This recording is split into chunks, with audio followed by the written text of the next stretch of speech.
All right, another successful mission.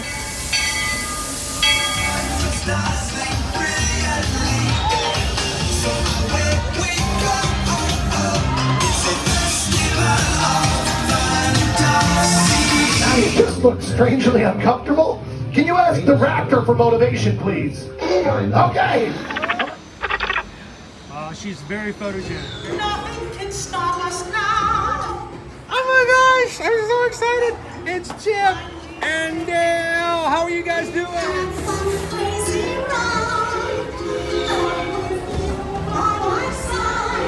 Hello, Grogu. Sorry. Be shy. If you want him over.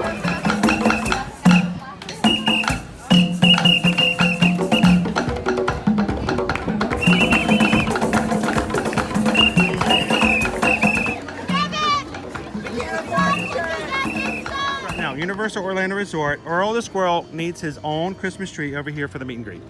I think so. I think we're gonna make that happen. We'll put that. 4 of you have tried to kill me in the past. 1 of you succeeded.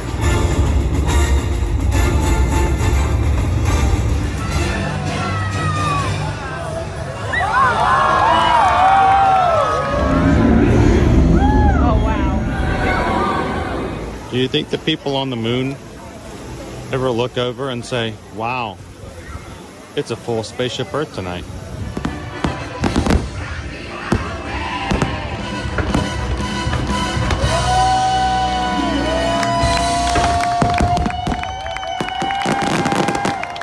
But welcome back to the sign welcoming you to Universal Orlando Resort. Terrifying, isn't it? Hiya, Scooby! We're here at Disney's Polynesian Village Resort with the newly opened Kona, I don't remember what it's called.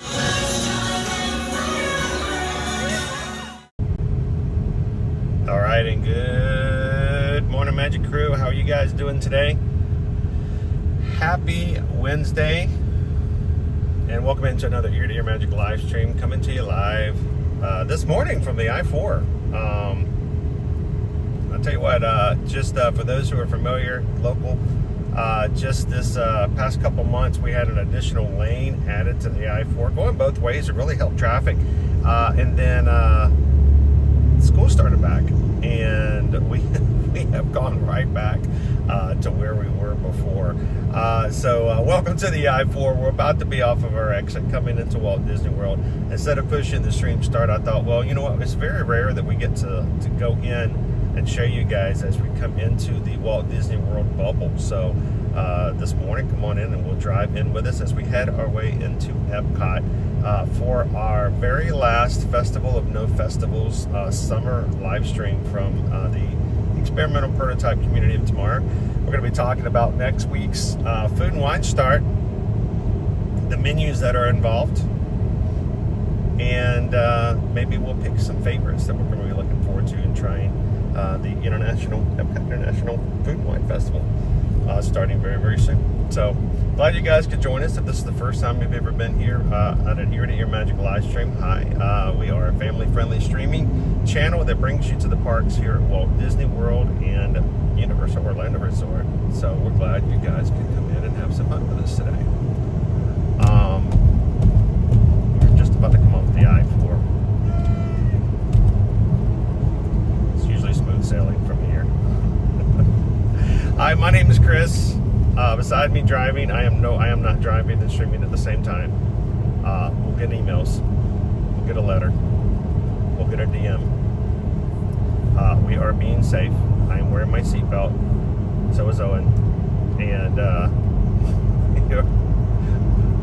beside me is Susan, who's driving us in. She's going to be dropping Owen and I off at the park this morning before heading off to take care of some errands. And we are Travelmation travel agents who moved our family here in 2018 to be closer to where we were continually already, I guess what you'd consider to be a content creator before the term even actually existed.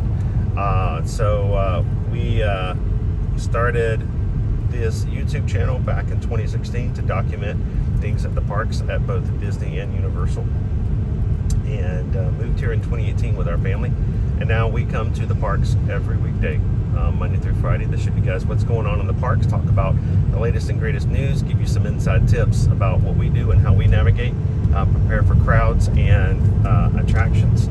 And today we're going to be taking you guys in and on to the Disney bubble. So glad you guys could join us. And if you are watching for the first time today, we would love for you guys to be a part of our magic crew and our community here. Take a couple of seconds, hit the subscribe button, and come and join us here every weekday, Monday through Friday. So,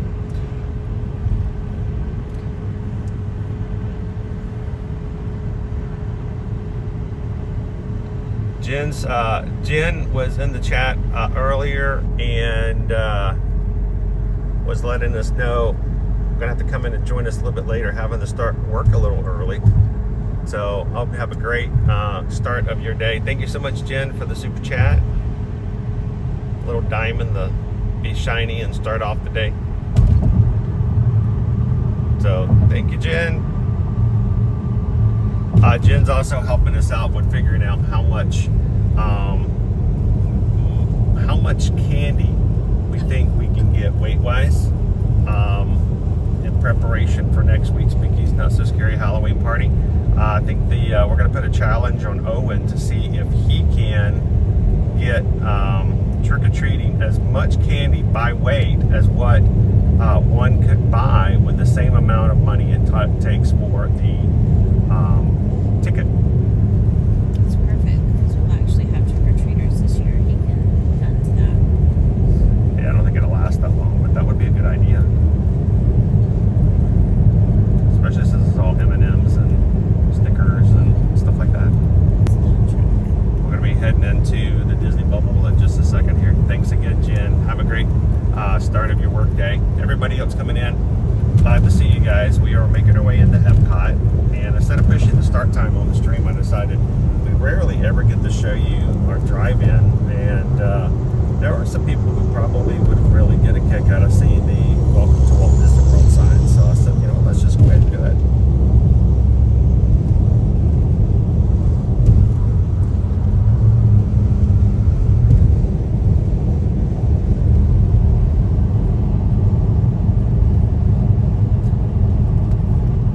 Welcome in, everybody.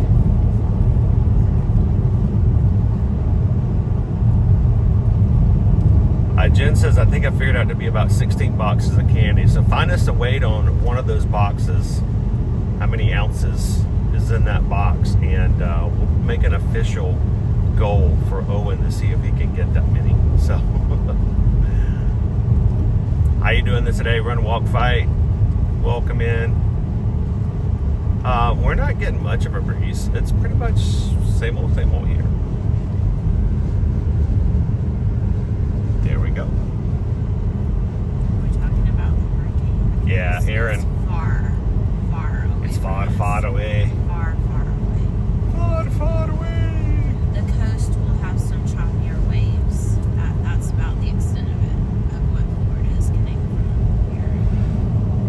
We've had a pretty quiet hurricane season so far, so at least here. The next system is currently forecasted to follow the same path, so we won't get much from that one either. Shannon L says, hello, I can't listen right now, but we are about to board our next flight in Dallas on our way to Walt Disney World. Well, Shannon, travel well, and we hope to see you in the parks very soon.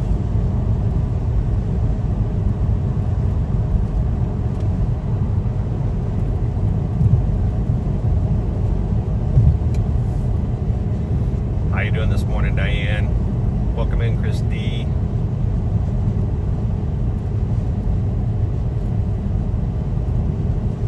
All right, so yesterday the 12Ks of Christmas came up, the virtual winter series, basically, for Run Disney over the holidays, this upcoming December.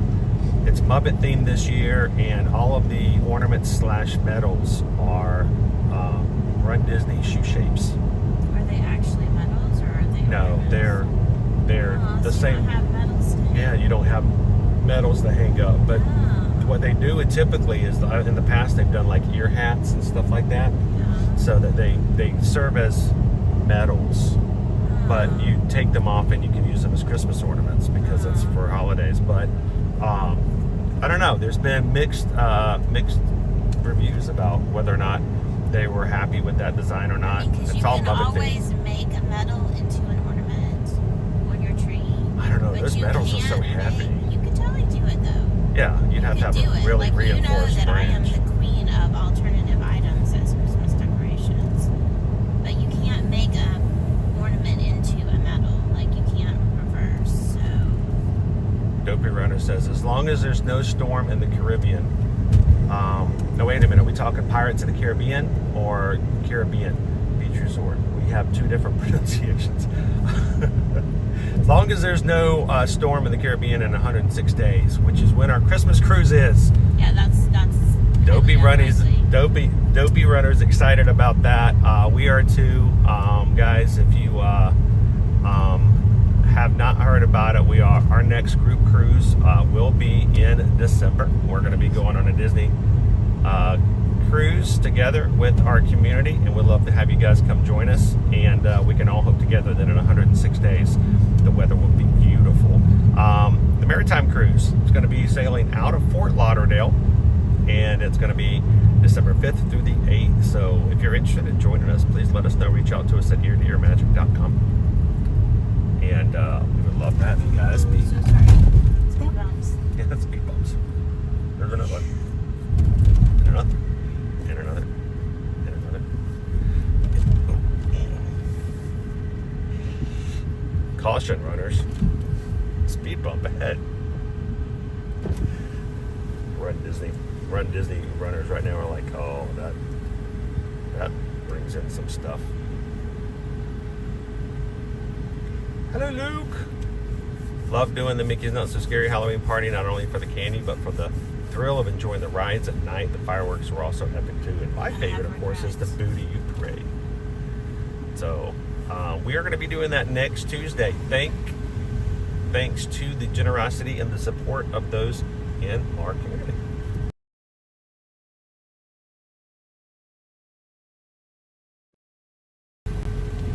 So our community said we'd like to go. We'd love the whole group to go. And so thanks to donations, we have 2 tickets for next Tuesday's Mickey's Not So Scary. So thank you to everyone who made that possible. And what I really love about the fact is the people who donated, they all have the mentality of, we want the whole group to go. We want everyone to be able to do it, enjoy it together. So it really was a community effort, and we appreciate that. Thank you guys so much. How you doing, Find the Fun? Speaking of Find the Fun, how you doing today? Happy Wednesday.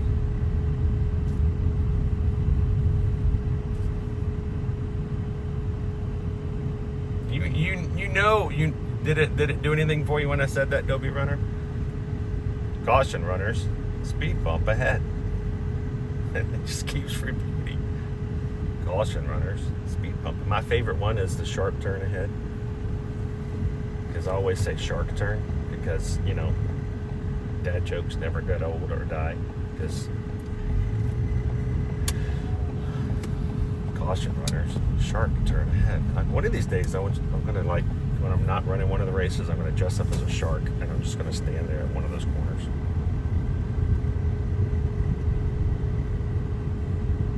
Over and over again, yes. It just says it over. Well, because, you know, every 3 seconds, the brand new runner in that area. So, how you doing this morning, Pickles? Welcome in. Good to see you, Queen Honey Bear.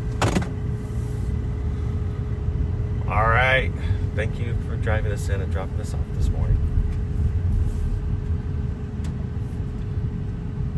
See you guys soon.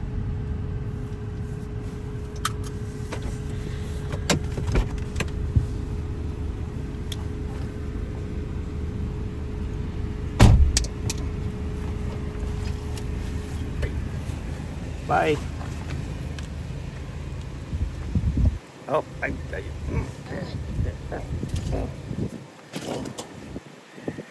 he's in his own world.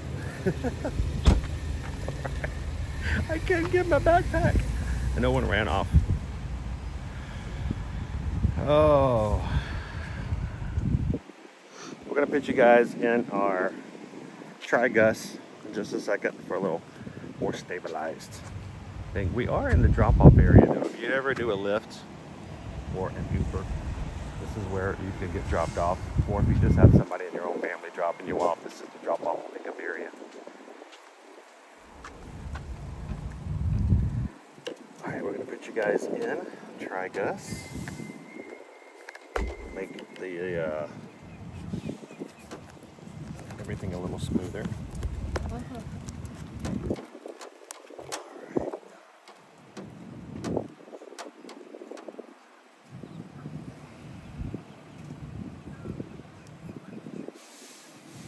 It helps if I hold the right button.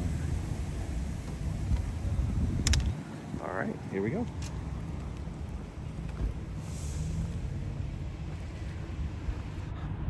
So what are we going to do in Epcot today? We're going to ride some rides.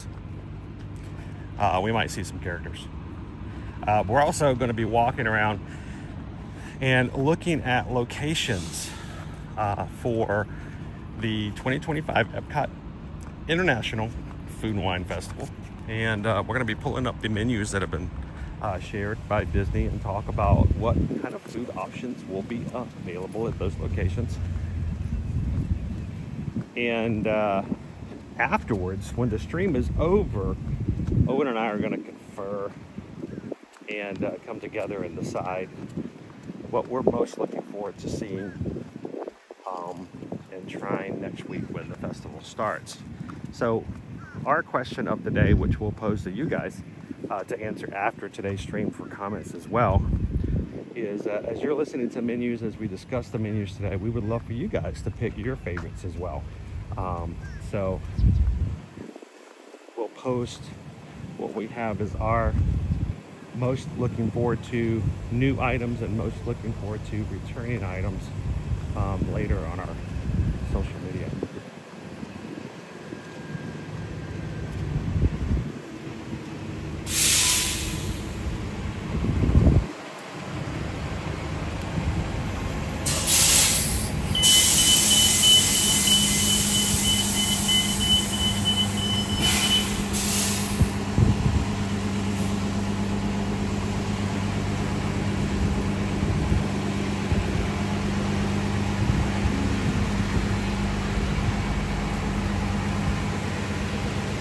Good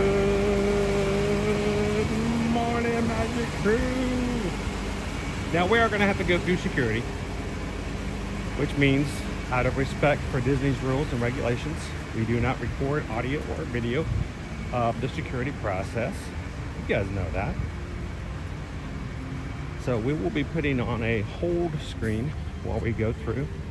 Hopefully we won't have to have a full bag check.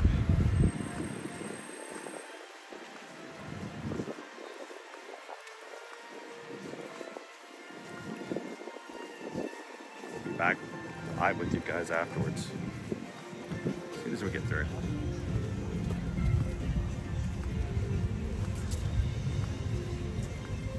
And I think a PayPal came through.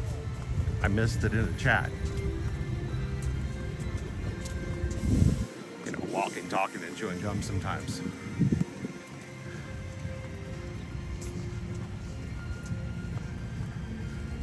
But I think it came from Tammy B. Good morning, Tammy B. You know, I like to actually put it up on the screen so I can say thank you.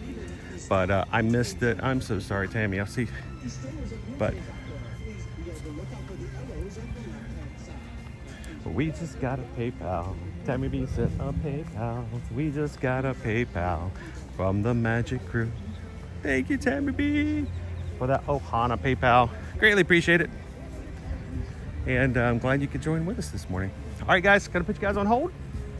And we'll see you guys after we clear security. See you real soon.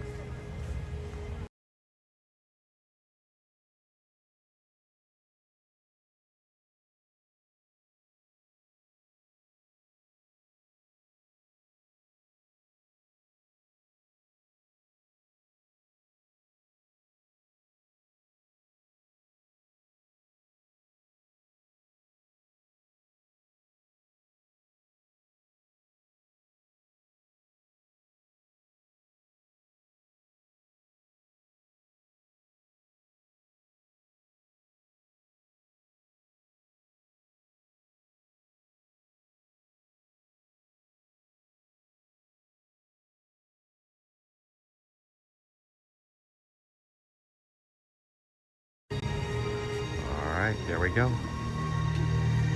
Welcome back. Dude, they moved our trash can. You know all those other Disney websites that are continually like showing you like the smallest little thing, like the little changes here and there that the normal vacationer would never notice or even care about. You know, like, oh, they changed the color of this from red to blue in this one corner, and you're like, okay. I see those all the time, and I'm like, I don't think anyone will notice or care about those. I will notice trash cans, and this trash can's been moved. They moved the trash can. They moved both of the trash cans. It freaked me out when they moved one of my Epcot tables. All right, hang on 1 second.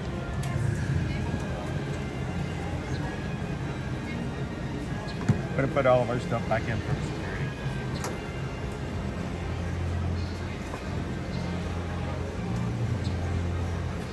Owen has been doing some studying. Are you ready to do some food and wine talking today?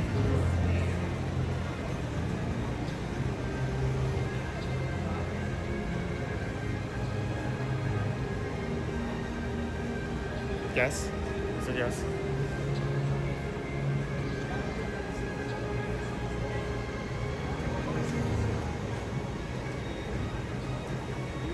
I actually do have the, just for comparison's sake, bachelor's passport, because there are some times where they say an item is not new, but it is new, and it was not on last year's menu. Is it that they probably just changed something on it? Are you talking about items that are returning, but they still list them as new? No, items that are new, but they do not have the new on them. They don't have the new on there?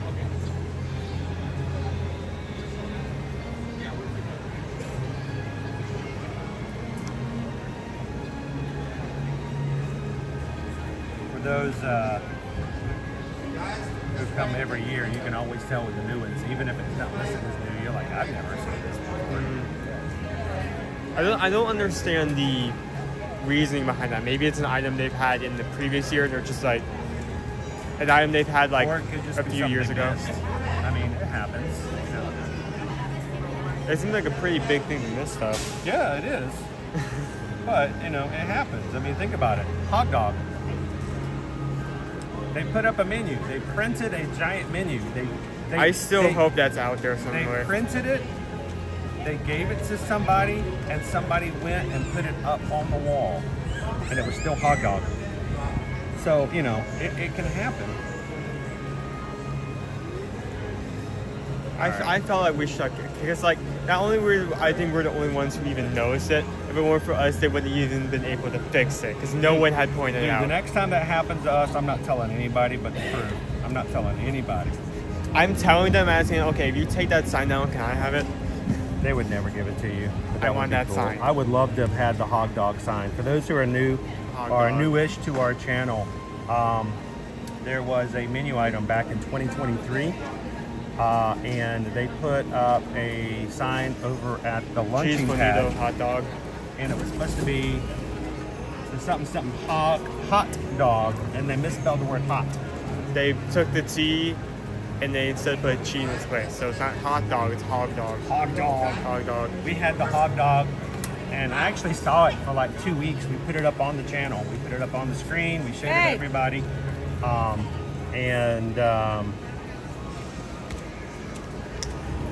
It wasn't until I brought it to the attention of the person working the stand. She thought I was joking around. I was like, what are you talking about? And I'm like, no, it says hot dog out here. She immediately got on the radio, and the next week we came in and it was gone. I wanted that menu.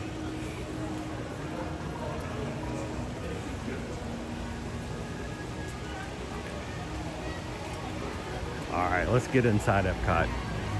Welcome in, everybody. Glad to see you, Magic Crew.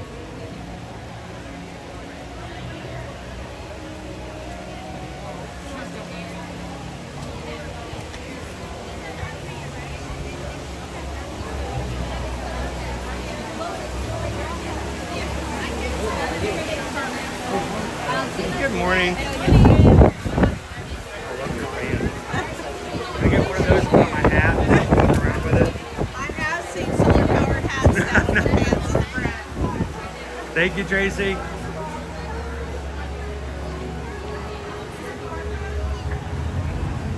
Greg, they hadn't started yet. You're here early.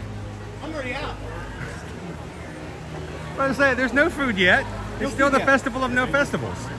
And it's enjoyable. It is peaceful and enjoyable. Yeah, well, I hope you enjoyed it this morning because, you know, next week it's all over again. I would like to think about next week, but every time I do, there's panic.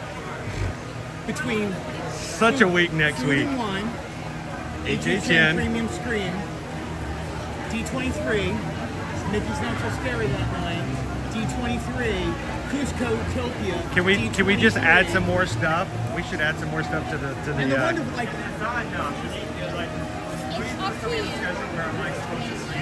or I don't know, work, write an article, you know, just do something. No, Work. I came in because, you know, they're getting the booth set up and they have. That's what we're doing today. We're going to be walking around, checking all the booths, and we're going to be talking about every single menu item. And salivate as much as possible in anticipation of it all being amazing. And we'll come back next week and figure out what it's like. And I think there's actually news on one of them today, too. Wow. Yeah. So that'll when be you nice. Get over towards Odyssey, you can see what it's going to be again this year. Sweet. So we've got 4 collections coming out, and one of them is going to be Muppet Labs. So for those of you who were a little disappointed in the 12 Ks of Christmas, if you were at all, for the Run Disney Virtual. That did come out yesterday. Yeah, that opened it. I did not. I have not signed up for 12 Ks yet. You know why? Because December's busy enough as it is. 4Ks. Yeah, it's really easy. Right. But- I just walked a 4K. Yeah, exactly. So I'm done Gonzo. The Me problem, and Gonzo are done, and Camilla. there's so much else going on in December. I really have never done a 12 Ks of Christmas. It looks cool, but I you know, it's hard to fit another thing into the schedule. So nice. We're gonna get some new stuff. Ooh, for each country.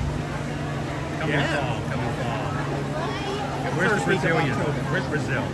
Come on, you've been talking about it for years. Come on, bring it in. They are all here. They are visiting because Yes. they're out of school enjoying this holiday. Exactly. Is it a holiday? No, next week's a holiday. When's the holiday? Labor Day is I live in Disneyland. coming up. Every day's a holiday. Susan asked me the other day, she goes, you know, because right now we have the Orlando Magical Dining. I don't know if you guys have ever done that. She's been looking at the schedules and she found one that was available and open on Labor Day. She goes, what about Labor Day? And she goes, oh wait, we have to work Labor Day. Yeah, Labor Day, Memorial Day, those aren't holidays, those are work days. So You know that's what the way the it works. holiday is?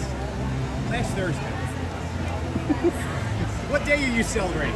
Thursday. Thursday. Why? Not a lot of news comes out on Thursday. Yeah, They save it up. Yeah, there's supposed to be some stuff in the next day or two. So it's going to be a busy week the next week. Coming up It will be. Yeah, it's going to be great. And then I'm sure you guys got all the cruise information for next year. And All the new itineraries and it's a lot of stuff. there's a lot. But you know what? That's why we're here. That's what we do. Simple as that. Like, why are you here? Because it changes Well, every day. if you don't have news, you're just Fantasyland, right? You just need the news That's why we exist. to So, enjoy Fantasyland. but dude, it's good to see you. I saw you walking through, and I thought, festival or no festivals. We're gonna go have some fun. We're gonna imagine what it's all gonna taste like. Just, you know, It's a Wednesday. Try not to pass say out hi to to the eat. family for me. Will do, man. Good to see you. Greg over there with Fantasyland News. Walking around, checking things out.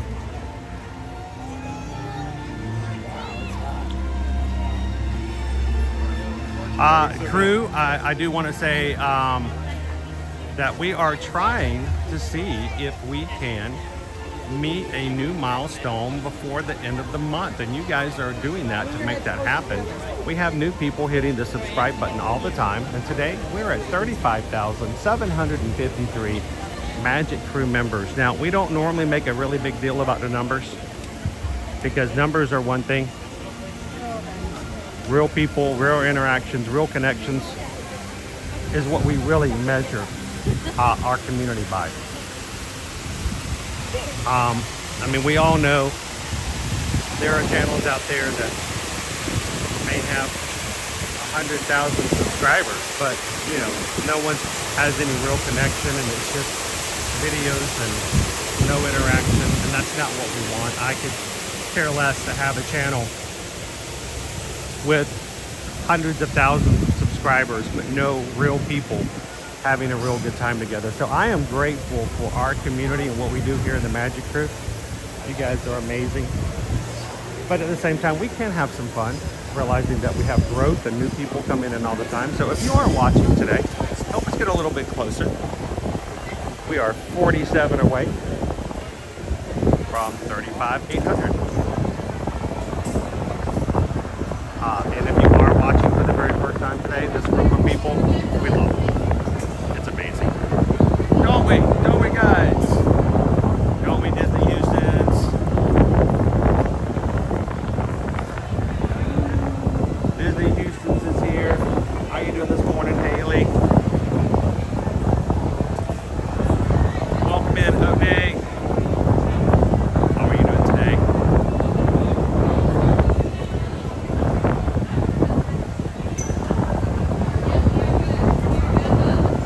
Big shout out. How you doing, this Des? Big shout out to all of our moderators. You realize our moderators volunteer their time. They volunteer their time. They work hard to come into the streams, to watch what's going on, to help the community. They care for the community, and they support it with their time every time we do a live stream.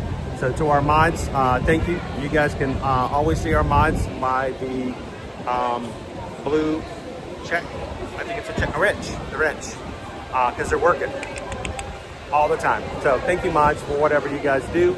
And so many different people do different things in our mod group, but they're always in communication with each other and looking out for our community. So we greatly appreciate our mods. If you have questions, especially when I'm not able to see the chat or I'm busy off on a tangent somewhere, our mods are still focused and centered on you guys. So we appreciate all that they do, and thank you, moderators, for being such a great group of people and looking out for our family. So thank you. How you doing? See you in at midnight. Welcome in, Pickles. Andrea, happy Wednesday. Oh, Nate, doing great. Hope you are too. I feel weird this morning, though, because I feel like I want to talk about the food, but we can't actually have the food. So it should be interesting. We're going to be doing a lot of talking. We always do a lot of talking, but oh, Missy, how you doing? All right, I'm going to take this camera off of me because nobody comes in for that. I wanted to walk around with a camera on my face for 2 hours. I'd be a vlogger.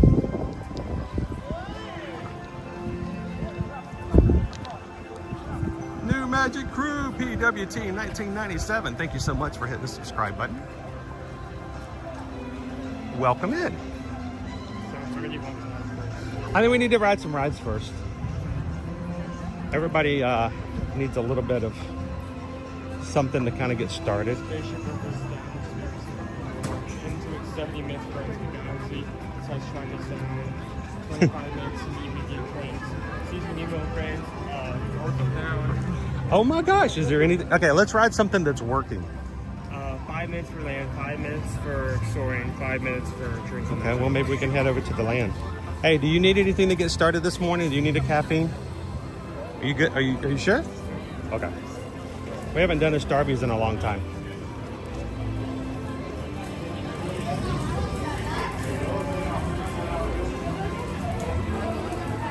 We'll head on over to the land. Good morning, Jennifer. Patrick wants to go to Canada land. Canada land. We could go that way. We will be going through there. I think somehow, did we not hit Canada for Flower and Garden this past season? We did? We did not. That's what I'm thinking. We missed it. I don't know why. I feel like... But here's the thing, we do things a little different here, guys. If you're new to our channel, I know you may be accustomed to other Disney groups, Disney blogs, Disney websites, where somehow the festival opens up at 11 a.m. next week on the first day of the festival, and within the first hour, there are articles that are already ready and have reviews of every single food item.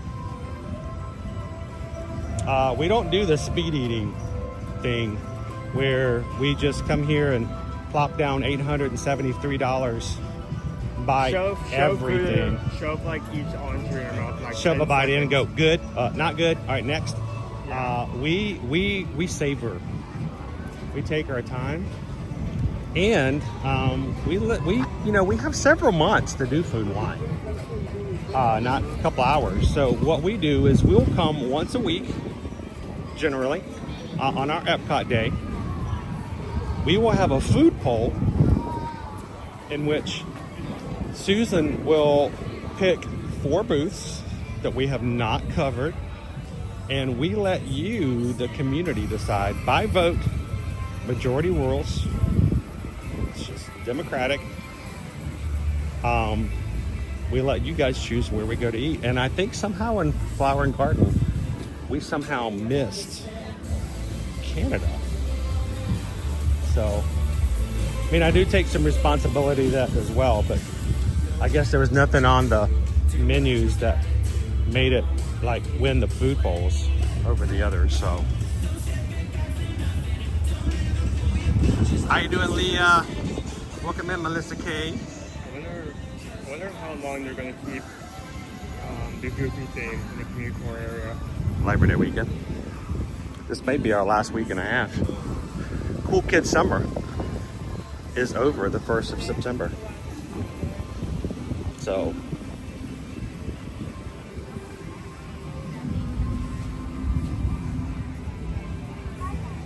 think about it. We are officially in the Halloween season for Mickey's Not So Scary Halloween Party, but at the same time, we're also in a Cool Kids Summer. So we're both Halloween and summer at the same time right now.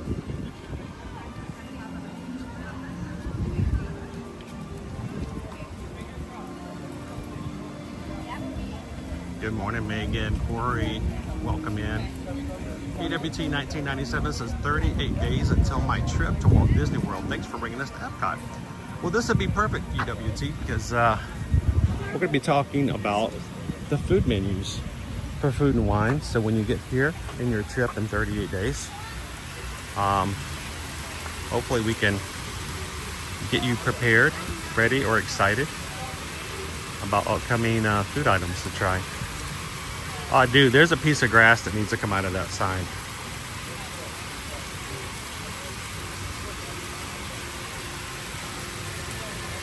How you doing, Amy?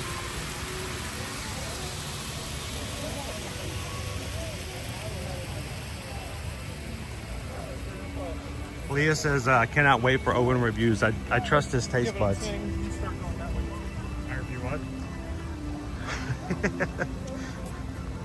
Leah says that I cannot wait for Owen's reviews of the food. I trust his taste buds.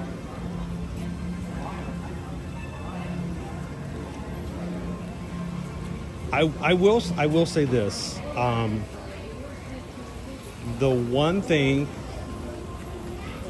that whenever I go to things especially even outside of Disney, there are, websites where we go to look at different recipes and try something new or different in our own home.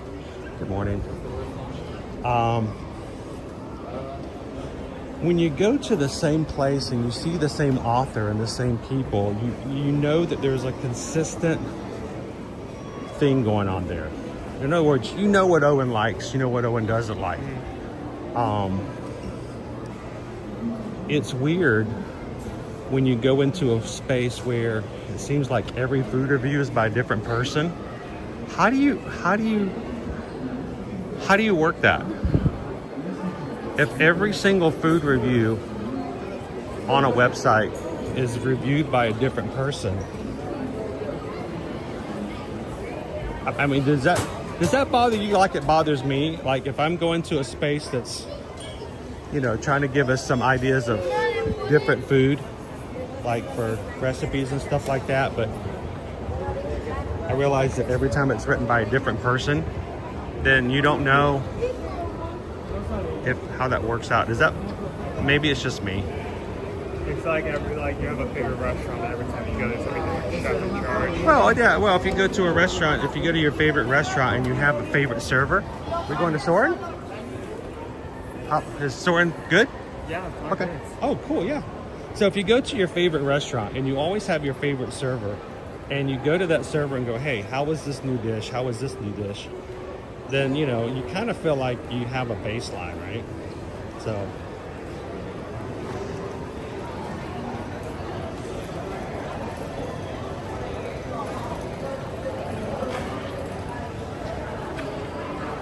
Mrs. Firefighter's birthday today. Happy birthday!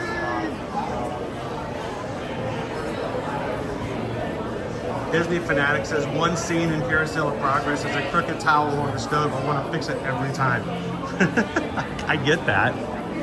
I'm that way. I'm the guy who will stop at the beginning of a resort, like the entrance, and fix the mat if it's crooked, just to help out. It should be straight, right, with the door perpendicular.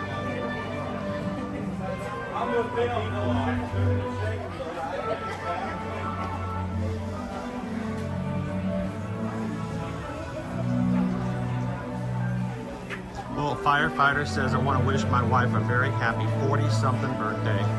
Well, Mrs. Firefighter, thank you so very much for sharing your firefighter with us when they can come and be in the stream. So, happy birthday to you. Happy birthday to you. Happy birthday, 40-something. Happy birthday to you. Happy birthday. This is 5 minutes? Wow. Alright, only be the right time outside. It kind of sucks that you can't really see much of the queue from outside, so you can't really make a judgment without, like, say, living with land or Spaceship Earth.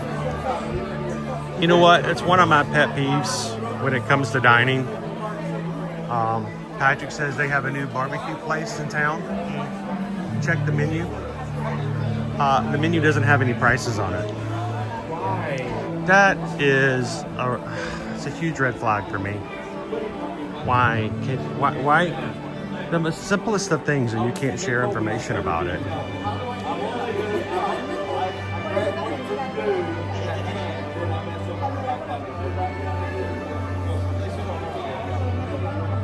Well, I hope she has a magical birthday.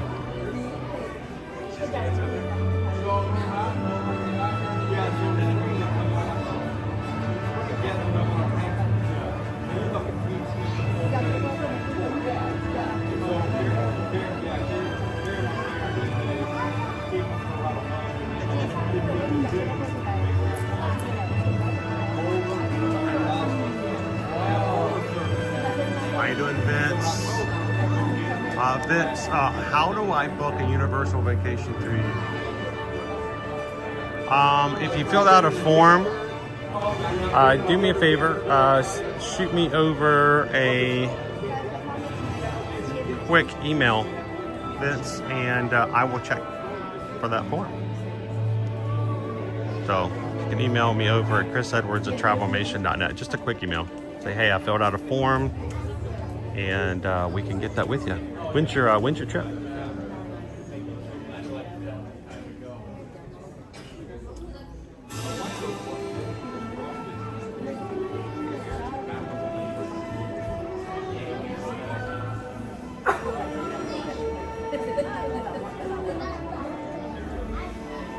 Yeah, I mean, I feel like if there's a menu and it doesn't have any pricing, then someone's trying to hide high prices. Like, oh, you're gonna charge me how much for a cup of soup? What's that soup got in it? Silver flakes?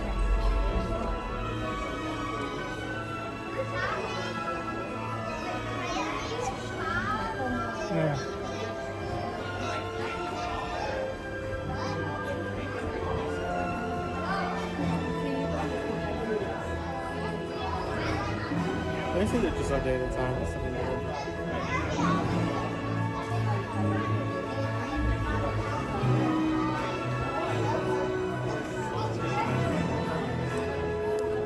Oh, cool. Yes, I did see that. Actually, I had a conversation with Susan about it. We had a couple of things that we looked at and had to take care of last minute, last night. And so we should have something for you today. I did get your email. Cool. So it says 5 minutes and it's really starting to Yeah, I don't think this is 5 minutes, dude.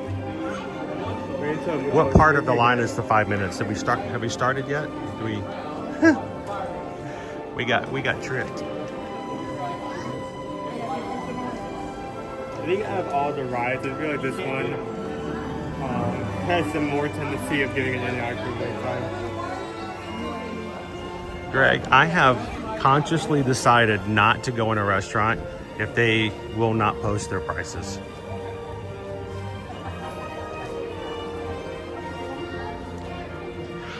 I mean, if I have to drive to their location, sit down,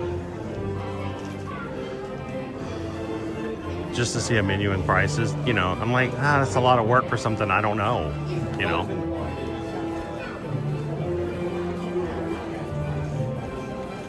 Here's the other thing, guys. What about market price? I get it, market price may change, but it usually doesn't change that much. Market price to me just says like I can charge you whatever I want to.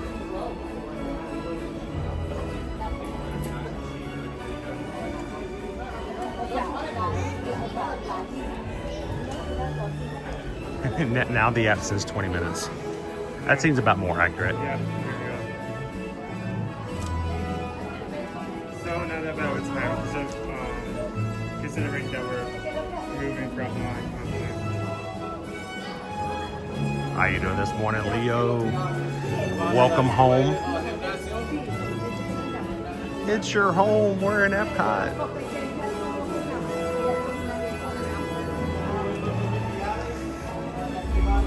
We have 258 of you guys who've already taken a couple of seconds to hit the thumbs up button. Thank you guys so much for that. I don't know if we can hit 626. 626 is just our community number. It's experiment 626. It's Lilo and Stitch. He's my favorite character. But the thing about Stitch is the whole plot of Lilo and Stitch is about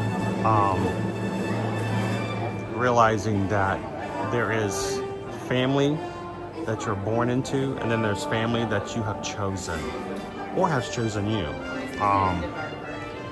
And how important that can be. So 626 is a pretty cool number for our community. It symbolizes the idea of chosen family. And if you guys are watching today, it's just kind of our fun goal that we put up. If we hit it, that's amazing. If we don't hit it, it doesn't change anything. But it does mean that when you guys come in, you get counted. We like that, so.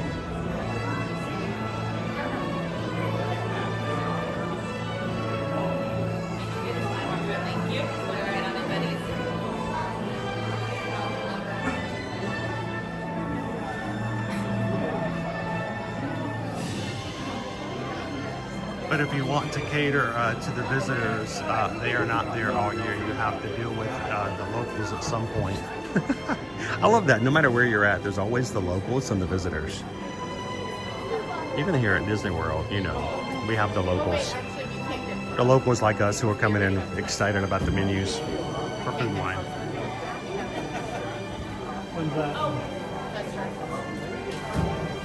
How do we want to do it today? Like when? Like when do we want to actually start going around, going out locations? We can start. I just wanted to get a couple of rides in. Because, you know, I think sometimes people feel like they're missing out if we go into a park and we don't get to ride anything.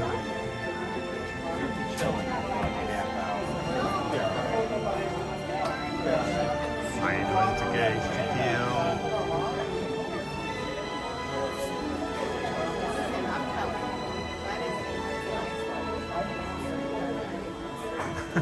What's the barbecue place called, Patrick? Jalapenos? They should call it jalapenos. Jalapenos barbecue. Everything jalapenos. We have jalapeno pork, jalapeno chicken, jalapeno on a stick.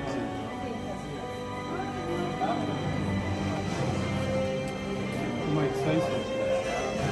If he's playing at 12:30. Don't get me started. It's just, oh,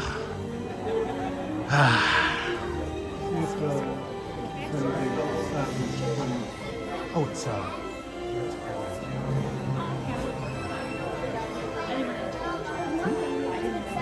you're fine. No, it's no problem at all. We're not like some kind of professional, like don't talk to us kind of thing. We're always open to talk and hang out. So, where are you guys from? Oh, cool.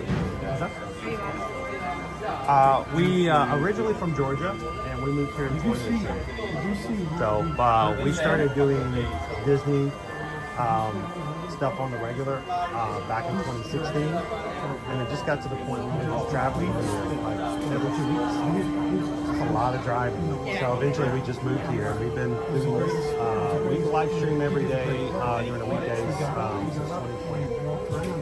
So this is our work day. So today we're getting ready for food and wine instructions. So we're gonna be talking about all the menus and stuff like that.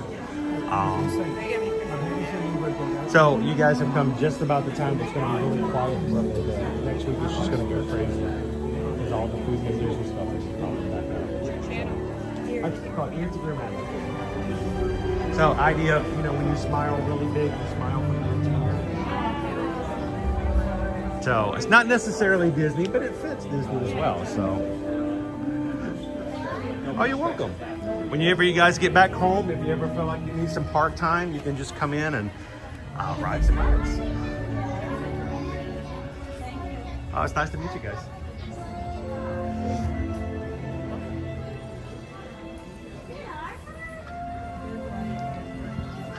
Welcome to Soarin. I'm your flight attendant, Chris. This is your pilot, Owen. He does not have a pilot's license, but he has played Flight Simulator on a PC.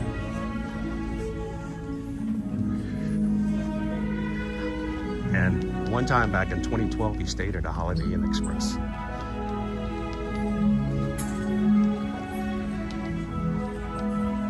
How you doing, Lori? Good morning, Rob.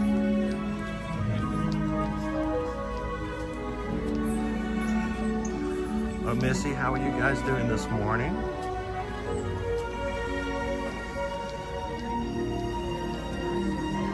I know, isn't it weird, eh, Dudley?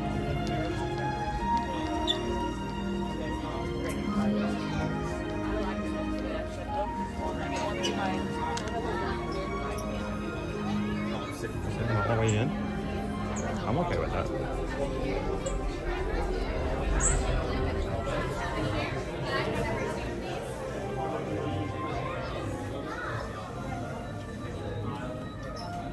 How many here? One for number one, please. How many here? Two for number one, please. Okie dokie. How many here?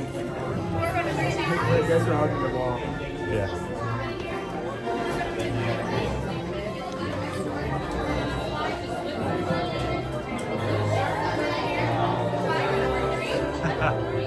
Hey, look at Brittany. Brittany's top fan number 2 in the chat at the moment.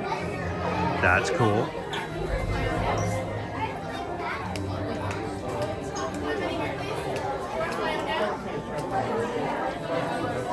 How you doing, Zenir? Not figuring out how to make cake toast would be like a Harry Potter without butterbeer. I know.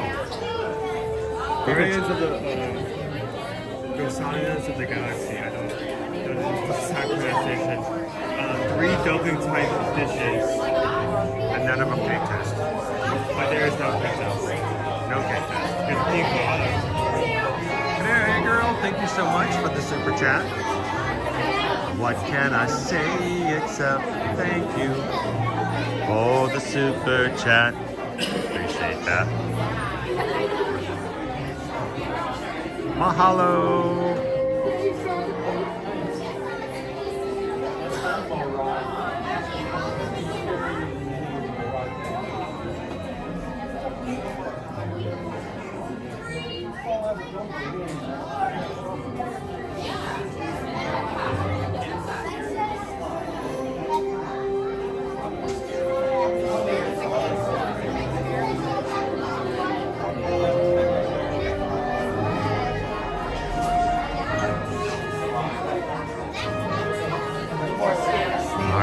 So Beacon Barrel reservations open tonight at 7 p.m. Isn't it tonight? Seems tonight Thursday. No, I thought it was the 20th. In my head, I put it down as the 20th. Did I get it wrong? Did I miss it? Today's Yeah, today's I thought it was 20th at 7 p.m. It's weird that they put it in the middle of the evening, but we have to try to get that tonight.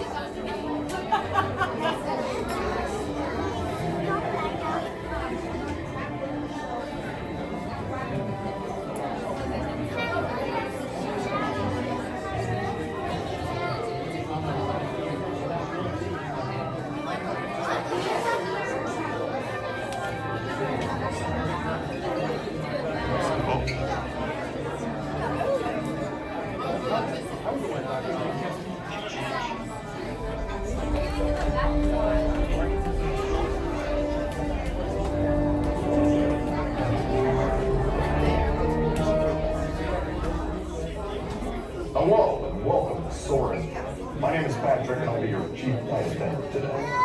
We'll begin boarding in a few minutes, but first I'd like to acquaint you with some important safety information.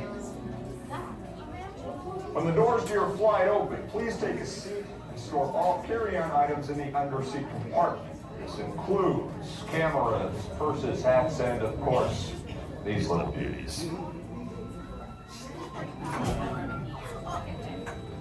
Next, fasten your seatbelts, inserting them into the buckle on your right. If smaller aviators don't measure up to the height indicator on the seat, just put the belt through the loop in the center strap before buckling.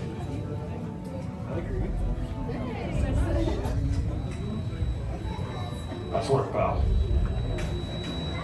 Soon you will be airborne. So if you or your little aviators have fear of flying or Do you hear that, or is it just me? might want to wait for your party to arrive.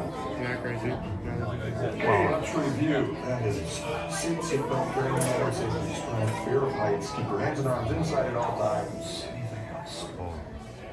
Yeah. Have a nice flight. Alrighty, my friends, we're going to begin boarding. We're going to start with row 3, followed by row 2, and then row 1. Row Make sure to remove your hats, your Mickey ears.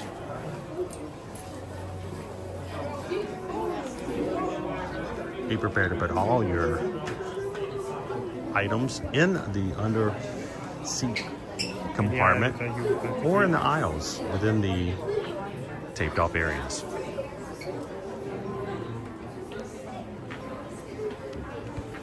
Welcome to Epcot. Glad you guys could join us this morning. As you come in, make sure to hit the thumbs up button, sit back, jump into the live chat, have some fun. I'm going to be quiet as we ride this morning.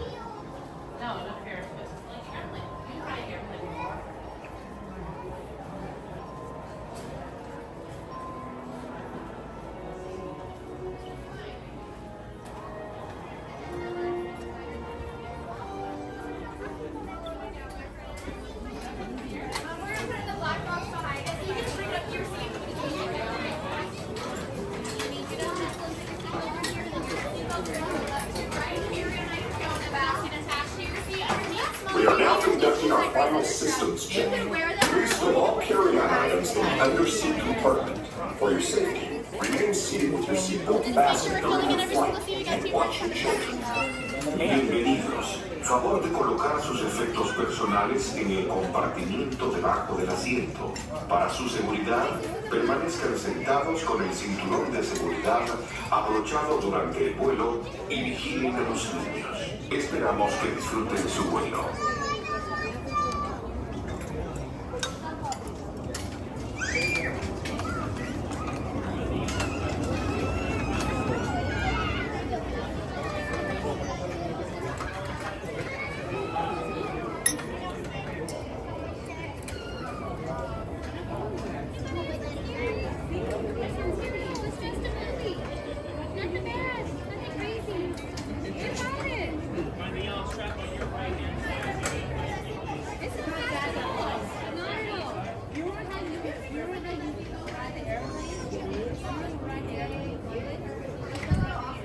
think I closed things down for the ride just as we got to get the Everyone, we're going to do a seatbelt check. On your right hand side is the yellow strap. Just grab it, pull it. You need any help? You got it? Can I have you just pull that yellow strap for me real quick, sir? Perfect, thank you. Thank you. Just pull that yellow strap for me. On all those items, it's just gonna stay on the ground. Hang on tight, Teddy. Those items, those little shoes can stay on the Good floor. morning, chemistry and biology. Welcome in.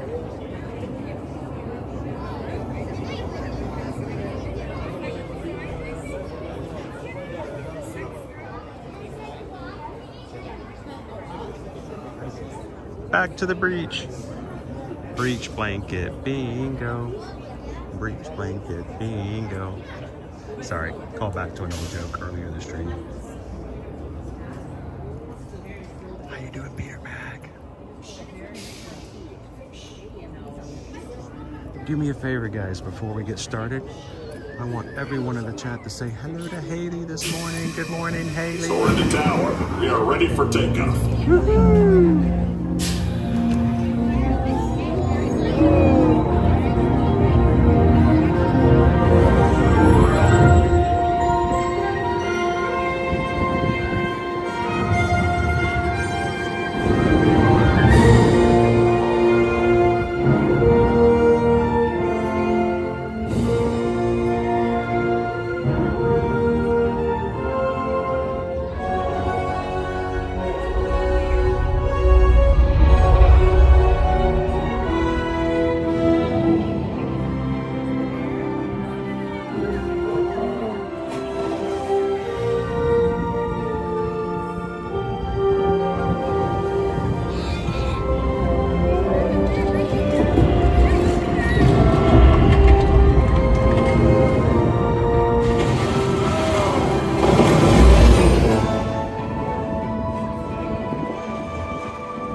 entire flight crew. Thanks for soaring with us. To unfasten your seatbelt, just push down on the right button on your right. Be sure to gather all your carry-on items from the underseat compartment and exit to your left. Thanks for Stay here in Epcot or wherever your final destination may take you.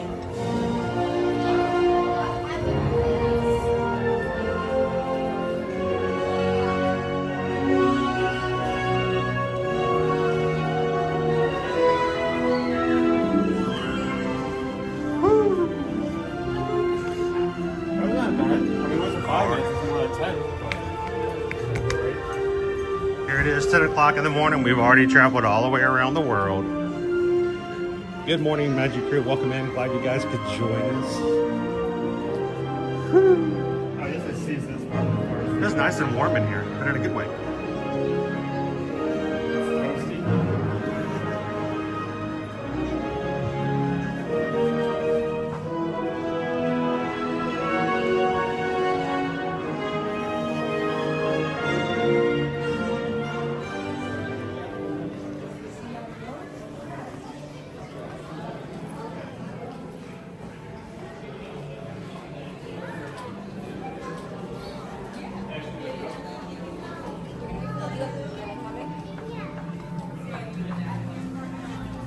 Wasn't too bad of a wait.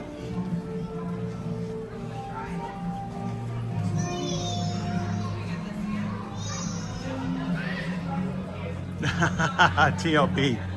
Dude, the fireworks at the end smell like gunpowder. That would be an interesting smell if they added it. So, Patrick, I am also scared of heights.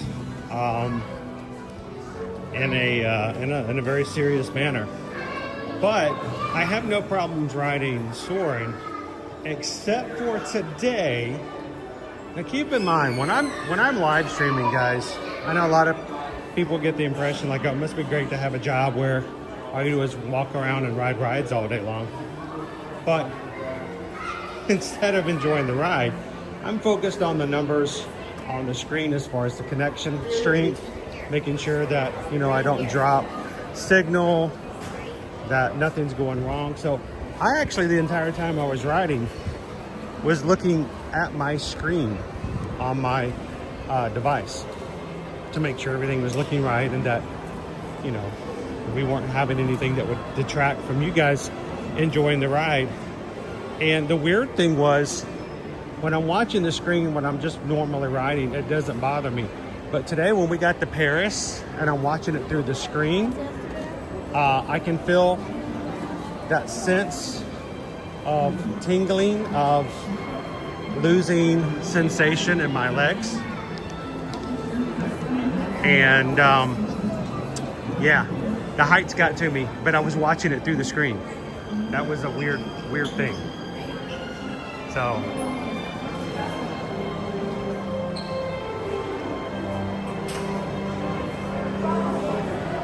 hey, Dopey Runner, I'm showing 300 likes on today's stream so far. And the first hour, you guys have already taken us to almost halfway to our goal already for the day. Thank you guys for everybody who hits the thumbs up button and helps us out in that way.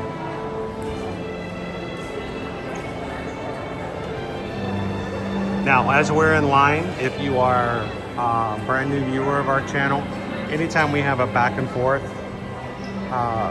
cue, that would mean that if I have my camera straight in front of me, we may be putting other guests on the screen. I don't want them to be uncomfortable. I try to respect the privacy of other guests if I can.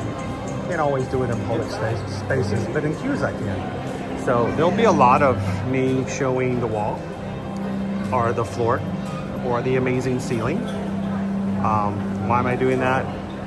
I'm trying to make the people who are watching my stream upset or mad? No, I'm just trying to make sure that other guests who are watching or in the line with us today don't have my camera in their faces, that's all.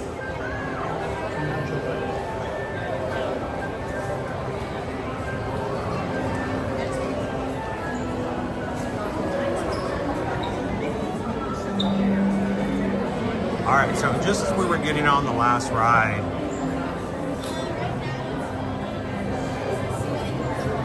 we got a, or at least I got a notice. So I can pull it back up here.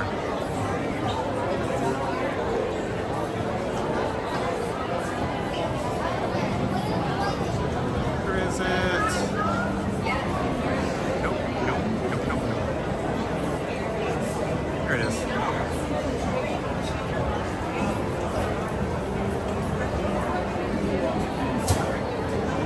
Gotta pull it up. So just as we got into that ride and I was getting ready to shut everything down from my side, we got some gifted memberships from O'Missy this morning. 5 memberships. Thank you so much, O'Missy.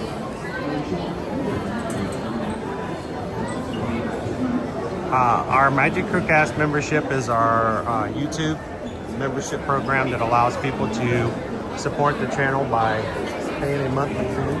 That is only $3.99. We don't bring it up any higher. We don't have really convoluted and confusing levels. It simply is a, hey, I just want to show my support. It's $4, and those who gift memberships are people who are already members, and they can purchase memberships for other people. Those memberships are randomly chosen by YouTube to gift out to someone who is not already green in the chat. And this morning, O'Missy gifted 5 memberships. Randomly chosen: Goofy Mania, Matthew Witkowski, Tristan Shaw, Victoria Garrett, and Matt Pusatiri. So congratulations, Goofy Mania, O'Missy, for making it a place where others can feel welcome and be a part. We hope that you guys may want to consider extending your membership after this month's over. So, thank you, O'Missy.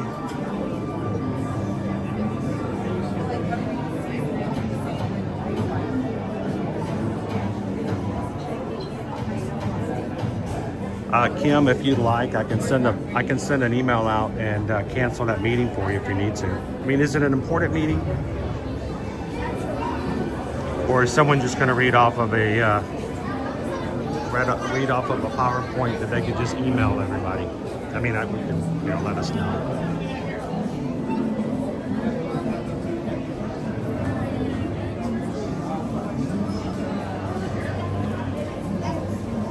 How you doing, gallery man? Welcome in.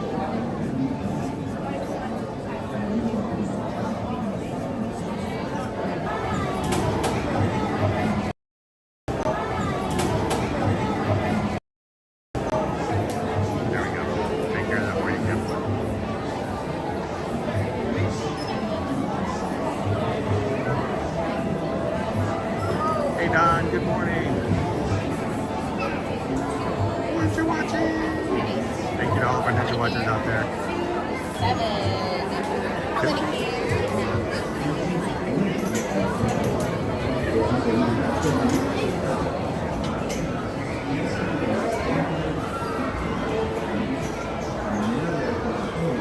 Thanks for being a part of it, Kelly. Thank you to all of our Ninja watchers.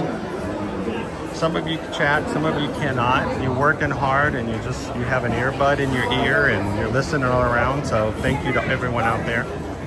Kelly, we appreciate the comment today. Thank you for helping us in adding to today's stream.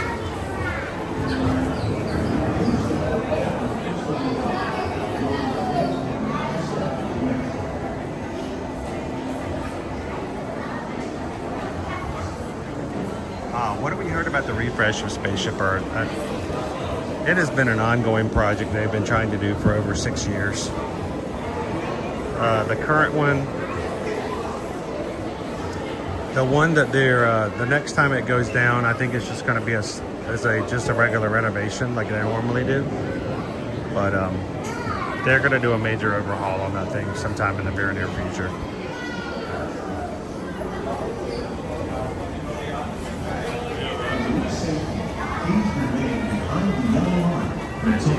Fruit, no veggie. fruit, fruit, veggie, veggie, fruit, fruit, veggie, fruit, fruit. Living with the land. As you board the boat, please lower your head and watch your step. For your safety, remain seated with your hands, arms, feet, and legs inside the boat at all times. Parents, please supervise your children and refrain from flash photography or using video rights until we reach the greenhouses. Thank you. Now, sit back, relax, and enjoy living with the land. You guys enjoy the ride. I will be quiet until we reach the greenhouse. A manera de recordatorio, no tomar fotos con flash y luz de video antes de llegar a Ninambé. Hey, as you come in today, how about finding somebody you've never spoken to before in the chat? Tag them and wish them a good morning.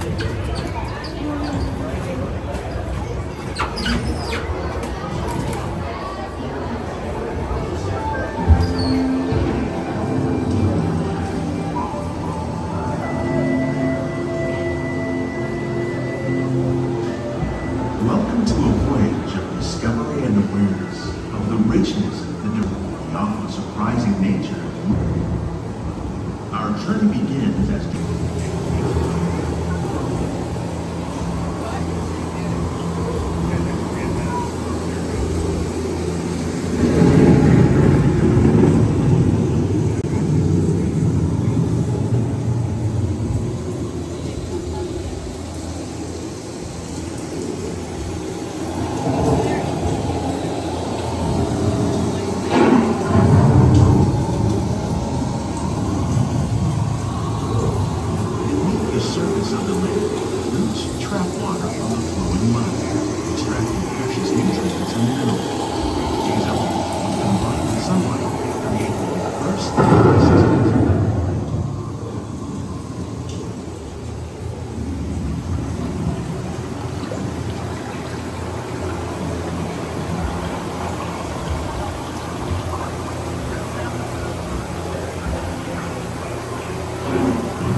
one of those living systems is the rainforest, home to the most amazing concentration of life on our planet.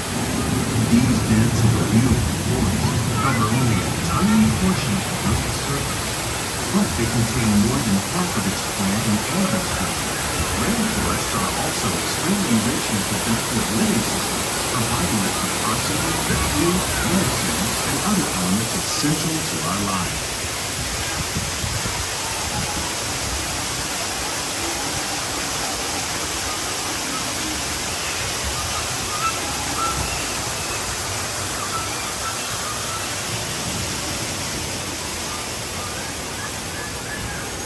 In the desert, nature has created a very different, no less beautiful living system.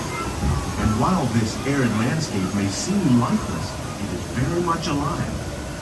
The plants and animals that have learned to survive in these harsh conditions make use of what little water they can find and avoid the scorching rays of the relentless sun.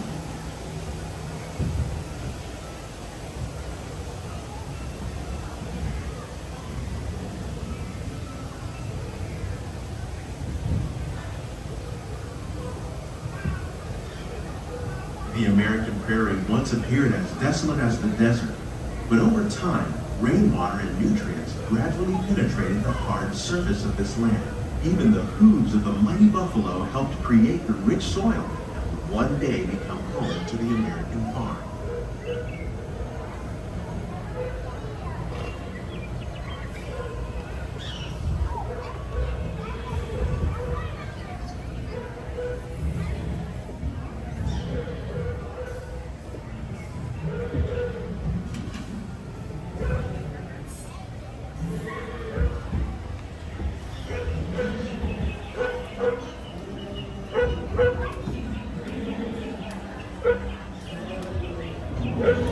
Of all the forces at work on the land, humans have had one of the most profound effects.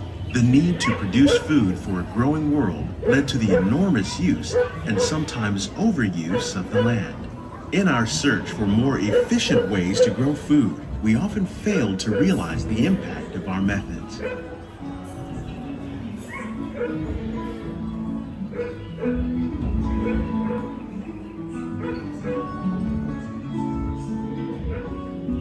Today, we're learning to live with the land, discovering better ways to grow food that will assure both human and environmental well-being.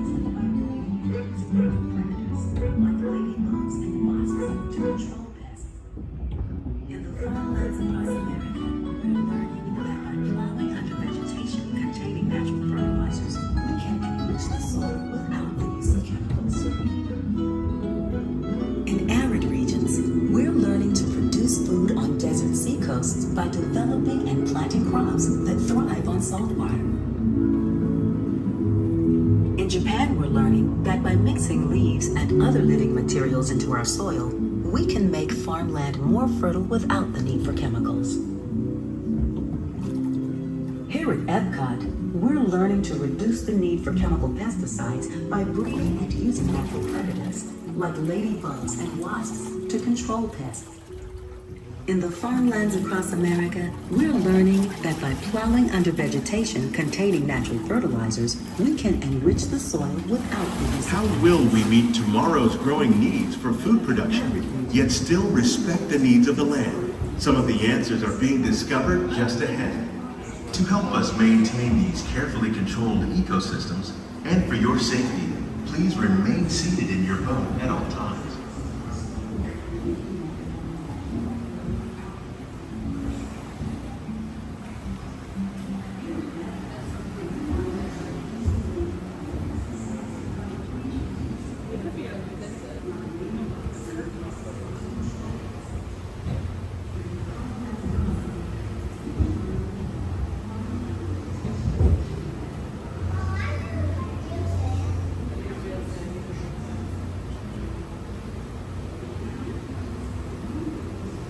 Welcome to our living laboratories, where scientists from Epcot and the U.S. Department of Agriculture are exploring innovative ways to produce bountiful harvests now and into the future.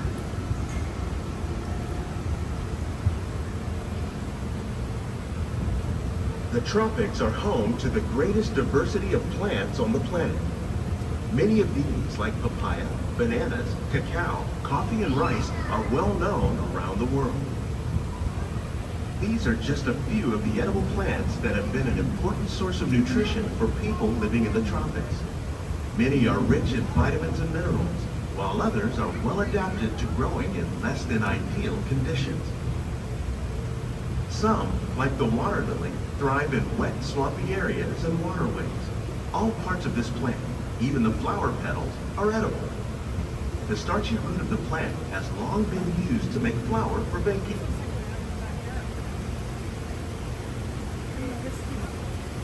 One day, many of these lesser-known tropical plants may be as important as the bananas growing on both sides of the boat.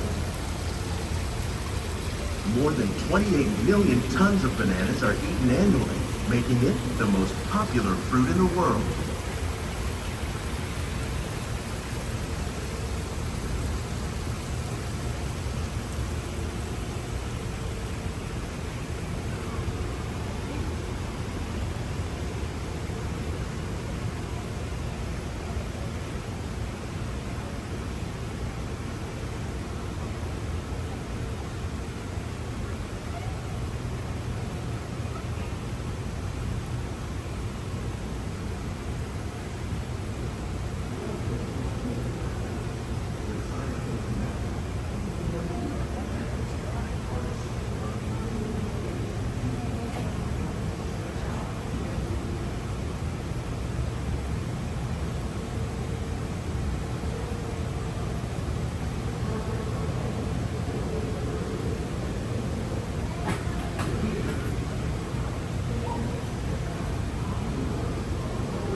The one shifty banana. They all look a little crooked. They all look a little crooked to me.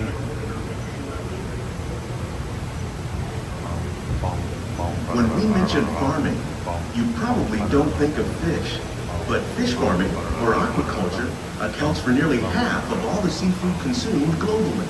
Tilapia, bass, and catfish, like the ones you see here, are three of the more popular crops raised by fish farmers. The sustainable system we're using here recycles the water in the tanks. As a result, we're able to save millions of gallons each year. Our small fish farm produces nearly 5,000 pounds of fish each year to serve in restaurants around Walt Disney World.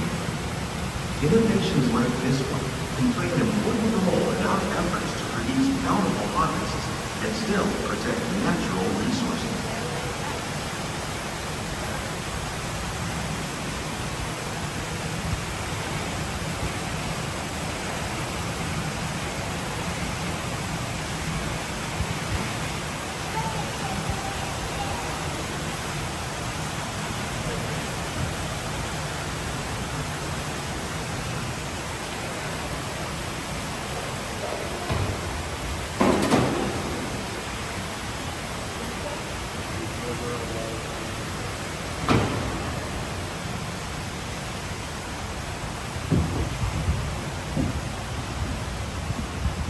While there are more than 50,000 edible plant species in the world, most of us are only familiar with the handful that make up our everyday diet.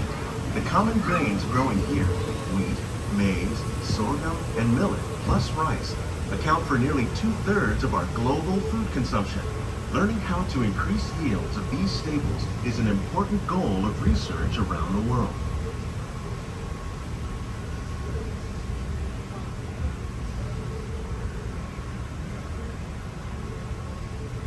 They'll have something new here next week.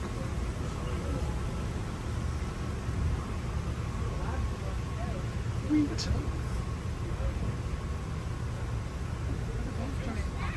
These plants are definitely on their way up. Innovative growing techniques like these increase yields while more efficiently using resources like water, fertilizer, and pesticides. Another innovation at work here is our integrated pest management program. By populating our greenhouses with beneficial insects that prey on harmful pests, like aphids and flies, we are significantly reducing our reliance on conventional pesticides. We're growing these crops using our nutrient film system. This technique precisely controls and recycles water and nutrients. With it, we can produce over 27,000 heads of lettuce a year in this one small area.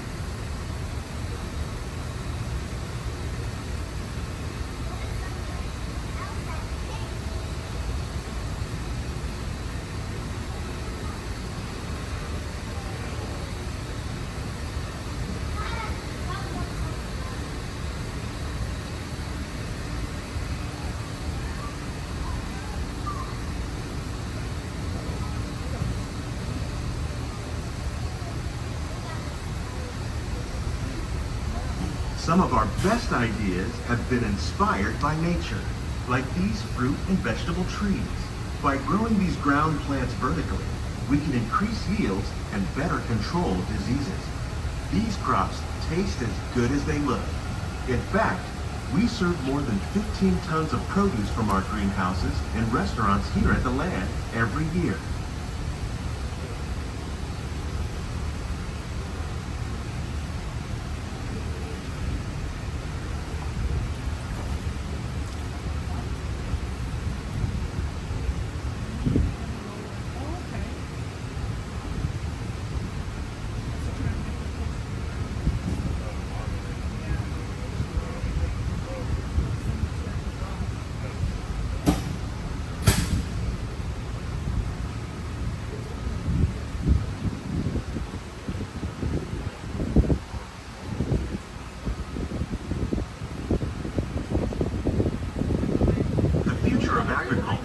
Include innovative ideas like this vertical growing system.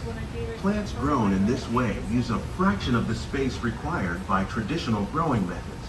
That saves water and increases production. The aquaponics system on your left combines hydroponics with aquaculture. The fish provide a natural source of fertilizer for the plants, and the plants help keep the water clean for the fish. It's another great way to produce more while using less. In our lab, Epcot scientists are working with the U.S. Department of Agriculture on a number of innovative projects. The goal of The these fishing efforts is to having it. produce higher yielding and better quality plants.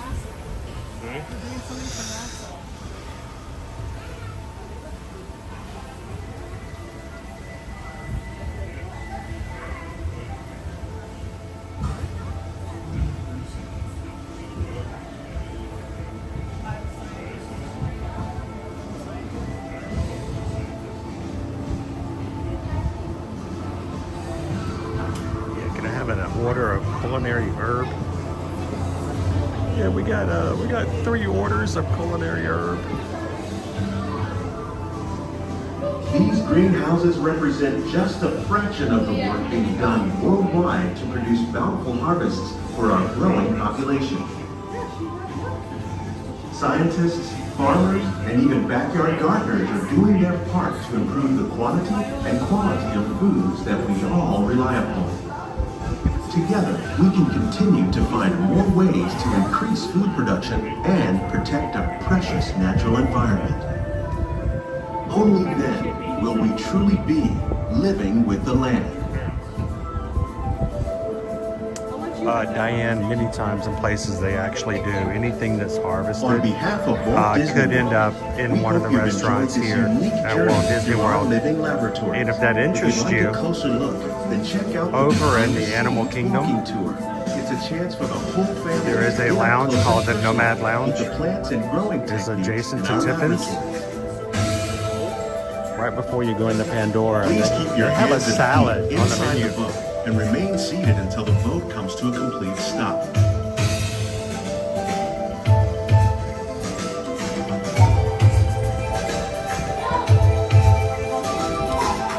So that salad on the menu at Nomad Lounge is called the Living with the Land salad.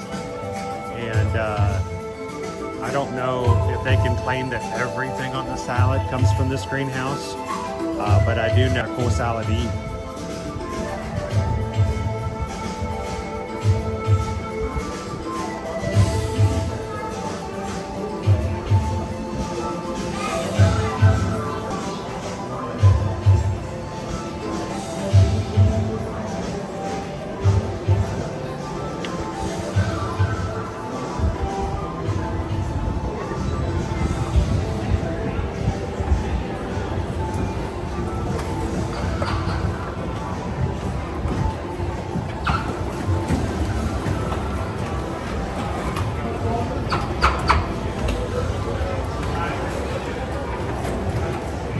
Please gather all your personal belongings. Lower your head and watch your step as you exit.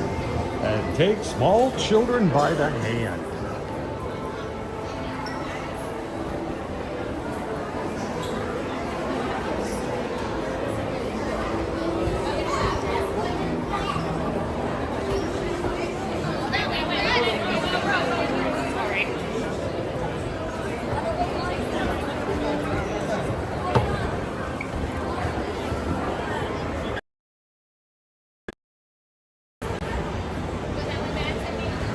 Let's talk menus. Let's go find some menu locations. Let's talk about what we got going on.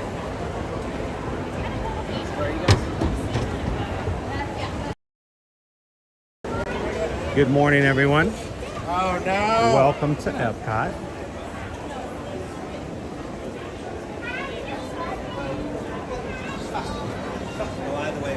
Let's go ahead and stop for just a second up here at one of the spaces, and I want to go ahead and put Floaty into rotation. Walking should have right away. Well, wait till you. So, welcome to our food and wine preview live stream. Why are we calling it that? Today, we're going to be walking around Epcot. We're going to be finding the locations of where we're are going to be seeing food and wine food kiosks coming up for the upcoming 2025 Epcot International Food and Wine. We have our food menu, so all of the foodies come in and rejoice. We will be talking menus, and we will be talking about what we expect as far as returning items and what will be coming in new this year. And Owen will be getting excited and getting hungry. What do you think? Should we have some lunch today too, somewhere in the We World may, Showcase? it may not. it may not be something we do for like fun and nourishment or something to show on the stream, mainly to sustain ourselves as we're talking about food. Like, we're not gonna have anything to eat. And now let's get on to our 2-hour segment where we talk about nothing but food. And not eat anything. We need to make sure we hydrate too. That's it. So I have the He's posted. serious, guys. Look at this. He's got last year's guidebook in his hand. I have the posted list. I have a last year's guidebook, so I can actually compare last year to this year, because sometimes they don't really tell changes to your face, or say if it's new, or if something has been shifted. Yeah, they're not going to put anything over Owen. He'll catch it. All right, I should say it's more now. Keep talking. I'm going to try to get Floaty in the mix here. So, thank you for the person who just subscribed as well. Appreciate it, guys. So last night I did go through an entire list, making like a few mental notes in my head, actually listing which ones I'm glad are returning and which ones I'm excited. New entrees that I'm excited for. Just to give a few highlights before we get into like anything serious.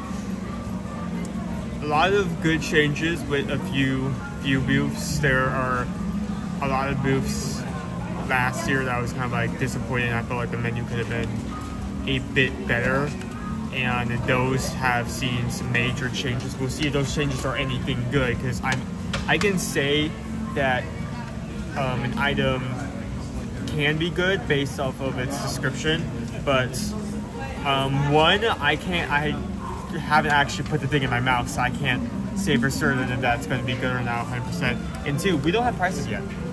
That's the thing. We can't put value because we don't know how much they're going to cost just yet.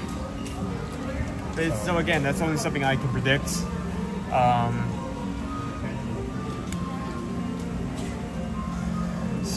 Rob says, I borrowed Owen's idea. When Busch Gardens did their Food and Wine Festival this year, he brought the last year's books we can compare. Yes. Do not throw these away. Keep these, but these will come in handy. We take this very serious. I may be in a hoarder, but I'm a hoarder with benefits. Benefits? So, I get in trouble. I get in trouble sometimes when, from the mods and from Susan, when I bring up, we're in social media. Not everybody likes our channel. Not everybody likes me. Fact of the matter is, I usually believe that anybody who doesn't like us at Ear to Ear Magic, I take it personal. And what I mean by I take it personal is, I just assume they don't like me, but the community is really awesome. The people that have come in here are a lot of fun.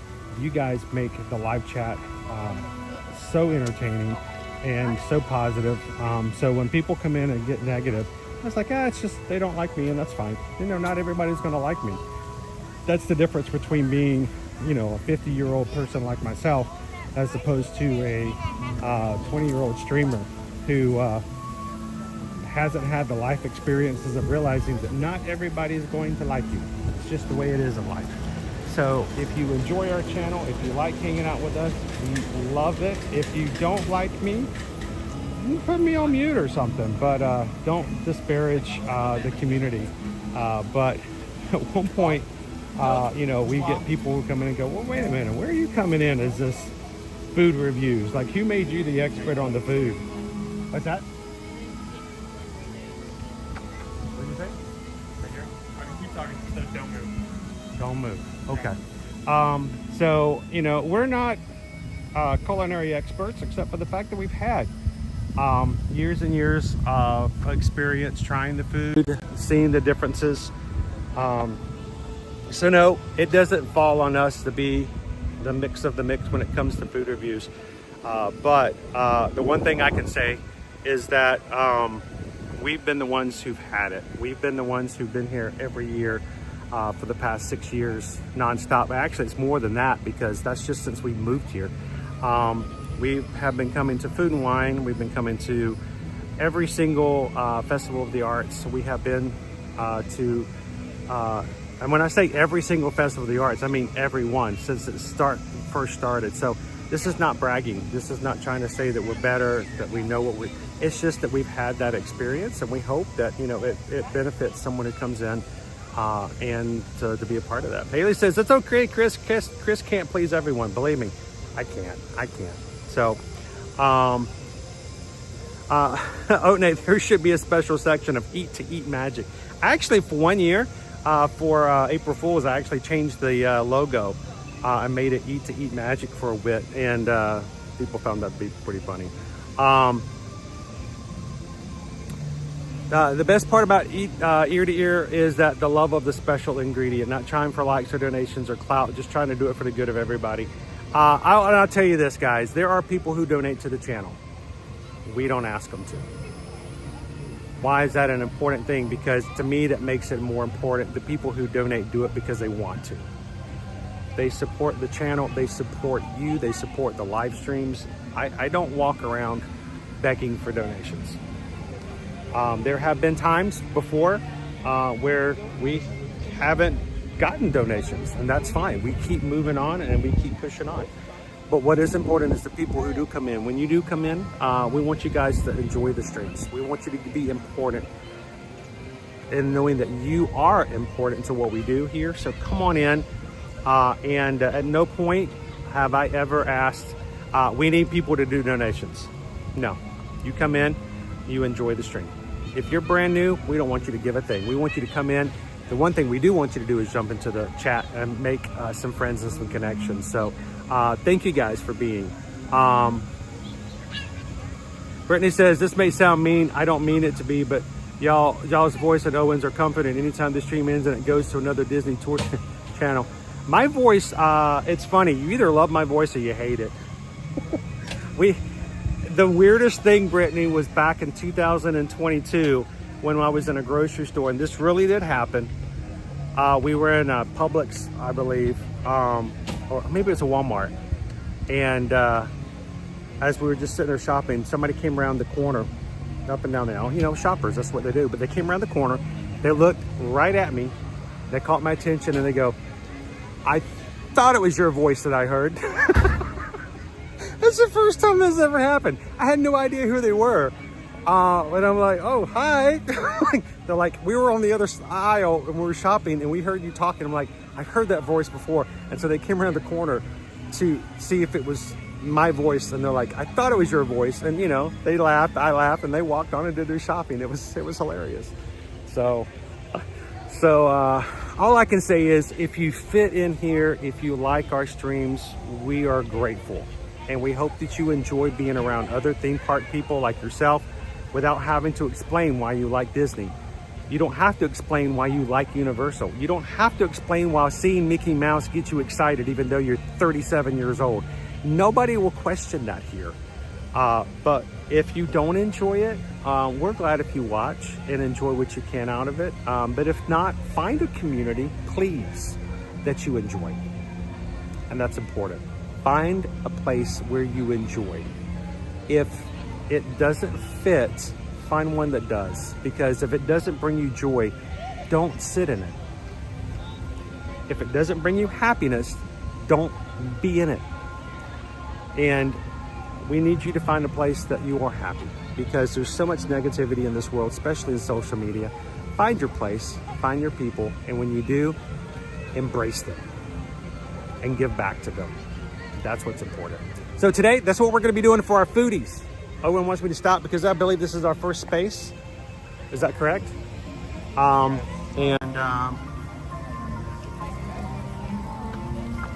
Let's see what we got here. What's our space here? This is the land cart. Her Beats menu is a different menu added on to this cart outside their festivals. It is not changed, but it's worth noting what is here. We have the red wine, braised beef short rib, goat cheese polenta, sauce, shaved morsel cheese, and pinta herbs, and a lemon poppy seed cake with lemon ice. I do not think I've had the poppy seed cake, but the red wine braised beef short rib has been here for a long time, before Lance Carter even available. No change, but it's worth doing. What do they refer to this as again? Earth Eats New Lamb Soil. Earth Eats, okay. Red wine braised beef short rib with goat cheese, polenta, puttanesca sauce. I just want to have it so I can say puttanesca. Shaved pecorinos and petite herbs. Is that like a culinary herb like we saw at the thing? So I mean, this stand is... I'm trying to find it here on what they have here for Disney's official list. It's in a weird location Because it's toward the bottom. well, it's sort of the same way my... Near port of entry. No, it's probably close to the top. Forest and Field. Because they start from like Bramblewood Bites, World Showcase, only tasting festival locations. Earth Eats, here it is at the very, very, very, very, very bottom.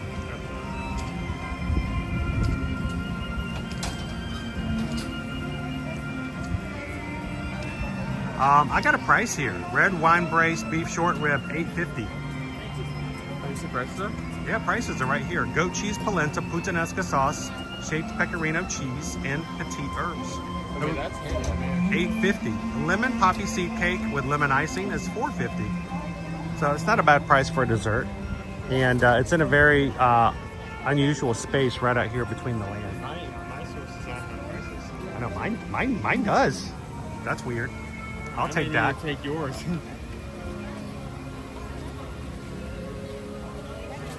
Since we're over here, we're probably gonna have to go past it here, though, but we have our trio of harvest-esque booths that's gonna be... Let's actually go back this way. Let's catch it toward the front and go back. We're gonna go all to the places that are gonna be at the front of the park and make that happen. We're gonna try to do our best to cover all the locations so that if something of interest, you know, perks your ears up, you can put it down on your to-go list if you make it here. Was it just yesterday? Dopey Runner gave us a countdown of numbers of days until Wine and Dine. Now that's the Run Disney weekend. And I know we get a lot of our Magic crew who will be coming in for that. So if you are going to be coming in for food and wine, we should find a way to incorporate the crew in some eats. It would be kind of cool if we did could we do a live stream just to eat food with as many people coming in as possible? Will we get in trouble if we walk around with 30 people from the Magic crew just eating everything in sight? I mean, technically last year for food and wine, we did it for the after party. We essentially did that. We didn't live stream it, but yeah, we didn't live stream it, but we had a huge number of our Magic crew hanging out on Sunday afternoon, and we all just walked around and ate foods together. That was a lot of fun. It didn't have to be about a live stream. It could just be simply about the community as well.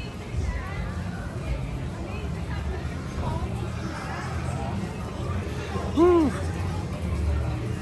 I walk on my right, and they walk on my right. We all walk on the right. Woo-hoo. All right. So my screen got really black here from the brightness of the day. I feel like I'm missing the chat here. Let me pop back in here. How you doing, Grumpy News? Welcome in. Pickle Shake, good to see you today. Got to start making your list, Pickle Shake. Is that going to include a Pickle Shake? Is Pickle Shake's list, does it have Pickle Shake on the top? I wonder if it does.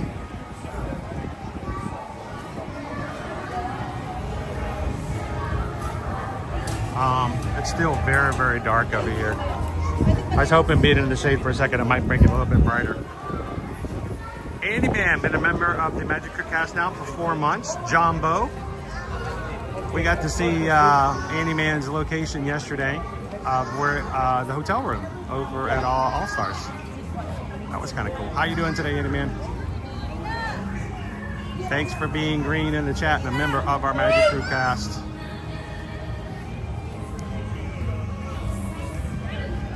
Hope you're having a great time over at Animal Kingdom today.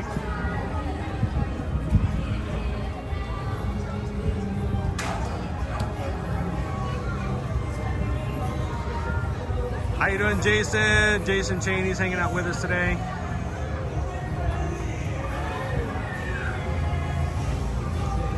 I'm missing out on some of the chat, guys, just because my screen went kind of dark on me.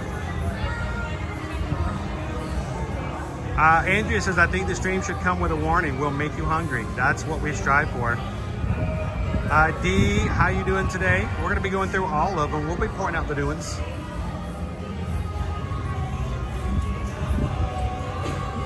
Michelle L, how are you?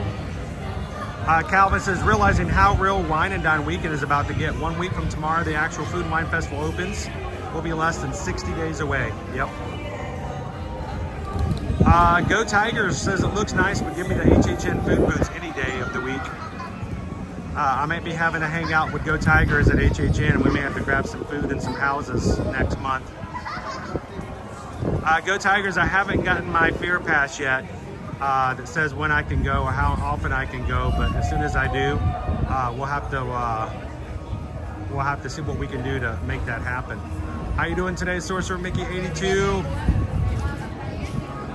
I'm glad you enjoy the streams, and we're glad you can hang out with us.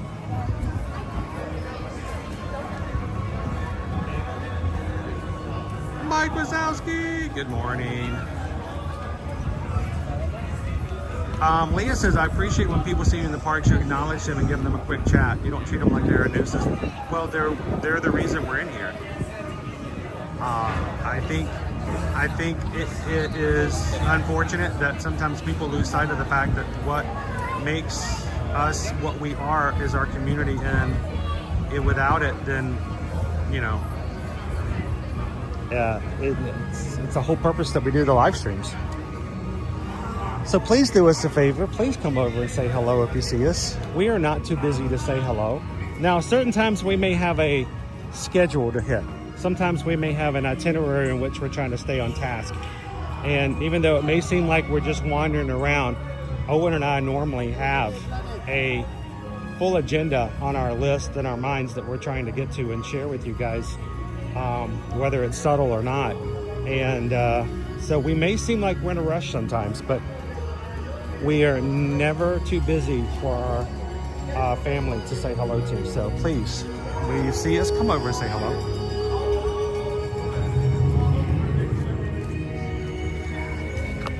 All right, I think we had some PayPals come through, and I missed every single one of them. Doing a terrible job today. I'm gonna stop over here in the shade again in just a second.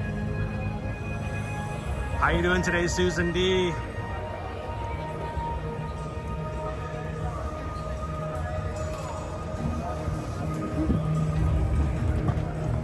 Marie's Adventures, good morning. Olivia says, I love Food and Wine Festival. It's like being able to eat tapas throughout the... It really is, it's what it is. It's like a big tapa festival. I'm gonna eat this and put it on top of that. And I'm gonna put this on top of that. A little bit of this on top of that. All right, hang on. The mods are telling me I need to check my PayPal is coming through.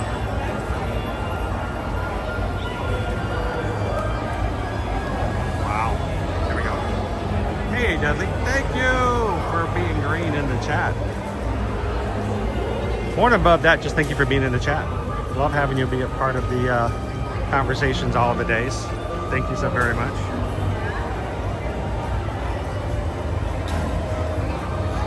Thank you, Heather. Heather just sent in a PayPal this morning. Thank you so much, Heather.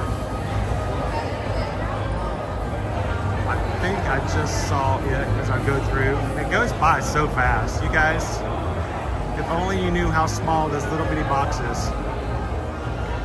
Boop, there we go. $16.26. Thank you. Because we just got a PayPal We just got a PayPal. We just got a PayPal for the Magic Group. Thank you, Heather. One of the things, you guys, that your donations will go to today, our streaming service that we've used for the past 18 months has been a free service since we started using it. It's not the perfect thing, but we stream in 1080. It's much clearer and much better resolution than we've had with other platforms. And it seems to be okay with what we do and how we do it. And they've just now gone to a paid subscription service. So we are gonna just go ahead and pay for it for the year because it's so much cheaper. It saves like $50, $60 over the year if we pay for it in advance. So thank you guys for making it possible for us to do something like just paying for what we need to do to stream. Thank you guys so very much. I think the second one was from Diane for $36.26. Thank you, Diane. I was gonna say, let me pull it up and see.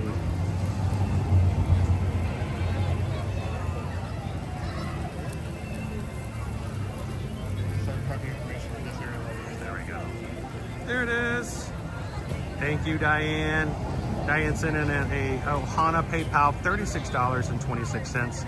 Any donation that's made with a 626 in it, it's intentional. It's not by accident. It's just not a random number someone's thrown in. 626 is just a way to say that the reason they donate is because of the community. They're not giving me money to go buy lounge flies and a brand new set of ears so that I can look pretty for my Instagram. But they're giving for the community so that we can keep streaming every single weekday. So thank you so much, Diane. And we just got a PayPal. Diane sent a PayPal. We just got a PayPal. Oh, the Magic Group. Thank you, Diane. So, mahalo. Just to start off in this area. Okay. Not necessarily a food booth, but they do this every festival. Connections Eatery does come out with 2 or 3 items that are just for the festival. All right, let's talk about that then. We have a chocolate bunction cake or chocolate cream cake, chocolate national cream that's Italian. We have a French onion burger. French onion burger. Gourmet beef blend, caramelized onions, brie cheese, and on a toasted brioche bun that's new. We also have a passion fruit cream slush, passion fruit evaporated milk, Panera syrup, and coconut cream. That is also new. We never get to eat at Connections Eateries during the festivals because we're always out doing the kiosks. So are you telling me that we could add a Connections Eatery to one of our food polls? I think just for that burger. I've had this. I thought we had a burger like that when Connections first came out. I could have sworn. At least at one point. I'm gonna have to go back to old streams now because for something tells me there used to be like a French bistro burger or something. So, very well could be. Addie and William, thank you for your continued support. I love the badges that come up when people are part of the cast.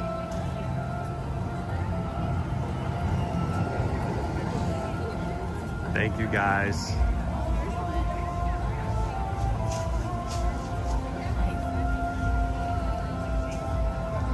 All right, so we've got a slush coming, a different slush flavor at Connections, and we've got a French onion burger.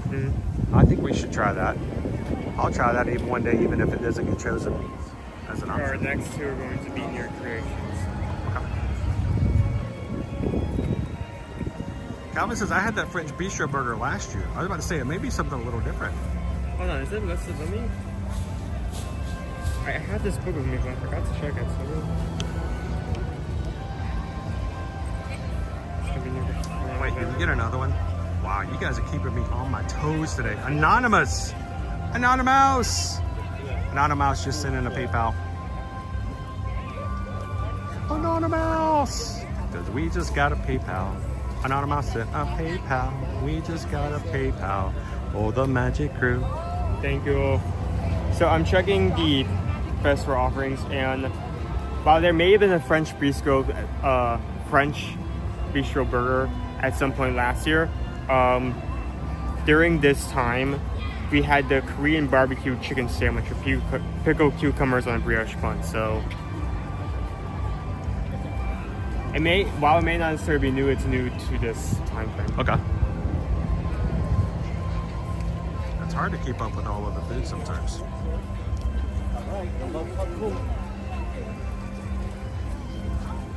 French, well, here's the thing. It's not a bistro burger. You're talking about a French onion burger. So, I mean, it's on a bistro bun. Hold on. I think. Let's go in and, I want to explore this. I mean, this is serious. French onion burger. It does. What's on the French onion burger again? Brioche bun. No, what's on the burger? Gourmet beef bread, caramelized onion, and grilled cheese on brioche bun. Okay, so it's got onions and Gruyere cheese.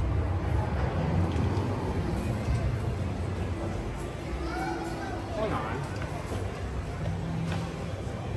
The French bistro burger is caramelized onions, bacon, and brie, and mushrooms, Dijon mayonnaise on a brioche bun. Are they just downgrading this burger? So they're taking the bistro burger and they're taking off the mushrooms, adding and switching the brie for Gruyere. So it's very similar, and they're taking the bacon off. Wow. So it is gonna be, it's different, but it's the same. Honestly, part of me, I told you I've had that burger. If we ever like stop for something to eat today, I'm tempted just to come here and get that, just so I can compare it when it comes over here. Have you not had this before? I have not. Would you like to have it today? Actually. He got all excited when he saw it. I think it was one of the first things I ever had when they opened this place up. I have not. It may have been the first thing I ever had at Connections. It's kind of the same because like I've kind of like defaulted to one or two options here, so I haven't really explored much. What do you guys think? Once we get done with a couple of the menus here at the front, you want to get Owen a French bistro burger, and that way he has a baseline, because eventually he'll have to get the French onion. And dude, Owen is thorough. He wants to. Test check is running. It's not a booth. It's not a booth. No, it's just an addition but it's to the. Something different. Yeah. It's something that's only going to be found. Well, I feel like I need to know, because someone's going to come here. They're going to get that, and it may not show up later. It may only be for that time. So I mean, we're not here promoting food and wine as much as we're just promoting the different foods, so that when someone comes, they can find something they like to eat. All right, so we may be doing it Connections today. All right, let me stop here for just a second. Where's our next place? That little station near the back creations exit where the 3 booths are. Okay, where is, we've also got the Fry Basket. Where is the Guardians of the Galaxy thing? I believe that's going to be by Coastal Eats going off of the... Okay, and Coastal Eats, I know we're kind of all over the place right now, guys. Coastal Eats is one of 2. The Coastal Eats and the Gyozas booth is not going to open up until September 28th. So, makes sense. They both have that location. They're both in the same area. So please note, there are 2 booths we're talking about today that will not open until a month after the festival starts. So, all right, let's talk about the Coastal Eats and all these that are going to be over here. And then we'll talk about the Fry Basket, which is a favorite. And then if you guys are okay, let's go back to Connections and grab a French bistro burger. Because I didn't realize Owen was going to be so excited about that. I feel like they're just like changing that specific burger, and they're just like calling it new, and they're just going to keep it like this. Well, they're changing a couple of things on it. Because I don't see them adding that and also keeping, both side by side. They're literally almost identical. So. How you doing, Ann? Welcome in. So which group should I start with first? Gyozas of the Galaxy. Okay, let me pull up, because I can't use this because it's an entirely new This one does not open until September 28th. So let me get everybody to look at it first. So, Let's do this. Come over here. Let's come sit in this shade for a second. And I want to zoom into the menu so that they'll can look at the menu, or not the menu, but the sign. So when people walk in, they'll know what we're talking about. The music's here, so you may have to speak just a little louder. Okay, Gozas of the Galaxy. I'm gonna need to like Gyoza. Okay, gyoza. Gyoza. It's like steamed buns, right? They're dumplings. Yeah. 3 types of dumplings. They all look, from the images that have been previewed, they all look very nice, but they do look like small portions, which does bring up the facts.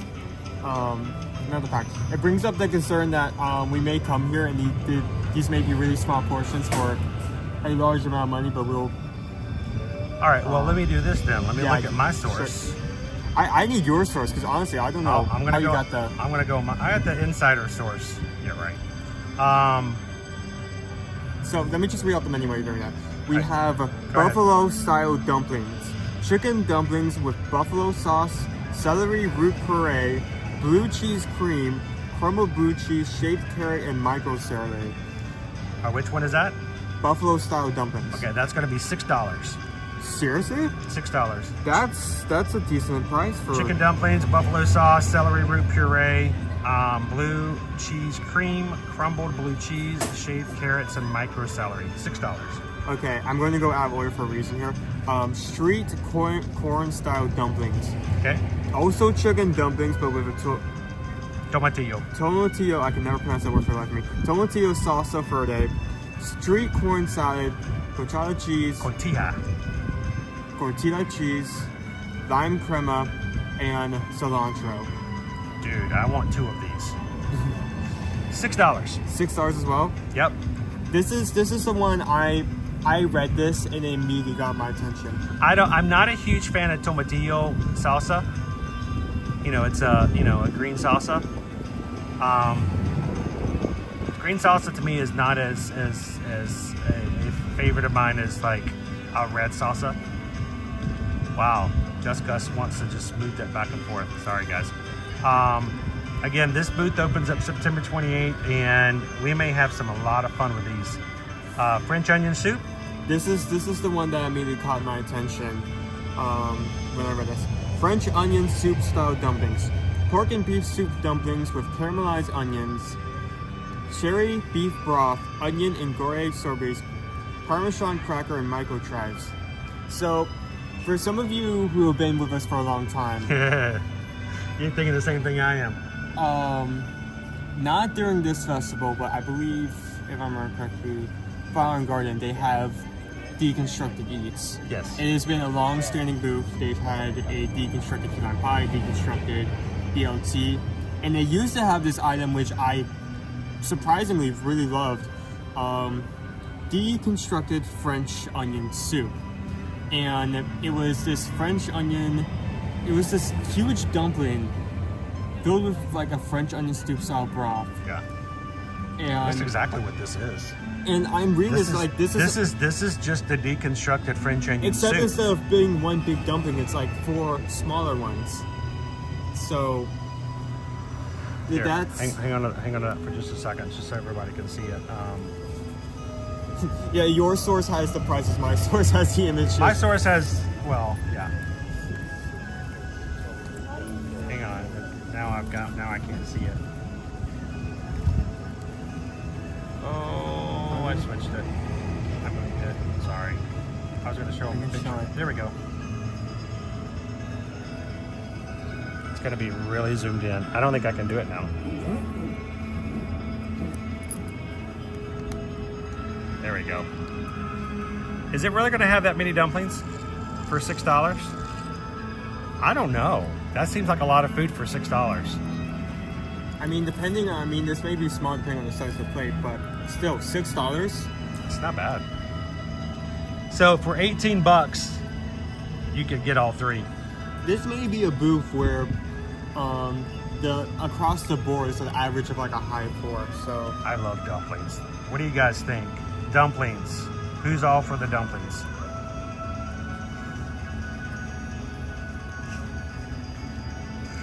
So welcome in Simply Lucas for hitting that subscribe button. We're gonna be all about the foods today, guys, so we're trying not to make too many people hungry. I'm lying, we're gonna try to make everybody hungry. So welcome in.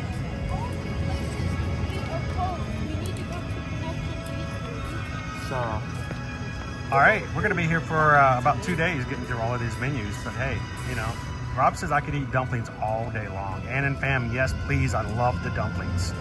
Olivia, I've never met a dumpling I didn't like. SK, dumplings, yes, please. Jared says I'm late to the game on dumplings, but are they fantastic? They should be, I hope so.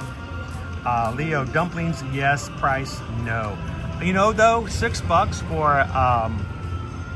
for an entree at when it comes the to festival, it's not too bad. When it comes to festival portions, you're like average for like base price is gonna be $6. If you're lucky, extremely lucky, you may find something that's $5, but most things you get are going to be around that $6 mark. Yeah, $6 is almost like a starting price. All right, I'm gonna make a little shift. Again, this booth and the booth next to it are not gonna open until September 28th. So we're gonna have to drool about dumplings for another month. Right over here to our left, Coastal Eats, again, opening up September 28th. You wanna go ahead and, what do we got for Coastal Eats? So this one I can actually pull up last year's menu to compare. Last time around, last year, we only had 2 options. And they were both very high priced. I remember they were around $12, the 2 of those options. Coastal Eats, last year we had a roasted warm lobster tail with garlic butter and a jumbo shrimp cocktail with cocktail sauce. We ended up really not having much interest in that just because it was $12 for a small portion, which is understandable. I mean, especially the first option. Lobster tail. It is lobster. But at the same time, that kind of... For this year, we have 3 options. Though. 3 options. All of them are new, even though one is not listed as new for some apparent reason. Let me find it. It is... There we go. Coastal Eats menu. We have lump crab cake. This is the one that's new that for some reason isn't listed as that. With Cajun spiced vinegar slaw and romaine. Okay. So... Crab cake. Probably not too big. Crab cake with Cajun add-on. All right, here's the fun part. Guess the price. I really hope this is $6, but I mean, this is a crab seafood cake now. item. It's got crab meat in it. At least So it should I have think crab meat in it. $6.50 to $7. $7.50. $7.50. Keep in mind, you go to Jimmy's crab cake, it's going to cost you $65 for a single crab cake. So, you know, $7.50 is not bad, especially if it has real crab in it. Next, we have the Peruvian ceviche with mahi, shrimp, sweet potato, chuple, cocolo, and leche de tigre. Leche de tigre. Tiger milk. Tiger milk. Really? No, not tiger milk. It's just it's called tiger milk. Okay, so. I don't know if this is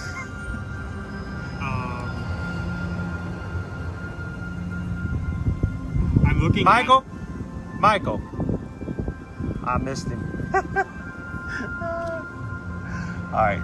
I'm looking at the photo. Sorry, another guy walked by and he was just taking pictures and I was going to see me. Anyway, go ahead. So Peruvian ceviche. The photo of the ceviche. We had a ceviche, I think it was maybe Glass Festival, and I ended up like not liking it because it had like pieces of corn in it. And I thought that completely broke up the texture and I hated that. This is the picture that is... Well, they're not going to be able to see it because I'm zoomed in. Hang on. Give me a second. Right, do this way. There's also apparently corn in this one, which makes me very unhappy. Corn's cheap. But corn breaks up the texture. It's not good to see. All right, you got mahi shrimp in there. It is, of course, not cooked except for the citric acid. Which I think it would be somewhere along the price line of the first item. We're going to be. It's the exact same price. It's $7.50. $7.50 for the ceviche. Okay. So last option we have seaside pot pie with shrimp, scallops, crawfish tails, lobster bisque, topped with puff pastry. This has got to be tiny. I'm sorry, but this has got to be a tiny serving size. It has shrimp, scallops, crawfish, and lobster bisque. I mean, we don't have to show this to the camera, but if you want to, like, that's Okay. all I'm good. Yeah, it's got to be smaller than that. I don't know. Maybe it's a really, really small thing, but it is also $7.50. Every single thing at Coastal Eats is $7.50. Okay, I Again, like that. that's $22.50 for the lot. I like that. I mean, I understand they need to have it priced high enough because this is seafood, but I'm happy that they have chosen to lower it because $12 last year, that was way too much. Minnow says it looks good. Pot pie sounds okay, says Patrick. Diane, they should have a booth with everything on a stick. The French onion soup on a stick is really hard to pull off. Jared says I'm also always a little skeptical when Disney calls something Cajun. Yes, especially if you live in a Cajun area. You're like, yeah, really? Let's see if they can make that happen. I'm excited for that. So, Ann and Fam, are they gonna have the prepaid card wristbands? Yes, they are gonna have the special gift cards that you can load up, and that way, if you want to budget, that's also a great way to budget. So you put a gift card with, it's got a little wristband on it, so you can walk around and scan your card, and when your card says, nope, no more, then you've done your budget. That's a great way to budget when you eat here, especially when everything is $6, $7, or $8 a pop. Everything sounds good, and you can easily spend $300 and without even blinking, walking around. And since it's so little bites, sometimes your stomach may not realize that you're full until you've eaten well beyond that. So budget, you can use by limit to yourself. the prepaid gift cards. It's a really great way to do And you can that. also, like, every time you like tap it, you actually can see how much is left. So you have a indication about all the time how much you can go to before you limit spend. Okay, so all right, so again, these two booths are opening up on the 28th. Let's go check out the fry basket, and then Flavors and Fire as well. And Flavors of Fire, yes, right. Yes. There. Well, let's go ahead and while we're in the shade, let's talk about Flavors of Fire. Sure, yeah. Because Flavors of Fire is right behind me. I will show you guys what the place looks like, but let's talk about Flavors of Fire. Okay, pull up the menu faster. I should not have gotten it up, but I put everything away. I can go ahead and get started if you like. So last year we had a steakhouse blended burger, beef and wild mushroom slider with truffle brie, cheese fondue, arugula, truffle potato chips on a sesame seed bun. Now this is last year's, guys. So last year's. You're gonna confuse. You might confuse some people if you start reading off what. Emphasis. Last year. Also last year we had Impossible Montreal style burger slider with cheddar and tomato jam on a sesame seed bun. And the last item from last year we have a smoked corned beef with house-made potato chips, cheese curds, pickled onions, and beer cheese fondue. Let me pull up the menu from this year. Two of those are returning. So we have the Montreal style burger. Montreal! Featuring Impossible beef with plant-based cheddar, tomato jam, bibless, plant-based garlic on a sesame seed bun. So the only thing, it's slightly changed based on the stuff they put on it, but other than that, it's exactly the same thing. It's a slider now. This is not a burger, but a burger slider. I mean, the last year was burger slider as well. Yeah, so. but I'm just letting people know. This is a burger slider, Impossible beef. Everything is plant-based. And guess the price. I'm gonna say $7. $6.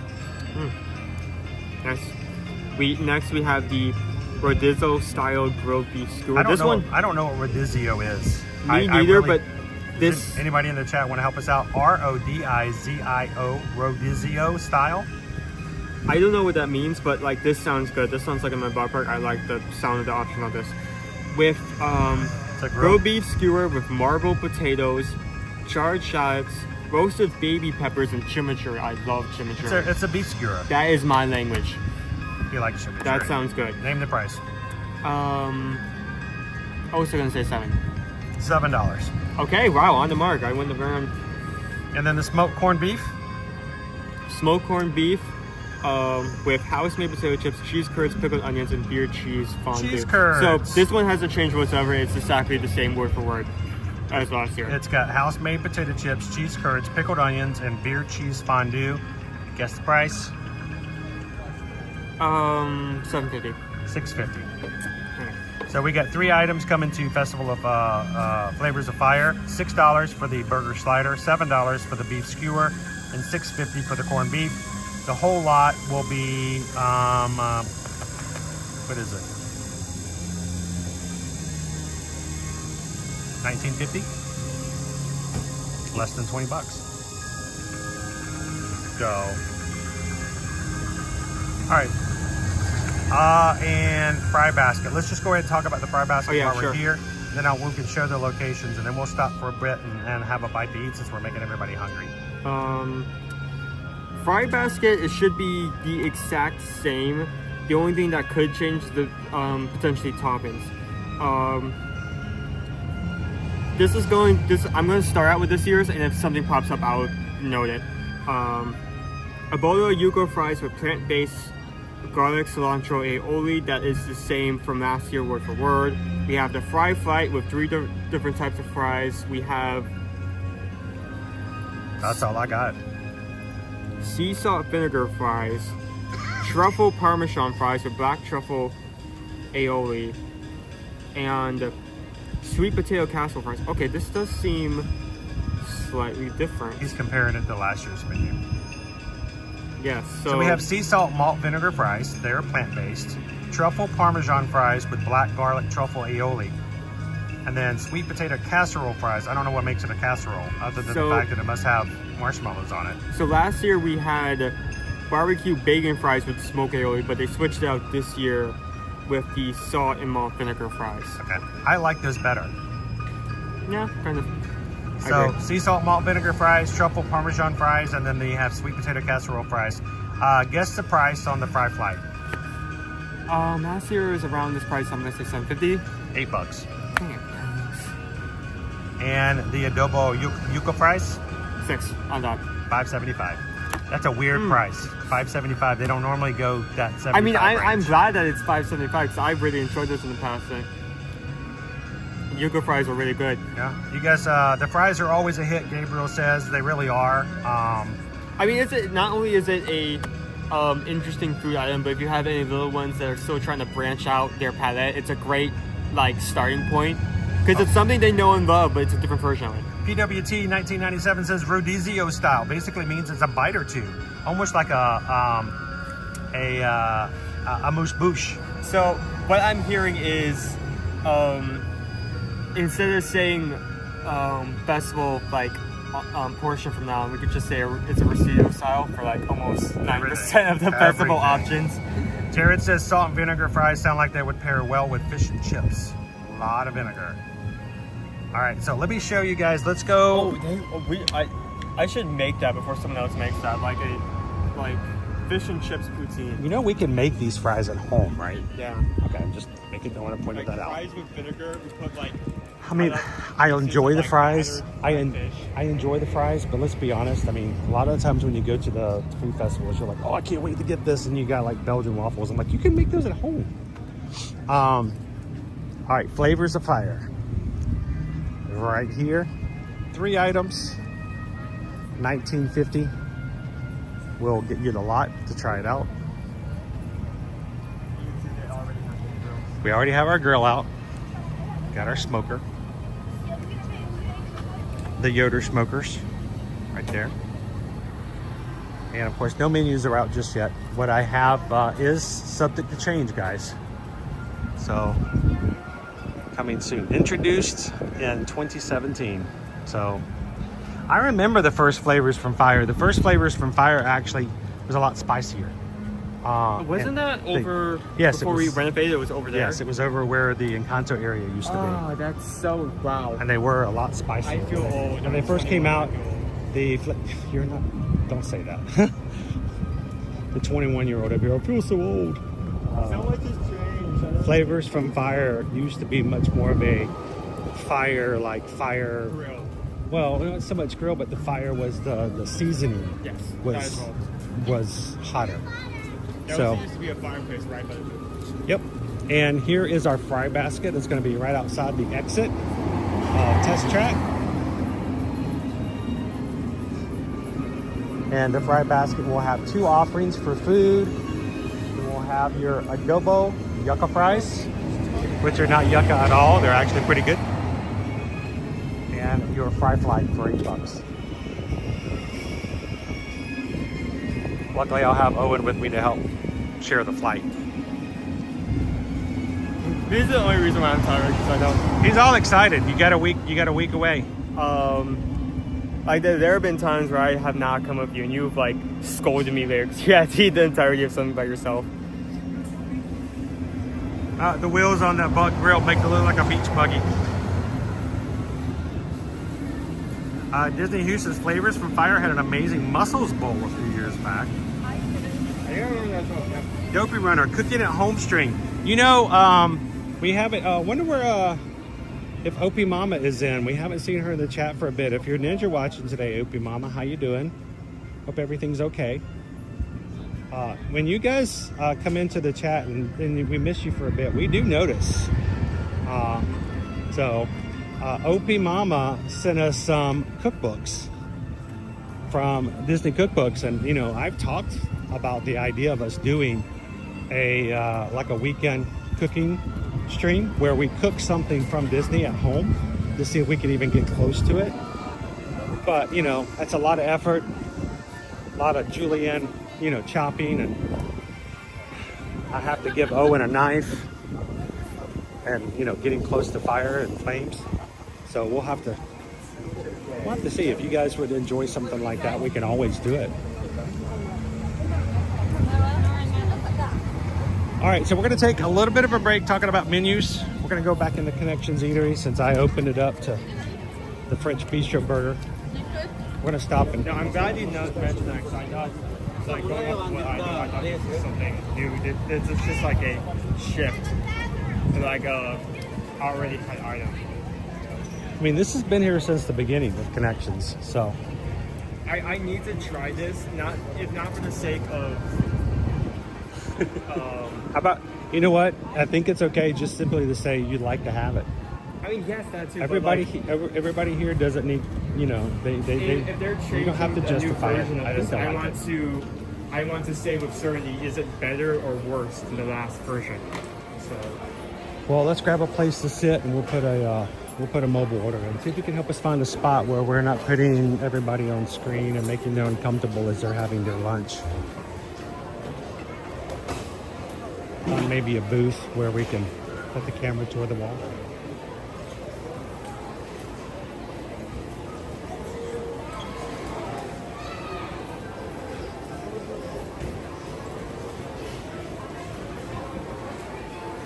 Thank you guys for popping in here today. It's going to be a little bit of an unusual stream because we're going to be talking a lot about food that we talk about but we can't actually get. We're talking about the menus for the upcoming Food and Wine Festival, so it's going to be a lot of wishful thinking. King of wishful thinking.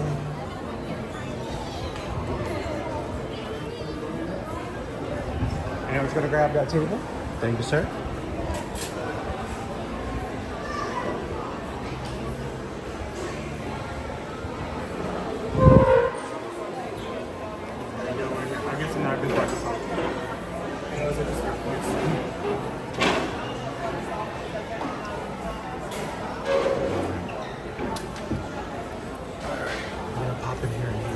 As possible. There we go. A little bright. How you doing, Kayla B? Welcome in.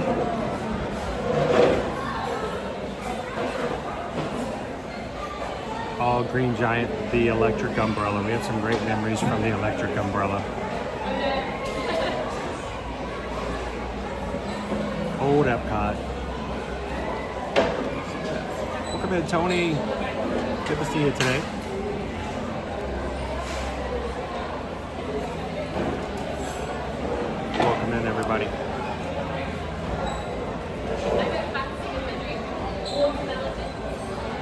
get some napkins. We're gonna wipe the table off.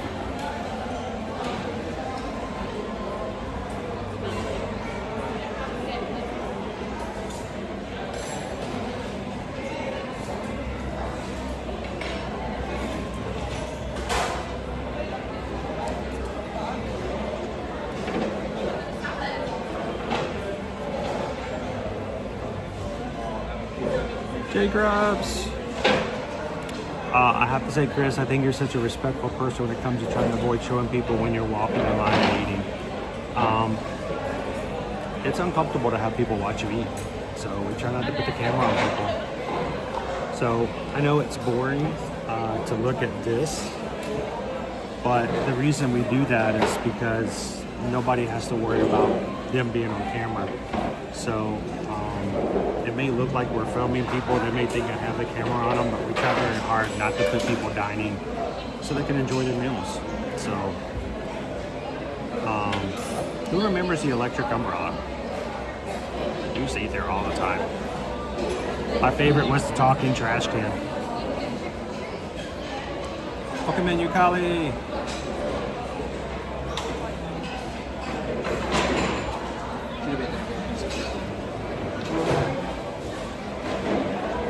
Yukali's watching from Tokyo today. Glad to have you in with us. So, what time is it? What time is it over in Tokyo right now?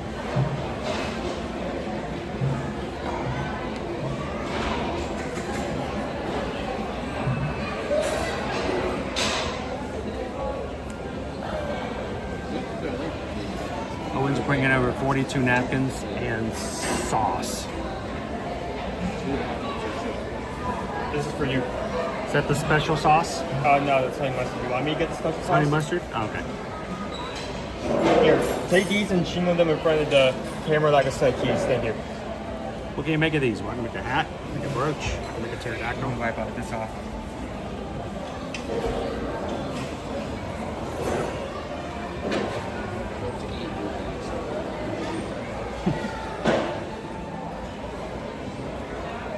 You guys need any napkins? He got all of them for me, so if you... Thank you very much. Right in your bench right, so. Awesome. All right. You're getting the burger, right? You want anything else? Okay. I'll go ahead and put a mobile order in. All right. Who has never made a mobile order before? You guys want to order with me today? Let me show you how it's done. In my Disney Experience app. Let's do a little training. If you've never mobile ordered, it's really, really easy. All we're going to do is start right here on the main screen, and you'll see there's a plus button in the middle. We're going to click it. Try to do this backwards. Oh. Oh. Order food. Simple and simple. Order food. And then it's going to give you some options. Maybe. You know, I had this happen. You know, the last 3 times I tried to order food, this has happened on my app, but your app pulls right up. You might want to see if you can pull yours up faster. I don't know why, but this has been an issue on mine lately. So, how you doing, Charles?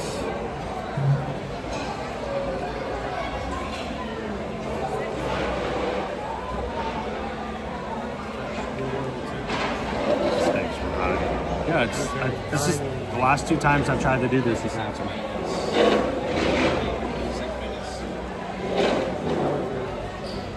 Yeah, his pops right up. That's frustrating. Let me try another way. Let me try it the way you did, just see if it makes any difference.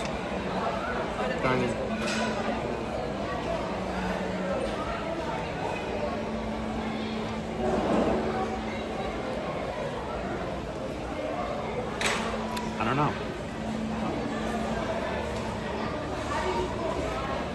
We'll see. All right, you put the order in. Oh, am I getting it too? Oh, do you want to get some notes in this one? I don't know. That's what Owen wanted to try. Well, while he's doing that, it's worth knowing that we don't like showing stuff just reviews or you guys with us. When you guys come, we want you to have actual information of like what's good, what you should do, and one of the things is food. I mean, you're spending so much on every little tidbit of your vacation, and food is a big part of that. So if you're spending that much on food, you want to know what you got is good. You should get something you like. Yeah, get something you like. There's probably no worse feeling than like dropping like $15 on an entree or something else. They have a Peruvian salad. Peruvian salad has filled greens, sweet potatoes, avocado. I don't know what chuclo is. Chuclo, onions, sweetie drop peppers. Chuclo may be corn. Could be. Spiced sesame vinaigrette. Peruvian salad. That's intriguing. So yeah, there is no other worse feeling than dropping $15 on an entree and have it to be one of the most disappointing things to be in the entire vacation. So we want to help you guys avoid that if possible. Rubbing, there's no mushroom person. I mean, exactly opposite way. If you put mushrooms on something, I'm immediately... He's gonna love it. Immediately more inclined. Mushrooms will make it for him. There you go. Yeah.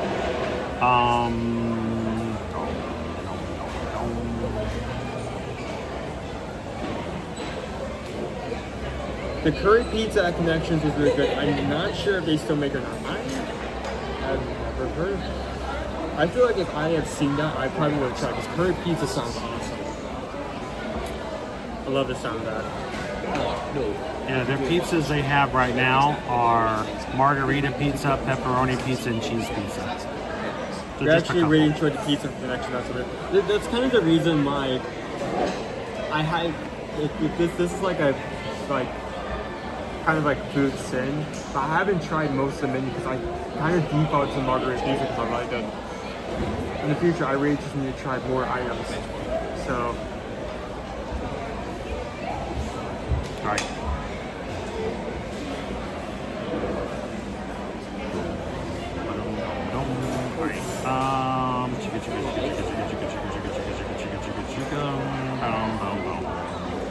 I have to say, Chris, I think you're a respectful person when it comes to trying to avoid showing people when you are waiting in line and eating. Some streamers don't do that. Yeah, we were talking about that earlier. That's why we've got such a boring background. Because if I sit in the middle, somebody else is going to have they're going to be on camera. And they're going to feel like we're watching them eat their French fries. We don't want to waste our fun anymore. So we will take a worse look to be respectful of those who are dining.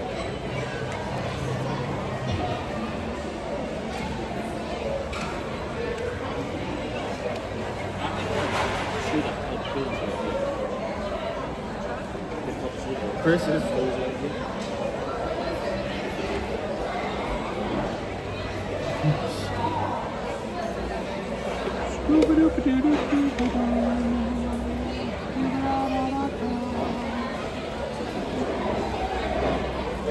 Alright, lunch is ordered.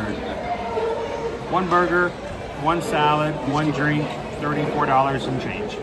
There's lunch.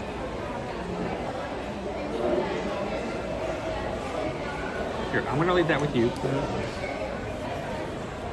And just for a second, I'm gonna take everybody over to the other side. Sure. Just so it's not the same boring. We'll be back. Let me know in the chat if you're ready to go. But let's walk over to Starbucks for just a second.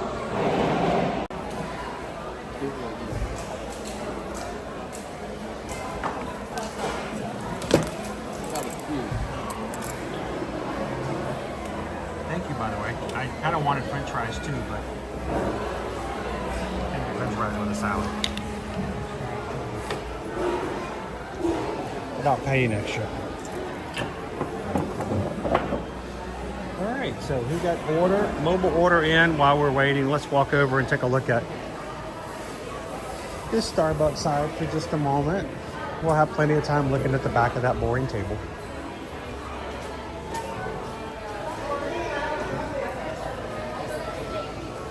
Oh, Oh, Leo, what a great compliment. You're just a big kid at heart. You know, when it's really, really warm, appetites tend to wane. And if you're not accustomed to that, then, you know, sometimes you may order more than you need to. So, one of the things we talked about, and we may do this on a future stream, maybe we'll choose a week in which everything we have will be kids' meals. We're going to try to eat less for less money, just to show you guys how we do it, or what kind of options you can get if you get just kids' meals. So we might just do just that. All right, let's walk over and check out our tree cakes. The Baumkuchen.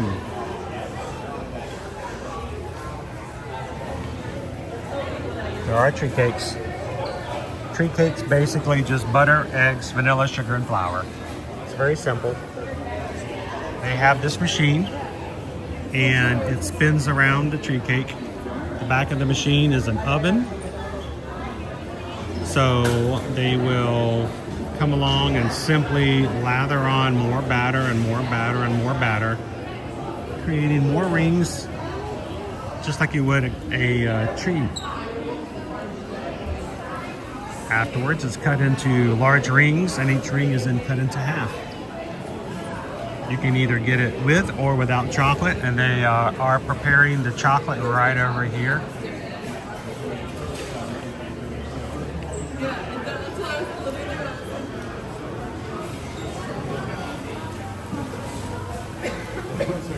So they added this about 2 years ago, and it's, for me, I don't know. I think I would be very impatient. I don't know if I could sit here for that long a period of time and just slowly add on more and more batter.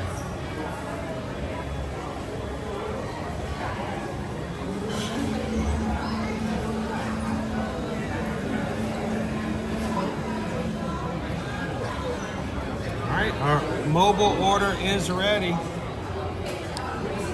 Cheryl says we had one last week. What did you think about it, Cheryl? Did you get the one with or without chocolate?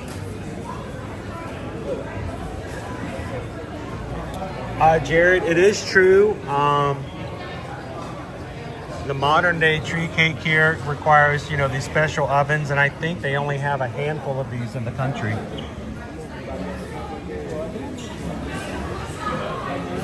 Very much a German tradition. Pounding the pavement, I don't know if you're with us here today, but would love to hear whether or not you have ever seen or encountered these in Berlin. All right, I gotta go back to the table so Owen can go get our food. Look, there's some of the tree cake that's been dipped in the chocolate. I almost ordered one for dessert today, and I decided to not overdo it, so. I believe you can also order some of this over at the Starbucks where we're at right now, so if you just want to walk up and order one. A pretty short line.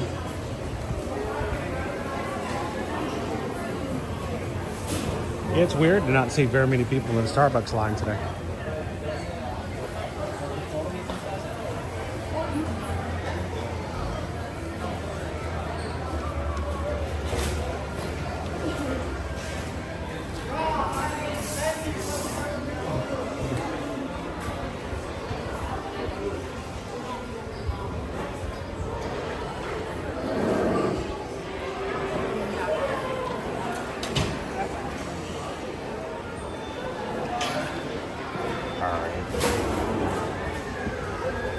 Over to the table so Owen can get his mobile order.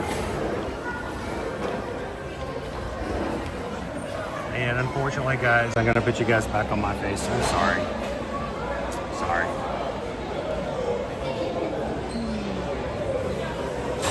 Owen got me some honey mustard because he was expecting me to order something with French fries. That was very thoughtful. I got a salad though.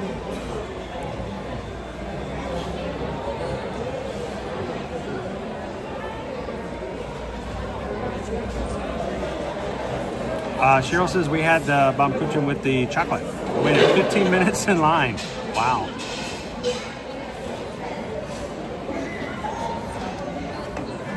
How you doing, Theo Samigo? By the way, Theo, thank you for the email. Greatly appreciate that. Diane says tree cake should be at the Wilderness Lodge. Free sample when you check in.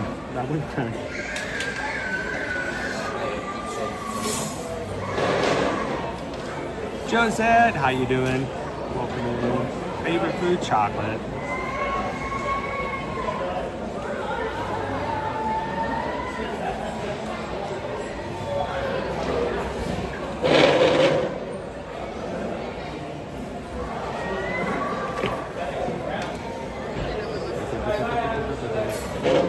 Rob says, I wish I had the equipment to make tree cake at home. And fam, kids meals are great. Most times my daughter and I always get the kids chicken tenders or we split an adult meal. My husband does what he wants, but I like to save money. The great thing about getting kids meals is that most of the time always include a drink. So instead of spending $5 for a drink, if you go to a place like ABC Commissary at Hollywood Studios, you can get refills even if you get a kid-sized drink. So instead of spending $12 on a meal and $5 for a drink, you spend $10 on a kid's meal and you can still get refills. So, you know, depending on the situation, it works out really well. Well, thank you, sir. Already filled that up. Don't want to backtrack. This is the main reason why we're here. This is the only reason we're here today, is he saw this on the menu and realized he's never had it. And I was going to change. This may not be the same in a couple of days. We're going to add Gruyere and take off the bacon. And grab me a knife and fork. Yeah. This is the French Bistro Burger. This is me still in a fry from Owen's. I put it in the honey mustard he gave me.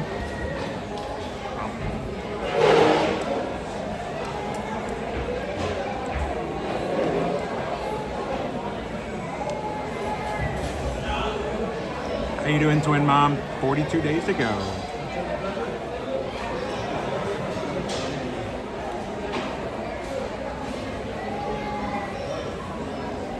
Spazzy Sparkles, thanks for these videos. With 3 neurodivergent kiddos, they struggle with the unknowns, and he's definitely helped keep us up to date. So, and we understand that. The unknown can be really difficult. Knowing what to expect ahead of time helps out, and we get that.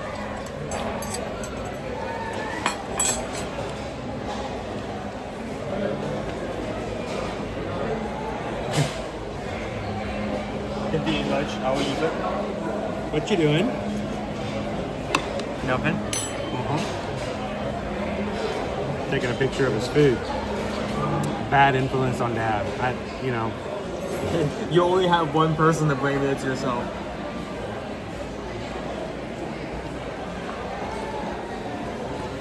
So, this is my favorite thing to get inside Connections.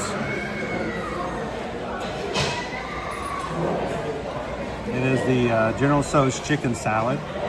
Mine is the margarita pizza, and that is yours. Like, we cannot stray from these 2 options. Well, I never get to have this except when we're doing Festival of No Festivals. Otherwise, we're filling up on food that you guys are choosing from the menus. So, I need to try that. There's so many options on this menu that I just need to this try. is salad. I like it. I like the good salad. The Peruvian salad. It's a salad with like well-seasoned chicken strips, oranges, and a meat sauce. So it's different. It's different. And it's got edamame in it.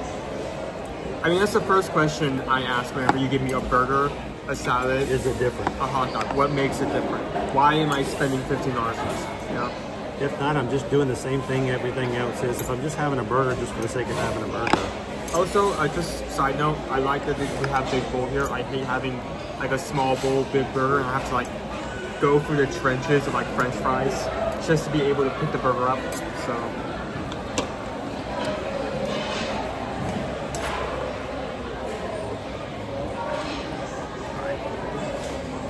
Before I even said this is the burger, stop. like to know that all the patties, all the burger patties are this thick for all the burgers. So even if you get like a normal burger here, you're already off at a better quality than probably most places on this property. Thank you guys for being open to letting us stop and doing this today. We rarely ever pick our own food choices, so what do you think?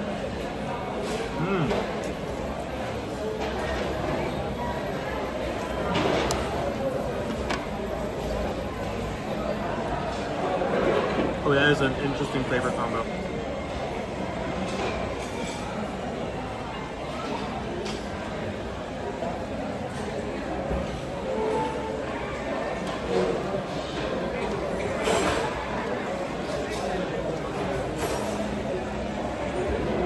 This is definitely leaning towards trying to be as savory as possible.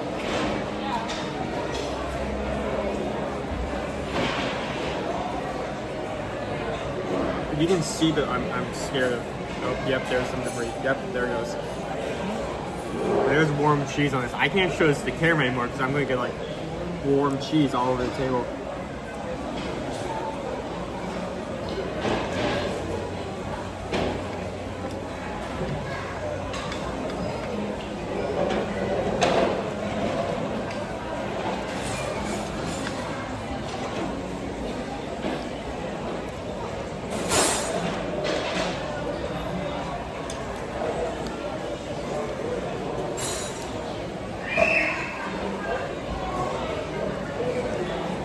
How you doing, Sea Starns?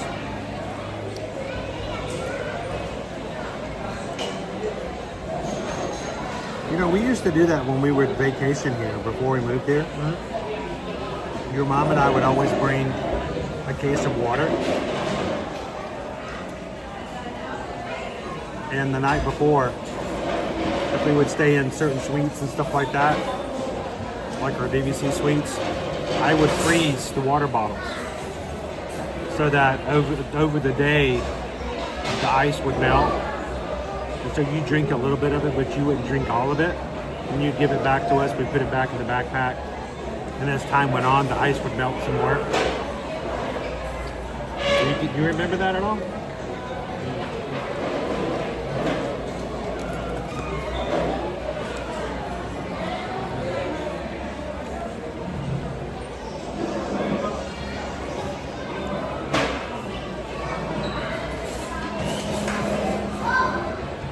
How you doing, Antonio? How you doing, Gordon's on the go? Today, we are talking about food and wine menus coming out next week when the festival starts. There will be a modified French onion soup burger or French onion burger here at Connections, which is where we're at the moment. And Owen, I did not realize Owen's never had the French bistro burger. I need to try this just so if I do happen to have that new version of the burger, that I can compare it. So he wanted to have the baseline. So today, the French bistro burger, and I'm having my favorite, the General Tso's chicken salad. Very well done. Now, I have my own opinion of this, and actually it kind of, I agree with Tammy B with her statement earlier, but I don't want to say it out loud until Owen has a chance to review it, because I don't want to influence him. Despite what you may think, I don't like being an influencer in that way.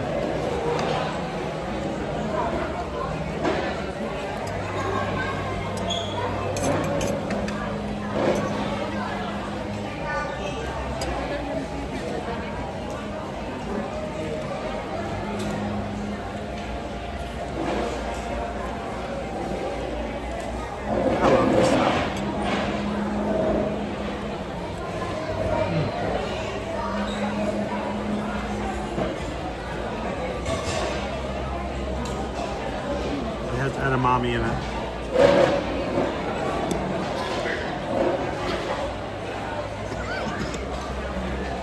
Now, do you think that your reviews are different or could be different for people who try this? Because I know when they come in, they don't inhale their burger like you do. I know you're going on admire. I think maybe different for people who don't like mushrooms, but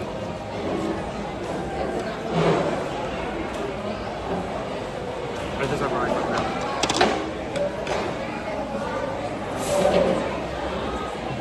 All right. Tell these people about your burger. It's like what, $5.50? $5.50, $5.75. The price. I mean, no, 15. 15. You know what I'm saying? Nothing's $5 here.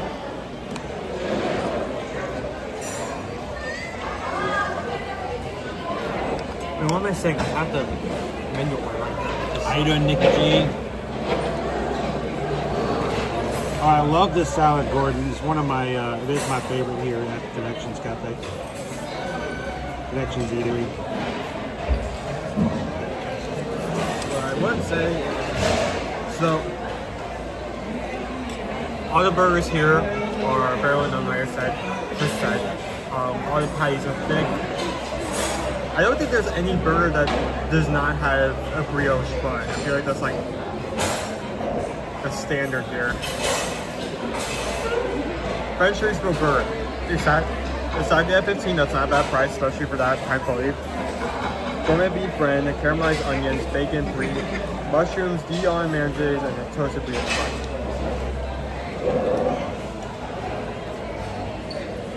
So, bacon. I feel like this is what's on this burger separates like, oh, we just put bacon on it kind of thing, and what actually like someone deliberately tried to make a certain flavor profile within this burger. So you have the crunchiness of the bacon, but then you have the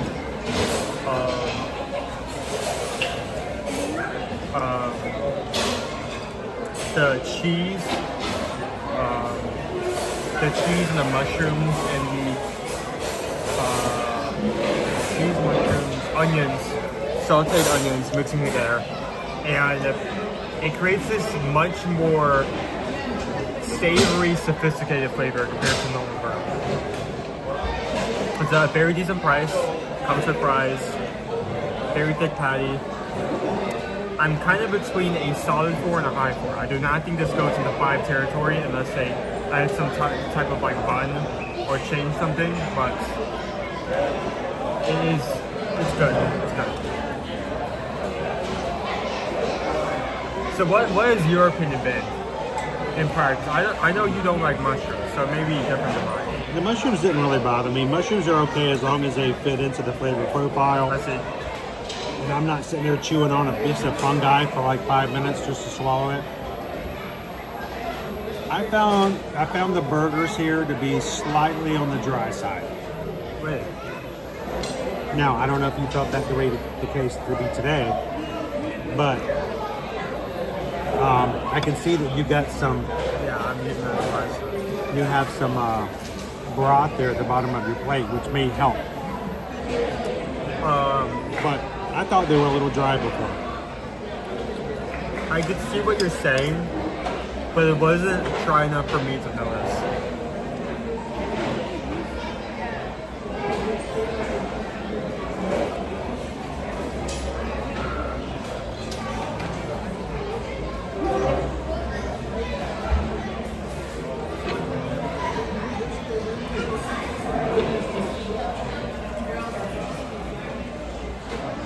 So how would you compare it to other burgers? I say Richie's doing the plain cheeseburger. This is way above that. Compared to like, say, your normal specialty burger where they just throw bacon on it, maybe a sauce if you're lucky. This definitely goes higher than that because there's definitely a effort that all the flavors in there are combining with each other. Like it isn't like we're letting just one sauce be the lead. No, we're having like 5 different ingredients and making sure they mix together in a concise manner. No. What I'm having, that's pretty complicated. Kale blend, bromine, broccoli slaw, red bell pepper, mandarin oranges, edamame, wontons, warm fried chicken, and dinner sauce dressing.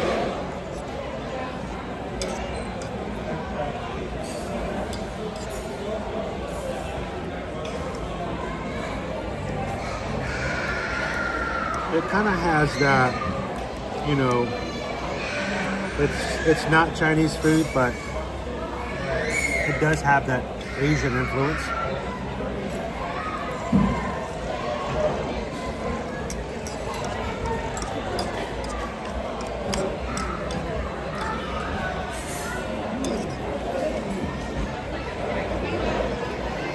Maybe the closest I'm going to get to having Chinese food today, and I'm all for it anyway.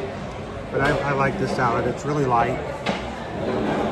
On our hot days, you know, it's not heavy on you as you walk around.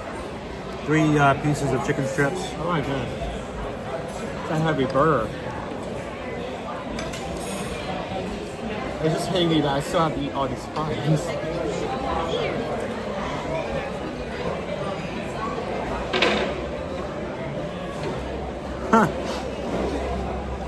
True, Ann. Very true.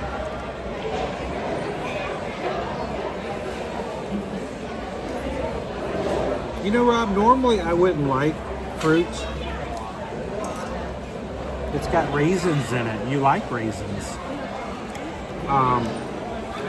And things, but the mandarin oranges, it fits the flavor profile. And it's like, it also isn't a fruit that's going to cause a lot of like texture. Please don't add apples. Apples and walnuts does not make things fancy for me. Apples is one thing. Walnuts, my goodness. That's too much. I've been to so many southern things where they throw in apples and walnuts and all of a sudden it's fancy and I'm like, no thank you. Not a big fan of that.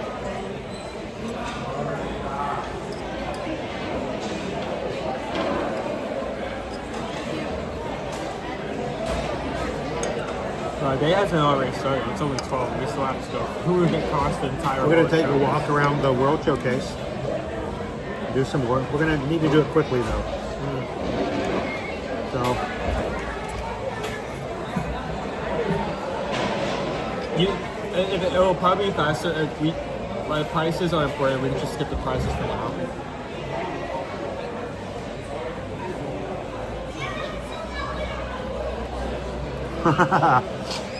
We are very much powering Monstropolis today.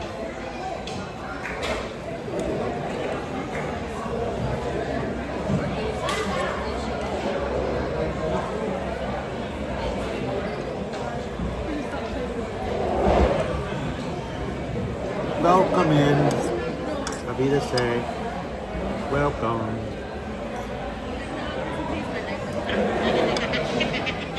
Bienvenue.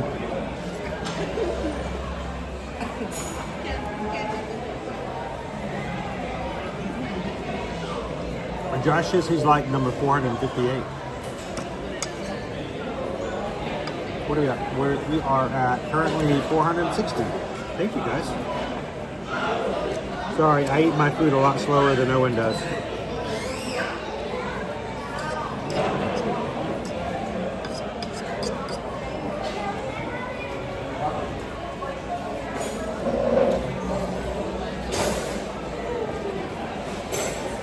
I know what you're thinking. When a guy with such a large mouth who talks as much as he does, shouldn't take a long time to eat.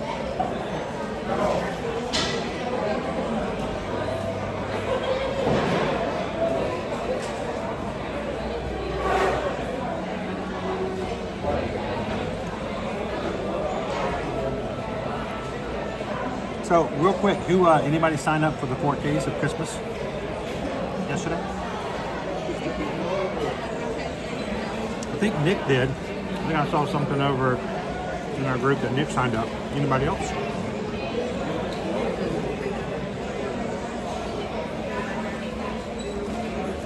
He did, Karen. He did.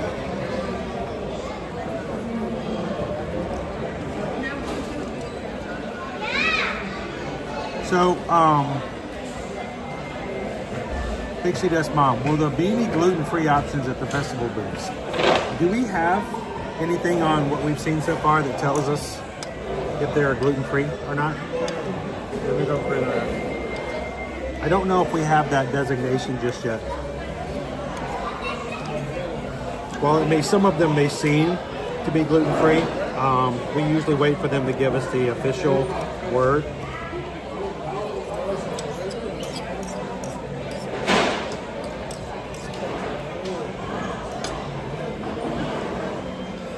I think we list some ourselves, so. Not yet. So we'll have to wait for the official menus to come out, like in the park, so we can look those up. When we get the booklets, we should have a clear indicator, like that little cheese symbol, if it's good or not.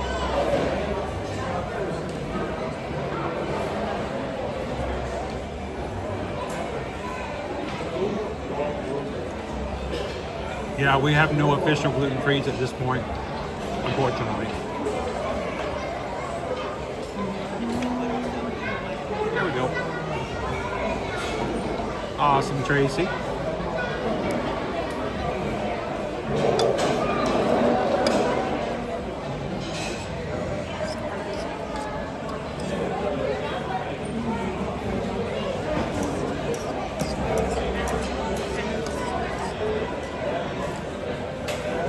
Cheryl says, I wish we could have met up on Monday. We got to meet Cheryl on last Friday before the first Mickey's Not So Scary. She said, we had so much candy from the 2 parties. I'm giving a big bag for the family. I was passing it out of the resort to whomever would take it. Well, I'm definitely, when we go to the party, I'm definitely going to be choosing like a small selection of candy to keep to myself. We are definitely going to be funding like Halloween. Candy to give away. Why don't you tell them what our challenge is going to be for you for next Tuesday? Next Tuesday, we're going to try to see if I can get as much candy as you can buy.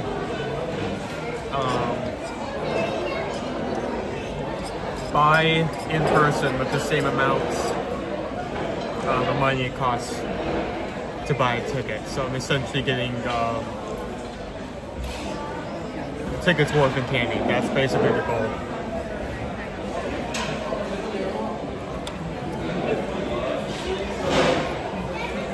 Haley, I'm really enjoying the salad so far. I'm going to be doing the parade. I'm going to be probably at least trying one food item while we're there. This seems interesting. Maybe I'll do the fireworks, but my main goal is just going to be running around head to head. So while I'm waiting for the parade to start, Owen's going to be trick-or-treating. While I'm waiting for the fireworks show, Owen will be trick-or-treating. I'm going to be min-maxing whenever it's possible for me to do so.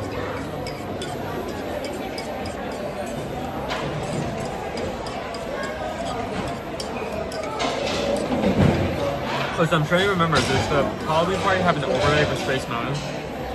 Does the Halloween party have an overlay for Space Mountain? Maybe that's the last thing I do.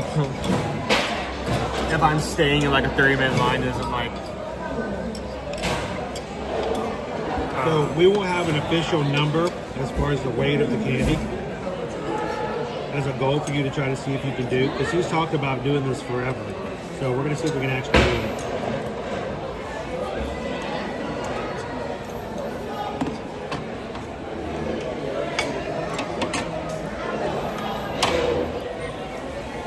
All right, again, General Tso salad, light vinaigrette, mandarin oranges, edamame, carrots, bell peppers, and the wonton strips.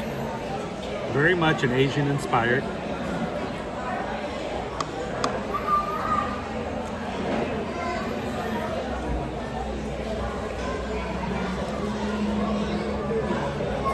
My favorite salad here. So, definitely a 4 out of 5. $12.79, I believe, is the price. and it's not too heavy. So that's a big thing.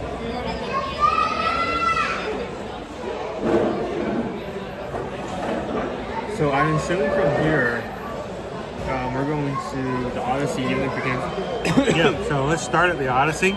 Oh, the French fry one and their French. Oh, but Get ready to turn the camera on and you're going to be hawking up French yeah, fries. please don't do that. Wait a second.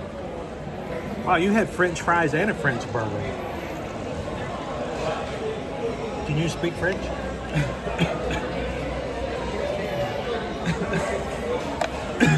Parlez-vous French fries? Okay, I'm good. You need me to do the Heimlich? You sure? I mean, we're going. Okay. Even though we can't step inside the Odyssey, it's worth it. We can talk about. Let's start at the Odyssey. We'll make our way around the World Showcase all the way, starting in Mexico, which is every civilized person's direction to go anyway. You thinking this? All right. We'll get moving again. We're going to continue to talk about all of our food and wine festival menus starting next week.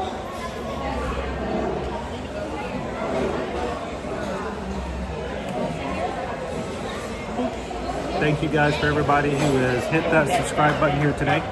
35,763. That's our Magic Crew member size. So thank you guys for everybody who subscribed today. You know, it's we are 37 away from hitting 35.8, and we're gonna try and see if you guys can help us hit 35 or 36,000 before the end of the month. That's a huge number, huge number. So if you're watching today, especially if you've always been a member and always watched but have never subscribed, we'd love for you guys to take a couple seconds, hit the subscribe button, and thank you guys for being a part of our community here. We appreciate it. So we're going to grab our food up, we're going to get a refill of water and some drinks, we're going to make our way over to the Odyssey, and we're going to continue to talk about our Food and Wine Festival menus, give you guys something to write down and get ready for, and what are you guys going to have when you come to Epcot the next time. And in between there, if you don't have something set up, reach out to us. eartoearmagic.com is our website.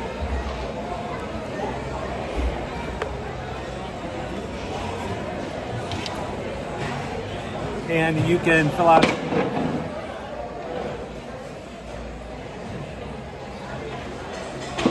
Are you okay? Wow. Yeah, while he was gone, somebody came over and installed a chair right in the spot he was going to walk. Hate it when that happens. Reach out to us, fill out a travel inquiry form. We can help you book when it comes to Disney World, Disneyland, Universal Orlando Resort, Disney Cruise Line, Virgin Voyages, Royal Caribbean, Celebrity Cruise Line, Princess, pretty much all the major cruise lines, and Beaches and Sandals, all-inclusive resorts. Those are the main things we do. Reach out to us, let us know if we can help you when it comes to booking your next travel. And remember, we don't charge you any fees. So you've always thought it'd be kind of cool to have a travel agent who can help us with things, but we can't afford it. It's already hard to go on vacation, so we completely understand that. We charge no fees. We get paid by these companies to help you book your trip and to do all your travel for you. Why? Because if you're calling us, you're not calling their 1-800 number. So if you're not calling their 1-800 number and we're taking care of it for you, they don't have to hire as many people to take care of their call service centers. So we can give you hopefully a lot better personalized service than they can, and it costs them less to pay us a commission than it costs to hire a full-time person to man their call centers. So reach out to us, guys. Let us be a part, and let us be your personalized Travel Mason travel agent moving forward. So thanks a lot. Appreciate it. And sorry, I've just been walking back and forth like the last 5 minutes. Yeah. Here, I'm going to let you man it for just a second. I'm going to go get a refill, and I'll meet you at the exit. Right?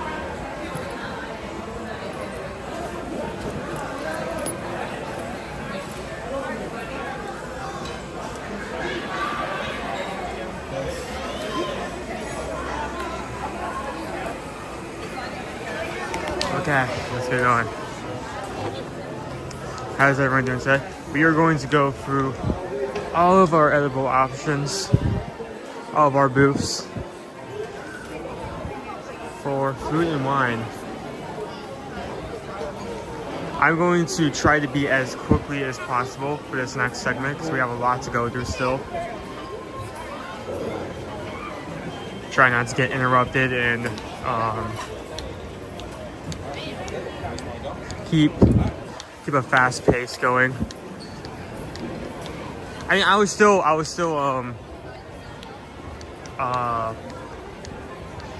still be noting anything important, like for instance, if anything has changed, if anything has catched my interest, if there's anything important I have to add on to what is available. But I'll be trying not to hold us back because it is 12. We've only gotten through like 5 of the booths available.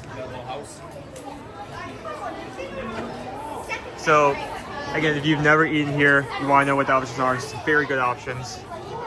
Yeah, what I just, oh, this reflection. Oh my goodness. There we go, kind of angle. French Bistro Burger, which one I just had. American Classic Burger. Black Bean Burger. Hand-breaded chicken sandwich. Margarita pizza, which I keep getting, but I honestly need to try some other options on this menu. I just, only place on property where you can really get margarita pizza. Cheese pizza,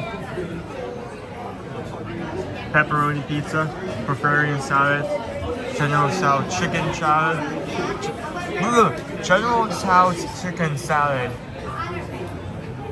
and these.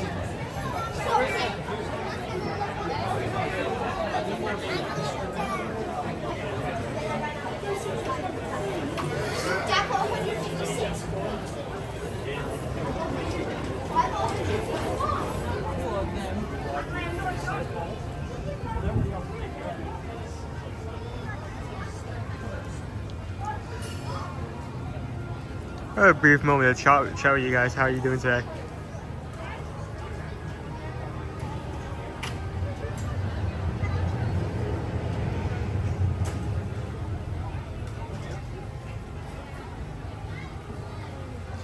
They are really good, Dave. Disney has a couple of months ago started coming out with like some new specialty fries that are ranging from like $1 to $2 extra. I think out of all the versions of like specialty fries I've had, I think the truffle fries have been by far my favorite. You had the French Bistro Burger. You gave it a 4 out of 5. Your baseline has now been set. Yeah. So if we do come back here, we do try that.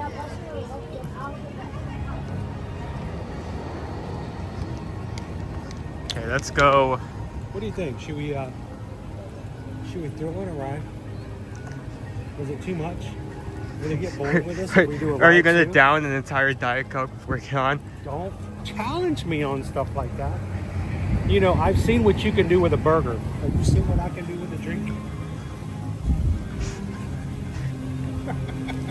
We each have our own talents, you know.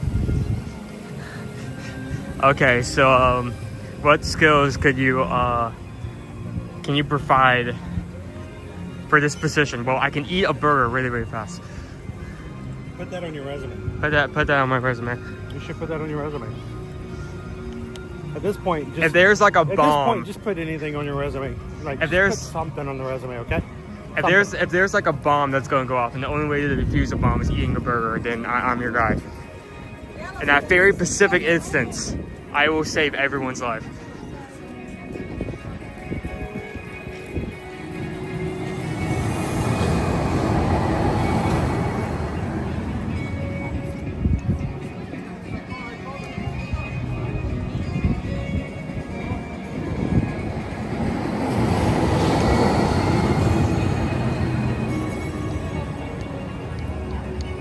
Done?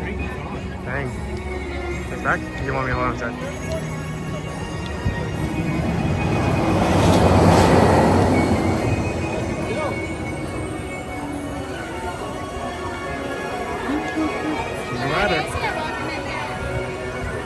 Everybody, sing along. All the single riders, all the single riders, all the single riders, all the single riders, all the single riders.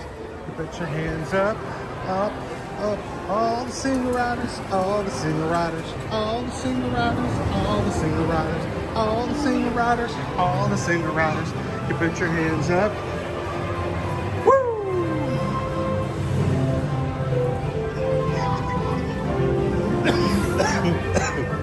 Sorry. I choked myself up there.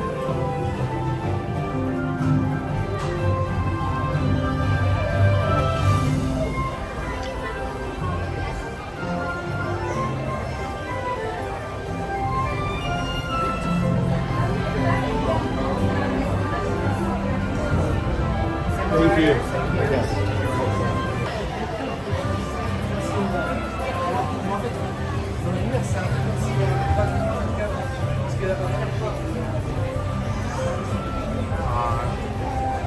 I'm glad, hey, one person enjoys it. Thank you, Wild Star.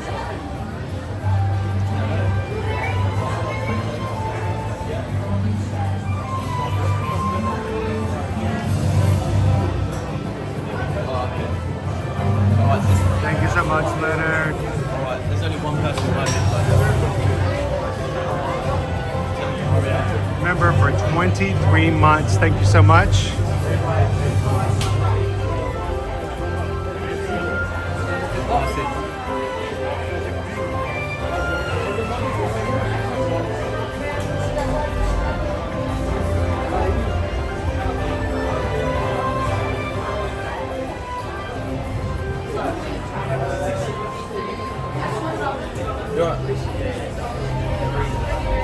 Oh, it's free.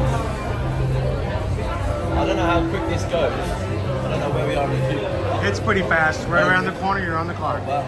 So, I'm guessing maybe 5 minutes. Oh, really? This is a really good line for single rider today. For Rick here. What's that? Pretty cool. We do this. We do this every day. For YouTube? Yep. So every weekday we're here. Really? Have been for 5 years. So. My first time over in the States. Oh, really? Where are you from? UK. UK? We got quite a lot of fam. Our family from the UK. Really? So all of our UK fam out there in the chat, how you doing? You want to say hi to everybody? Yeah, let me say hi. So you're from the UK. Where in the UK? I'm from Milton Keynes in the UK. All right. So everybody in the chat is like, oh, I know exactly where that's at. Don't take the mick out of me. So you are normally about, let's see, it's almost 12:30, 5:30. Yeah. Still have any jet lag? Or you? I'm on day number 4 now. Oh, so you're getting there. You're getting into the time frame. So have you been at? We're 2 weeks staying in Disney. Yep. But we are going over to Universal. Awesome. Universal comes up next. Best thing you've done so far at Disney? It has to be Pandora. Entering Pandora Avatar. is amazing. Yeah. And then Flight of the Passage is like nothing I've ever done before. It's amazing. It's a lot of fun. Really, really. I'm scared of heights, but I still love that attraction. It's great. It's crazy. What are you looking for Universal? What do you think you're looking forward to the most? Definitely Harry Potter World, Wizard World, Happy Harry Potter, all different bits and bobs. And then I've heard great things about the whole coast. Now, have you ever done the Harry Potter tours in London, in the London area? Yeah, I've done the tour over there, but there's no coasters there, so it's just a Oh, walking that's true. tour. You just get to walk out and look at stuff. You don't get to ride stuff, right? And I have to say, so Harry Potter and the Forbidden Journey. You've got Hagrid's, motorcycle adventure. Yeah. The Ministry of Magic over at Epic Universe. Yeah. So lots of stuff to enjoy. We've come at a great time. I think we're looking forward to Epic. We're looking forward to the end of the park. The Isle of Berk. The How to Train Your Dragon area. You've been? It's amazing. Wonderful. So, it's you're gonna have a lot of fun. You're gonna enjoy yourself. I'm looking forward to it. We've been very surprised. In the UK, you go to a theme park, crazy. You choose hour-long minimum. Over here, we've done everything under 40 minutes. Murray's Adventures in our chat says not far from in London. Yes, not far from London. We have a lot of lot of our UK fans, this is the time of year where everybody's on holiday. Yeah. So we run into a lot of UK families coming in. Everyone's British. Yeah. So it's just that time of year. So we always tell everybody, usually the last week of July until about the last week of August, we hear a lot of British accents in the parks. So very much so. Sort of like when you in January, we have a lot of, what was I going to say, not Brazilian. A lot of Brazilian tour groups and stuff because they're summertime. So that's when they have their summer breaks and their holidays as well. So Interesting. Is there, are you here with the family? Yes. They're not riding with you today? Two have sat this one out. Two of the grandparents, and then my other four, there's 6 of us in total, they've gone together and we said we'll single ride of this and then meet the grandparents. Well, this is a good day for single rider. It's probably about a third as big as it normally is. Well, what's the channel? Are you guys together? Yes. Yeah, come on up here. You may actually end up sitting in the same car. You never know. It's our channel is Ear to Ear Magic. I'll have a look. I'm subscribing. And anytime you guys, we're here every Monday through Friday. So if you ever want to come back and watch the rides or ride along on the coasters with us, we have a lot of UK fans who will turn on the television when they're having dinner. Because this is about the time we're in the parks. So exactly. We actually we have a Patreon where every month we have a Zoom call the first Tuesday of every month, so people will come in who are patrons, and it's at 7 p.m. our time, so it's midnight for you guys, and we actually have a couple of UK patrons who actually stay up to midnight just to do the call. Nikki G's in here, she's always doing that, and it amazes me how dedicated people are. Like, that's hard to stay up to midnight. You must have a good channel then. Exactly. But it's a lot of fun. So now, if you guys want, if we catch you at the exit, you should come over and give us a review of what you think of the ride. First time riding? Yes. Okay, so yeah, if you catch us outside afterwards, come over and tell us what you think about it. We will. This is a brand new thing we just had. We've only had it for a month. Yeah, so they just redone it. It's brand new. Yeah, so we just got a chance to ride it for the first time just a month ago ourselves. What did they redo? What did they change? It used to be, there were, I'm trying to remember it kind of exactly. They've added new narration. They changed the idea of your narrator being like an in-car, like an AI person and personality. And it modernized a lot more. So like the last part before you go outside, when you go into that space, you're going to see it, you're like, yeah, I was not that way before. We're excited. So, like a fresh paint, like a fresh coat of paint on, you know?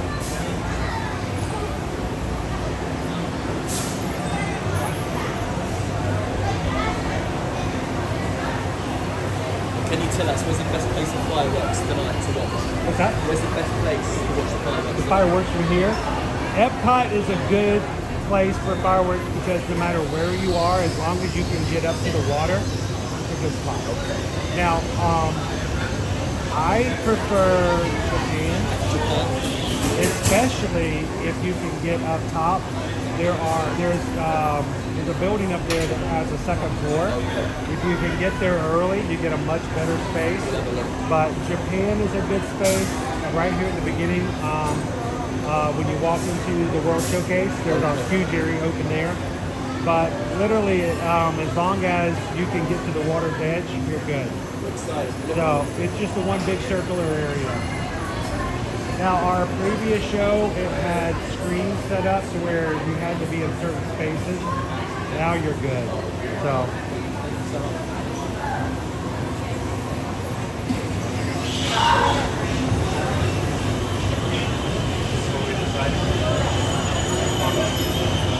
All right, we're doing the ride, guys. You guys enjoy. We'll see you guys later. Enjoy.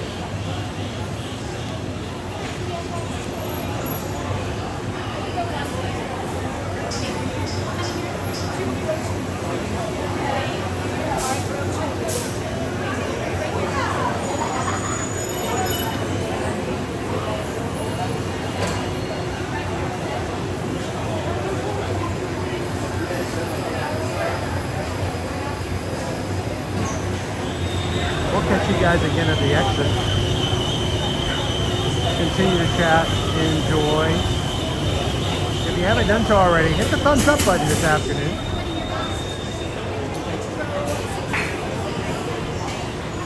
We're trying to get to 626.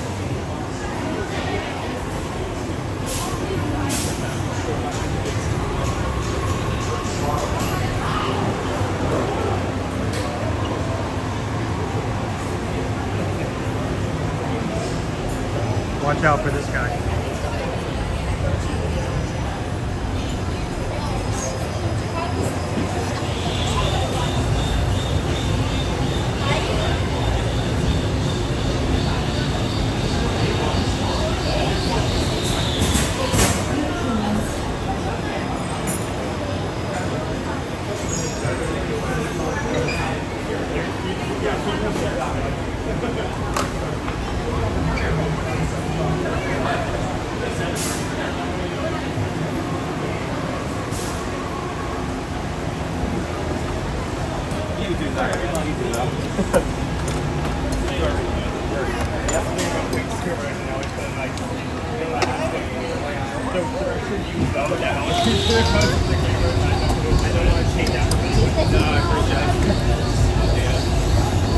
Hello!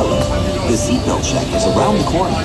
Please remain seated with your seatbelt securely fastened and your hands, arms, feet, and legs inside the vehicle.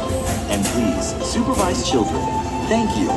Por favor, permanezcan sentados con el cinturón de seguridad bien abrochado y mantengan sus manos, brazos, pies y piernas dentro del vehículo y cuiden a los pequeñitos.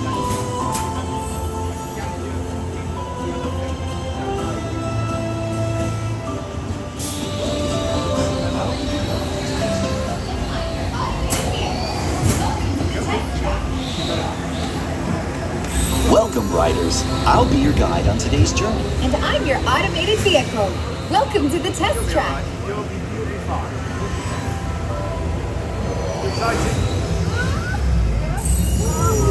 We've always been dreaming about the road to tomorrow. And now we set a course for the future.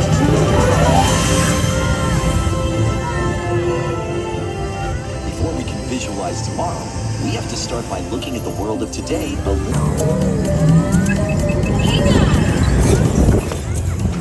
Ooh, nicely done.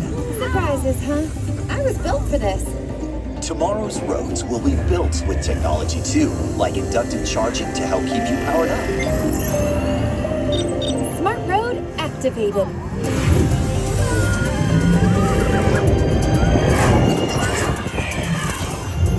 Power transfer complete. Smart roads are just the beginning. Let's try another. That looks good with the third row. And here's one I think you'll really love. Oh, I could get used to this. Now how about we kick back and enjoy the ride? Sure, it's always fun to be free.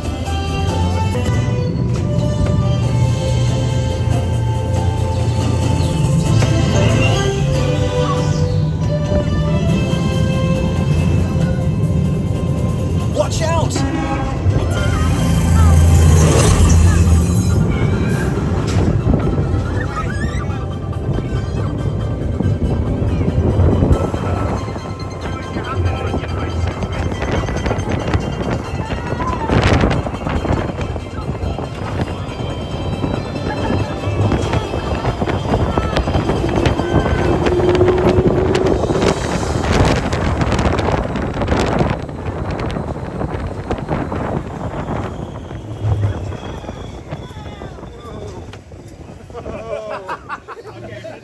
That's a first.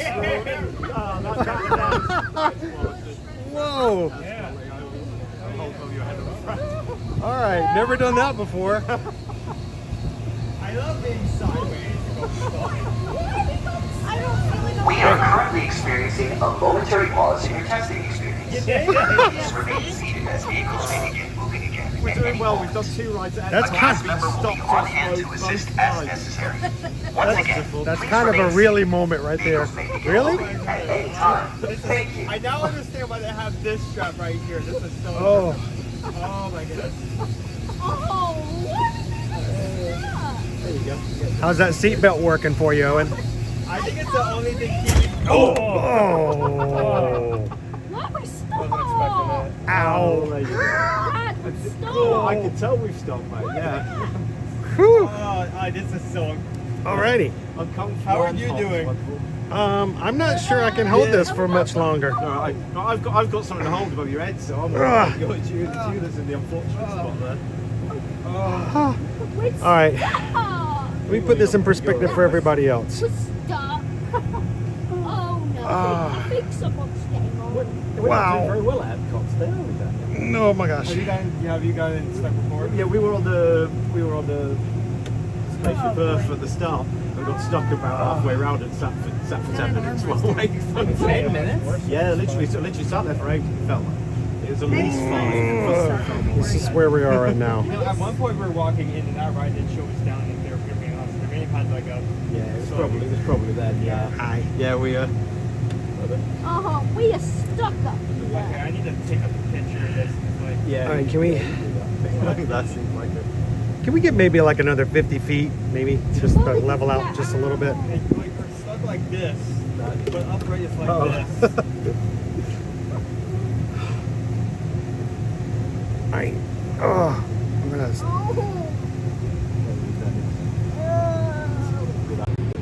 Literally, this is like a first. Yep, this is how we are. Hold on. Let me see if I can get an angle. Picture of you guys where I am. What did you do today? Sideways. I can't wait anymore. I know you're not. Yeah, This was not the introduction back into test track that I thought I had.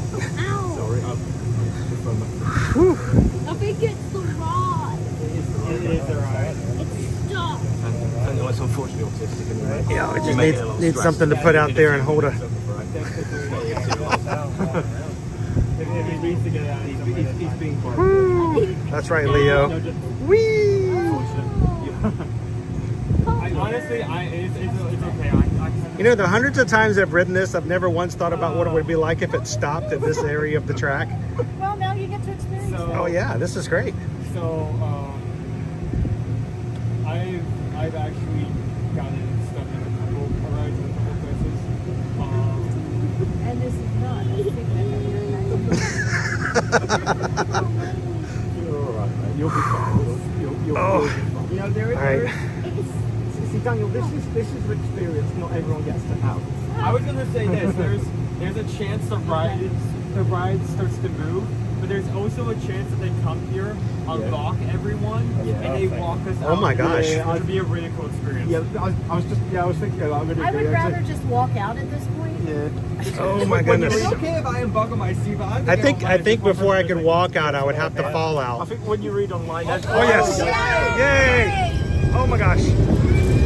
Level out! Level out! Yeah! Woo! That's better. Yes. Our test drive might be complete, but just ahead is the vehicle showcase, where you can explore the latest innovations from General Motors. Not to shift gears, but please remember to watch your step and take all of your personal belongings with you. As That was a first. You see what I did there?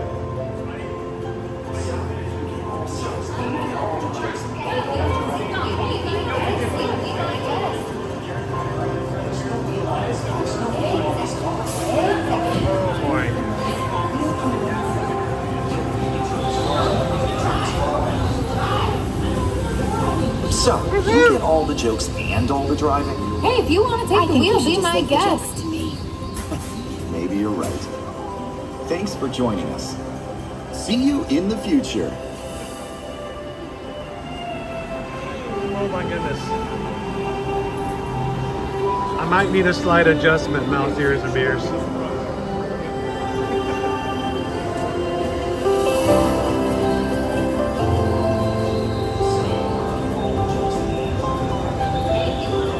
So, you get all the jokes and all the driving? Hey, if you want to take the wheel, be my guest. There's no wheel on this car. Exactly. You humans. Don't make me turn this car around. Try. I only go forward. All right, that's going to show up in a clip show.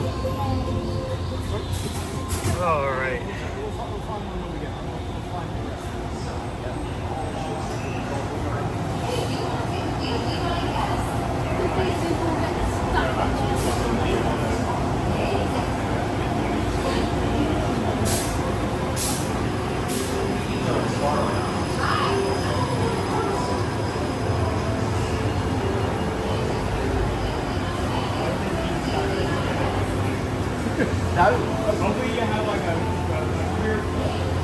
All right, one more time.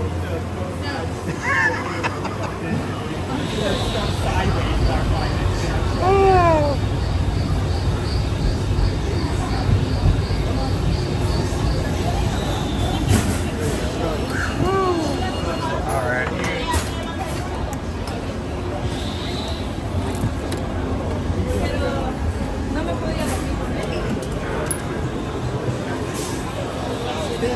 Oh my gosh. What? Oh, unfortunately, yes. Oh my gosh. I was like, I'm pretty sure you were a different breed. Oh my gosh, dude. I could barely hold myself up from like leaning on the family next to me.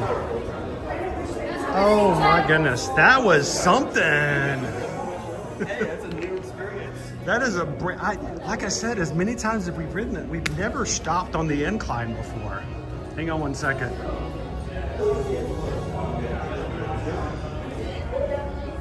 Oh.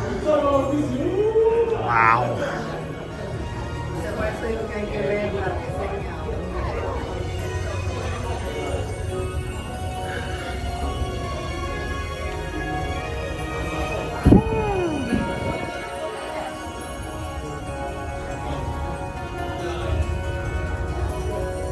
Yeah, I'm glad we both got to experience that together. How you doing, Crazy Five? Yeah, we had to be in the exact same car for us to both experience that. But I have never had to sit like that. You were sitting at a 45-degree angle. Wow. I mean, for a long period of time, that was a little rough. I actually had to adjust myself because the shoulder strap, like I couldn't move. Yeah. Like I was kept there. I had to like wiggle my way out of it so I could stay up. Well, I was having to push to my left side so that I wasn't forcing myself upon the gentleman sitting beside me, because you know, I wanted to do this, because that's about where we were sitting at that angle. So that was fun. In retrospect. So, oh, I like this color. This is like an ear to your magic blue color right here.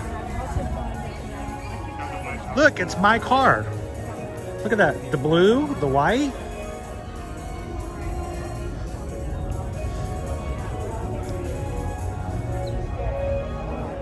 Nice.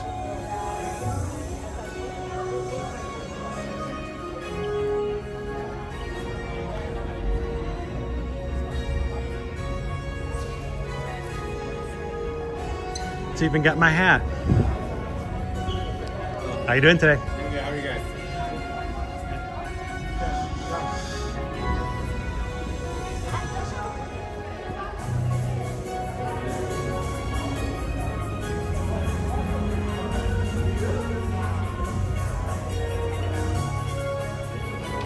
All right. Happy Wednesday, everybody. Welcome in. If you're just joining us here today, we've got a whole new angle on life after that. Yeah, I think I will be going back and pulling that clip out again.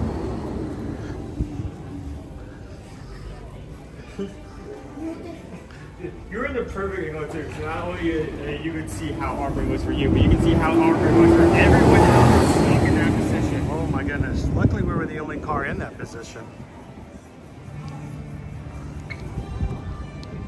Does that mean every time? Well, no, what is the likelihood if the ride stops that you'll have a ride stop in that area? Because I don't think it would happen every time. I mean, you're only in that section for a brief number of seconds. So. All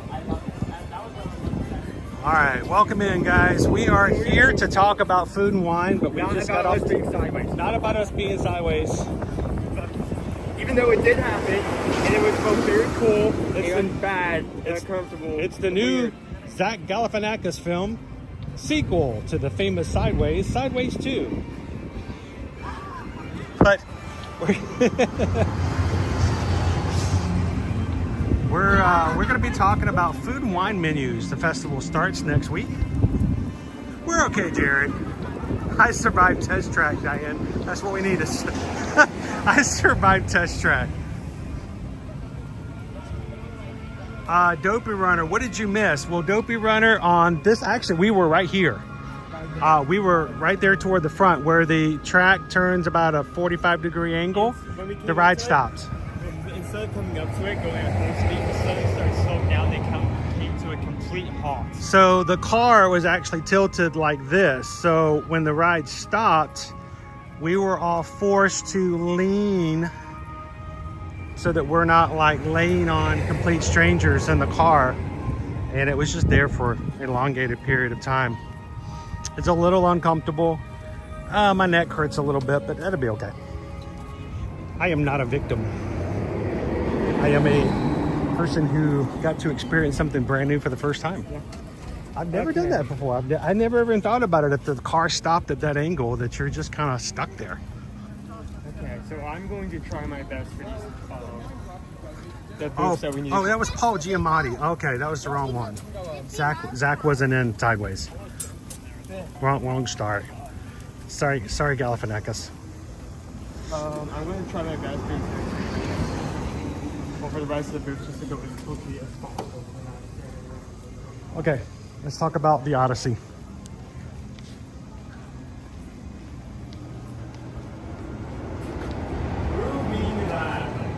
Muppet Labs returns this year, as well as the Pickle Shake. We got several pickle shakes up on the wall.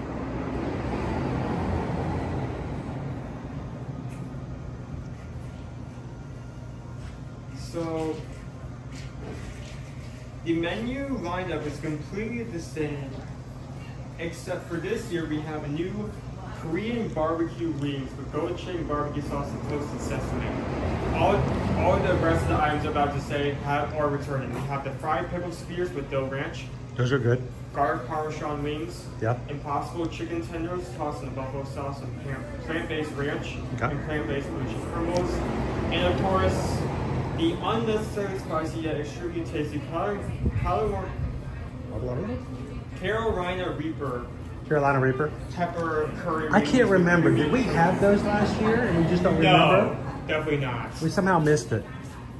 The closest I got to it was I ran into Tim the very first day of the festival and I asked him, he said he tried it. He had one bite and he was done. So that's about the closest we got to the Carolina unnecessarily hot wings last year. So if I run into Tim next week, that's the one question I'll ask him, is he going to try it again? Did someone say pickle shake? Very much so. How you doing, Yin Sid?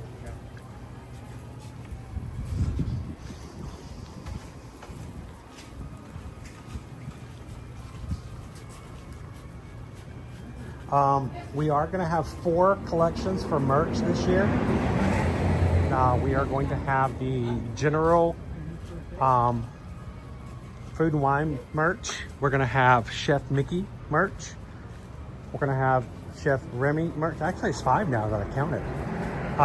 Chef Remy merch, Chef Figment merch, and Muppet Labs merch. So those of you who are big Muppets fans who always say we need more Muppets, more Muppets, more Muppets, well, we're going to get some Muppet Labs merch, supposedly.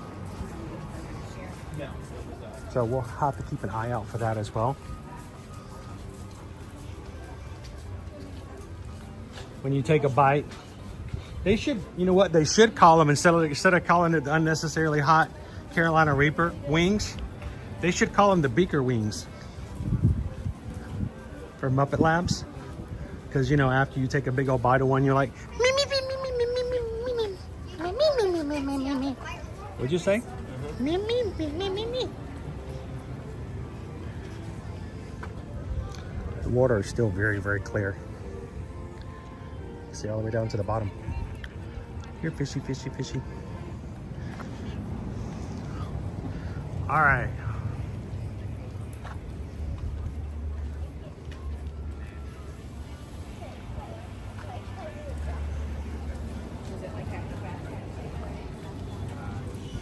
Okay. So let's do this because I want to start and kind of do a full circle. Let's backtrack just a bit. Yeah, just that one over there. Yeah, just the one. I was going to suggest the exact same thing. So we can capture them all. And if you are brand new to our channel, whether or not you've joined today and hit the subscribe button today, or whether or not you've joined since the last year's Food and Wine Festival, you, as you come in each week, as we come back over, will get a chance to steer our live stream in the direction that you wish to choose for us to enjoy the food. We do not go crazy the first day and eat everything and then spend the next 3 months going, well, there's nothing to do here. We take it a little bit at a time, and we let the crew make the decision of where we're going to go. So next week we may choose a few to get started, but we hope that you guys will be excited to come in and place your votes and choose in the poll where you would like us to have food every week. You choose, we chew, and then review. So we have Australia.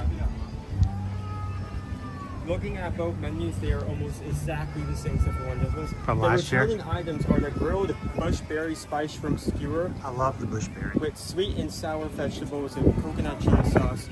Roasted lamb chop with mint pesto and crushed salt and vinegar potato chips. I'm not sure how it felt like honestly. I was like, meh. Last year for dessert, we had a lamington, which is essentially yellow cake with raspberry filling and chocolate coconut. First time having lamington. The lamington has disappeared. The lamington is gone. And in its place, no more lamington? That's supposed to be a staple of Australia, right? In its place, we have the mixed berry pavlova. What is it with the berries in Australia? Mixed berry pavlova with crunchy meringue shell, marcenary berries, and whipped cream. So I'm kind of with you on that because like I felt like lemington was a safe choice. I enjoyed it, so I thought it was a good choice. I'm fine if they switch it out. I just hope that whatever switching it is good or better. Also, before we move on to the next one, can you look around and tell me what is not here? A menu. A menu. No. There is a menu? Building wise. Building wise? Yeah.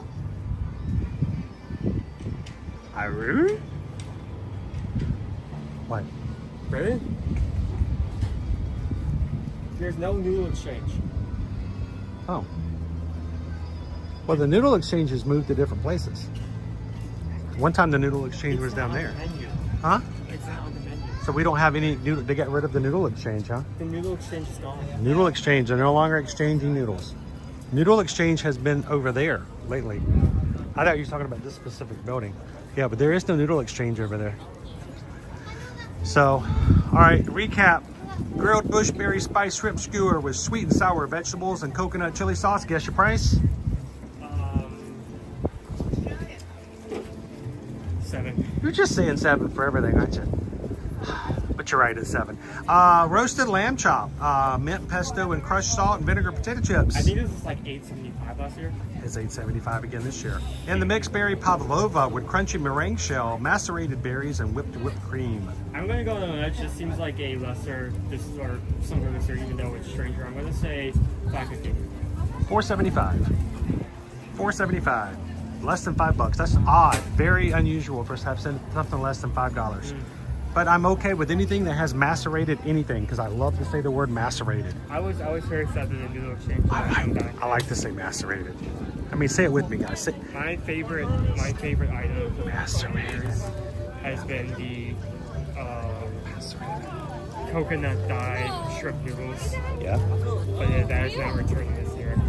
If it was returned, that was going to be like my #1 item for returning list, but it's not. You're going to have to make a new list that we'll share with you guys between now and next week. Well, I already have a list up. Macerated. Did you guys say macerated? Did you guys say macerated with me? Oh. Sorry, I was trying to avoid some guests walking by, and I didn't realize we were passing by. Here, I'm gonna let you drive sometimes. You know, it's hard to walk, chalk, and chew gum at the same time. Mexico. So, let's check one thing. Oh, this is all new. What? They do that a lot with us here. I feel like Mexico is one of the groups that I don't usually tend to gravitate towards just because I don't really find a lot of satisfaction there. And the menu kind of reflects that because they're constantly switching out. Nothing seems to stick. Like, oh my gosh, I gotta have that again this year. They list 2 items that new, but I'm looking at the booklet for last year, and I think this is a completely new menu. So this year, not last year, this year we had the... Do you want to read this? I mean, you can. No, I'm going to butcher it. You do. Okay. Tostada de carnitas. Braised pork atop a fried corn tortilla with chipotle black beans, salsa ranchera, crema mexicana, and queso fresco. Price? $8. You're correct. Flauta. How many? What's my streak so far? Flauta de barbacoa. Fried tortillas filled with barbacoa beef, topped with salsa verde. Roman lettuce, crema mexicana, and queso fresco. I'm also going to say $8.75. And a flan de cajeta. Creamy Mexican custard with caramel sauce and toasted almonds. The last 2 flans they made, both the guava flan and the chocolate flan, have been really good. I feel like this is just not going to be as good. I love flan, but I don't think it's going to live up to that expectation. Sauce, but almonds. I think that's going to be $4. $6.75. Almost $7. So a little bit more expensive dessert than normal. So there we go. How's it going, guys? So I think Mexico. So for Mexico, for the whole lot, you're going to be at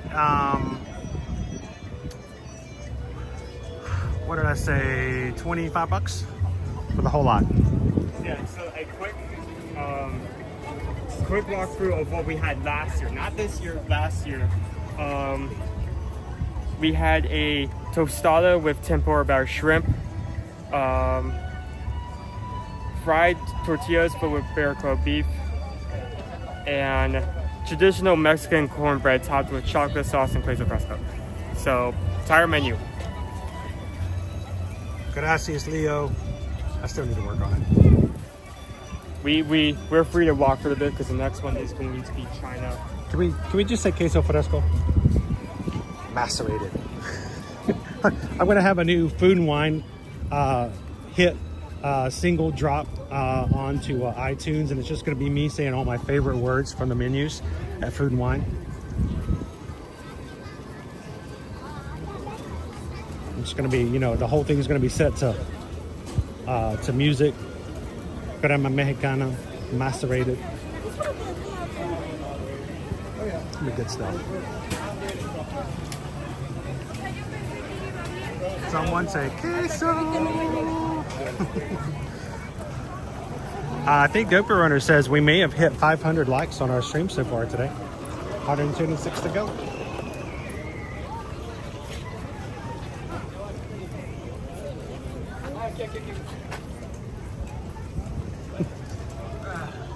Did you make it through? Sometimes, you know, they leave no space for you to walk. They can. big cans of butter. Are they going to have these cans everywhere? But Yeah, it's in but festival they've now come into Mexico. Is this the first time we've seen them in Mexico? stores? Yes. Yes, they've only been in Germany before.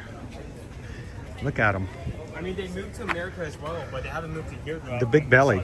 The big belly has now made it to Mexico. Look at that. You don't even have to touch it. You just put your foot on it. They are solar powered and can crush. I wonder if they're only going to keep this in one location. They're going to spread this across. I don't know. We'll have to see. Have to kind of keep an eye out for it. Mariachi Cobre! Woo! More big bellies. More big bellies. No, I'm not talking about the guests. I'm talking about the trash cans. Get another big belly right here.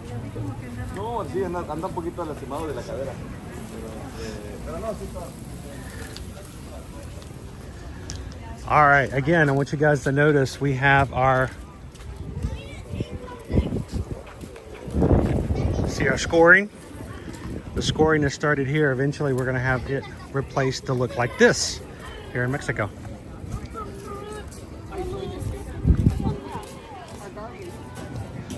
What's next?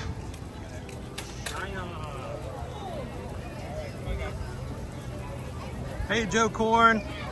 How you doing?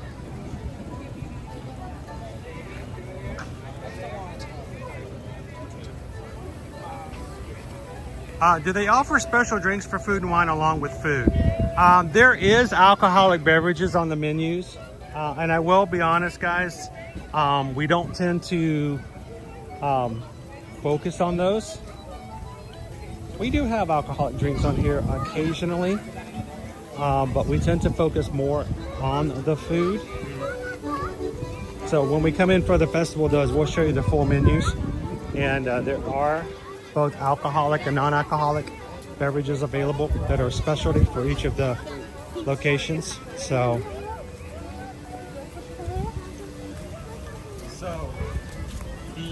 this year's menu is exactly the same except for one item. One item is switched. Okay.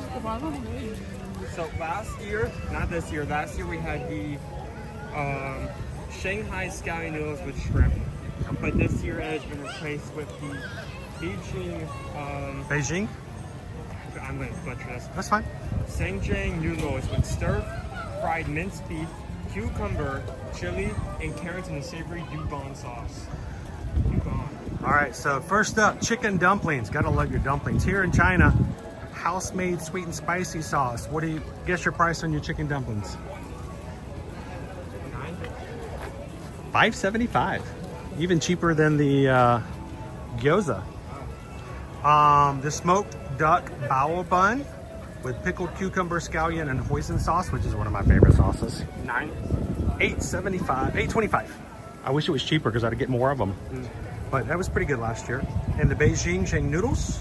One of these has got to be $9. Stir-fried minced beef, cucumber, chili, and carrots in a savory Dubon sauce. $8.50. I mean, I'm glad that they're priced cheaper than what I expect. $24 will get you the lot of food. So, and like we talked about, they do have things. They will have a mango peach bubble tea. That is returning. Green tea, mango, and peach syrups and white boba, $8.25. Cool. So that will be here in China.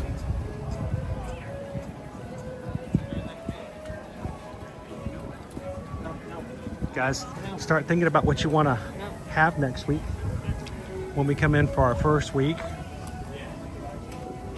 We may have to do the food poll a little different next week. We may have to find a way to let you guys vote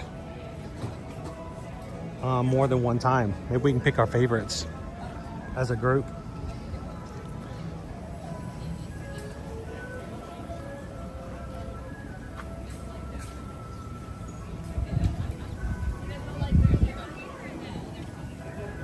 Thank you to everybody who has subscribed so far today. Glad to have you in with us.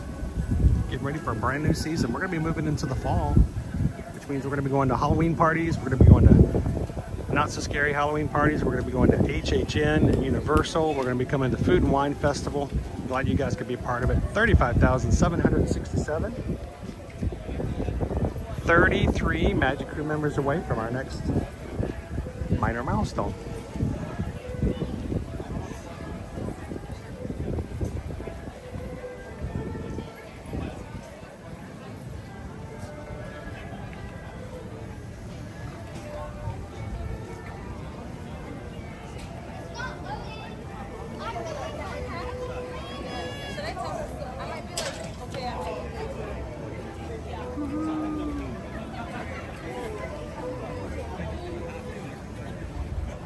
Hey, Joe says, just starting the process of becoming an interesting travel agent here in Scotland. Sweet. I'm still working on the interesting part for me.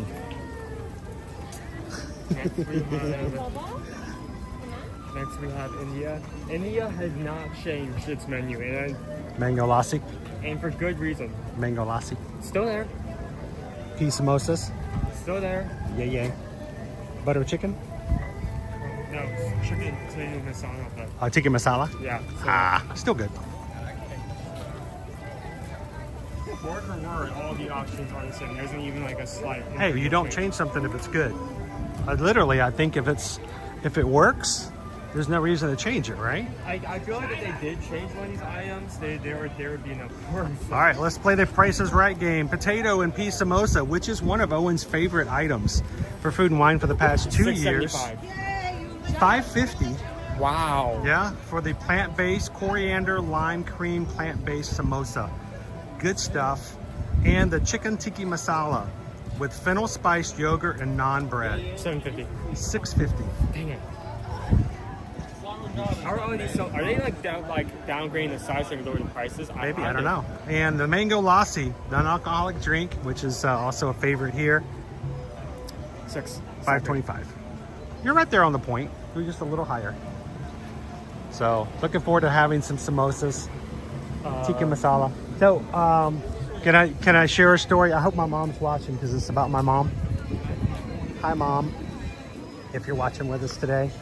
My mom likes to watch the streams, and we're thankful that she can enjoy the parks with us in this way. But just this past weekend, we took my mom to an Aldi in the local area. Love Aldi. It is a German-based grocery store. And of course, you know, they have a lot of private label things that they sell in the stores. And you walk in there and you weren't hungry before, you will be afterwards. And we came across some of the private label sauces, including tikka masala and butter chicken sauce. And I asked my mom, I said, it's like, oh, I love butter chicken. I said, butter chicken's just delicious, Mom. I said, have you ever had butter chicken? And I know that I did not have it until I was an adult. And when I'm talking an adult, I'm talking about I did not have it until Owen was probably 8 years old. That was a shame. That is a downright shame that I was a full-grown adult. Well, not mentally, but physically, I was a full-grown adult the first time I ever had butter chicken, and loved it. And, you know, so I know for a fact that I, as a child, never had it, which meant I'm pretty sure my mother never had it up to a certain point in her age as well. But I asked her, I said, Mom, have you ever had butter chicken? And she said no. And then she said just the cutest thing. She goes, no, since we didn't have an Aldi where I lived. She's never had butter chicken because they never had Aldi before where she's lived. That was awesome. So if you have an Aldi, then you should go try some butter chicken. That's all I got, I say.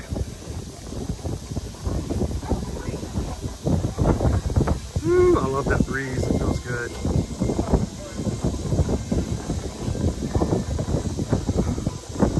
Run, walk, fight. I am terrified that butter chicken won't taste like I want it to, like butterbeer. Huge disappointment.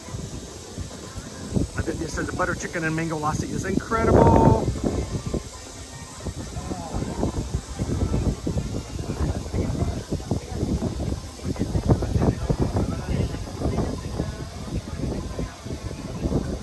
So I think I have on my list. I don't know if she's going to like it because she's, you know, there's not a lot of stuff that she's never had her palate expanded like we did with our kids, bringing them to Food Wine and stuff like that. But one of these days, I think I need to take Mom. Maybe I'll take her over to Sanaa. Maybe as a special treat, one day we'll go over to Sanaa. We're going to slow it down just a little bit here. And we'll take her over to Sanaa, yeah. And go have some butter chicken together. Of course, Susan can make butter chicken at home and it tastes amazing. So Here, Nana, it's a cool show. It's talk to you today. You're welcome. Okay, we're in the Alps. So, the warm Russian Swiss cheese, exactly the same. Two versions, one with ham, one without ham. Both are on the cheese hunt. One item has changed. We used to have a dark chocolate fondue with berries, pound cake, and mandarins.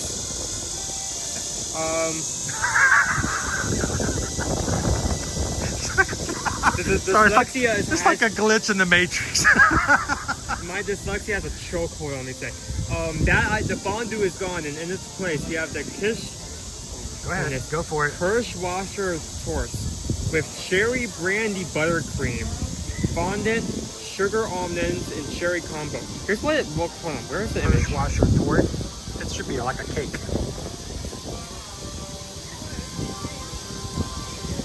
Come on, everybody.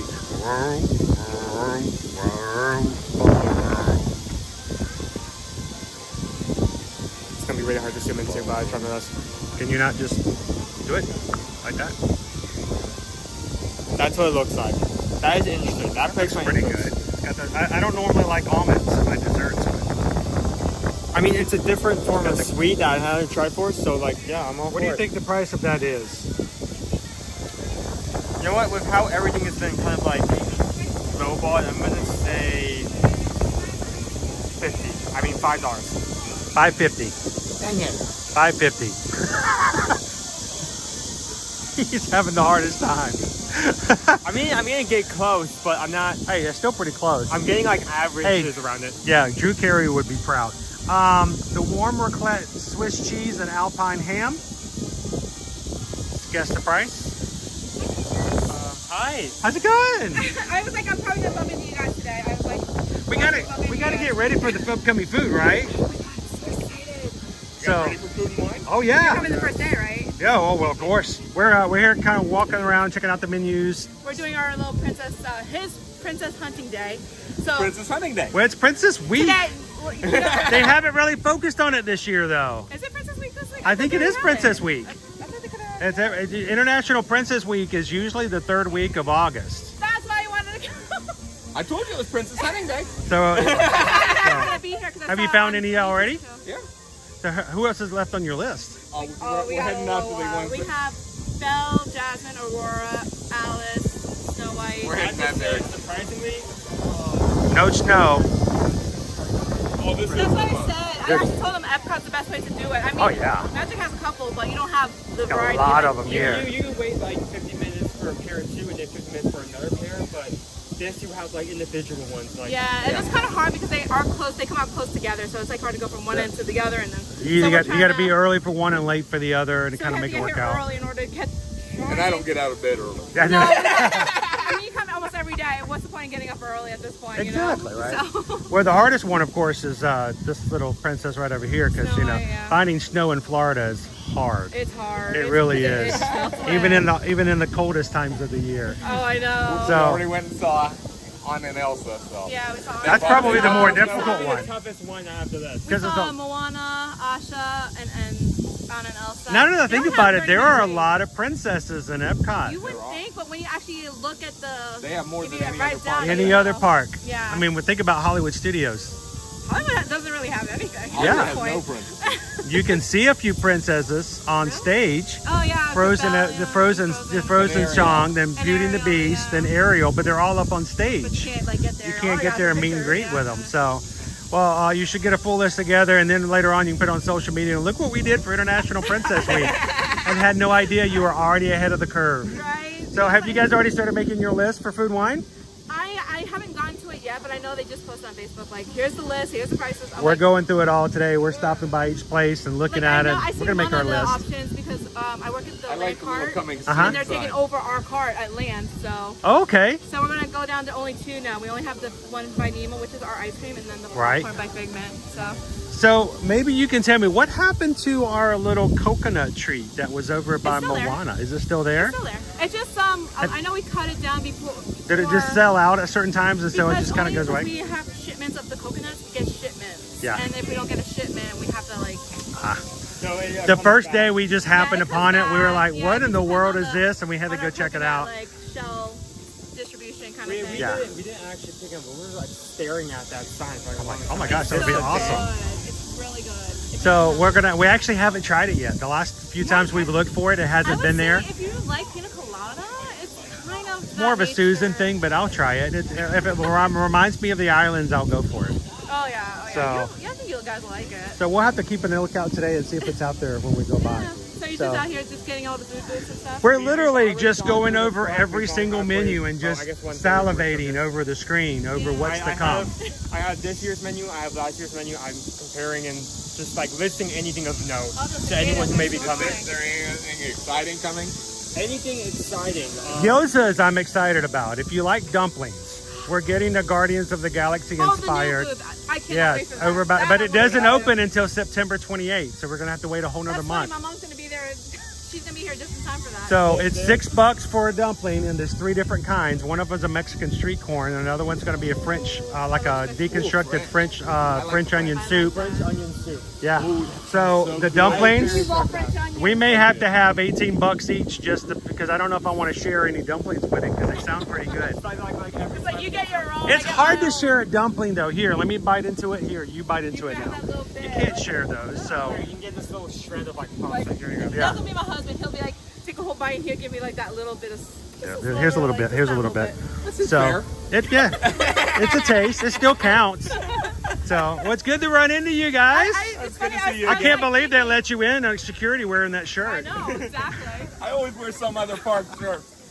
I just like, I saw you guys were going to be here. I'm like, you know, I'm probably going to run into them. I always seem to run into them when they're here. And I was like, yeah, well, you know, we got a 1 in 5 chance almost every week. Yeah, so. And I work here, so I mean, I probably see you like all the times anyway, so. You know. I work here too. Yeah, when you want it. But we never get to run into you, though. I'm usually backstage. So, he's backstage. Okay, from now on, we're going to go backstage and go looking for you. I'm on stage 24/7. Because I'm custodial, so I'm you got to be backstage. Well, you got to be careful because this is backstage for us. So, the whole live stream, we're like, wow, that's cool looking. Look at that. Check that out. That is awesome. Exactly. Well, we actually just got stuck on test track. Oh, you did. But we got stuck on the part where we were outside and we were turned this way. I've never done that before. It's very uncomfortable. My mom and I was freaking out. Because your seat is this way, but you have to lean to the opposite direction because you don't want to land and you don't want to lean against the guy you don't know. I know. And was on the side we were leaning on, so I'm like, hi. Here's the thing though. If the cast members had come out and told us they were going to have to escort us off, they would have asked me to turn my camera off. Because at that point it officially is backstage, even though we're on the same area. Yeah. So we followed the rules and stuff like that. A lot of evacs, they always tell you to turn off the camera. Yeah, we have to turn off the camera. So we you know. But you know how many people they sneak it in. There's a lot of people we know who go into shows knowing they're not supposed to record and they do it anyway. I'm like, no. I can't risk that. I have to play by the rules. This is your money. Yeah, well, this is our business as travel agents. You know, all it takes is one phone call. And all of a sudden, you know, everybody in our agency. You're banned from the park. Yeah, it's like, yeah. Can you imagine? Can you imagine that? Oh my God. But anyway, it's all good. We're all gonna, you know, we're okay. We don't have to show all the behind the scenes. There's something about maintaining the magic. It takes away the magic. Yeah, exactly. So we want to maintain the magic. We want to keep the magic. The magic of leaning this way for 5 minutes. You gotta keep that ear-to-ear magic on, you know? Well, it's good to run into you guys. Go find some more princesses. I'll probably see you on the first of Food and Wine. So. Yeah, we'll see you around. We may be walking around holding our stomachs while all the food we've eaten, but I pray that my bank account's gonna love me after that, though. Ooh, that's the big thing. You have to budget. You got to budget. So, but I know, luckily some of the booths give you discounts though, so it's nice on Monday through Thursday. So you get that like take advantage of them when you can. I remember a couple of years ago they actually gave annual pass holders discounts around the World Showcase for like 2 weeks, just as a thank you to pass holders. And I kept forgetting. Oh my! And I would buy something and go, no.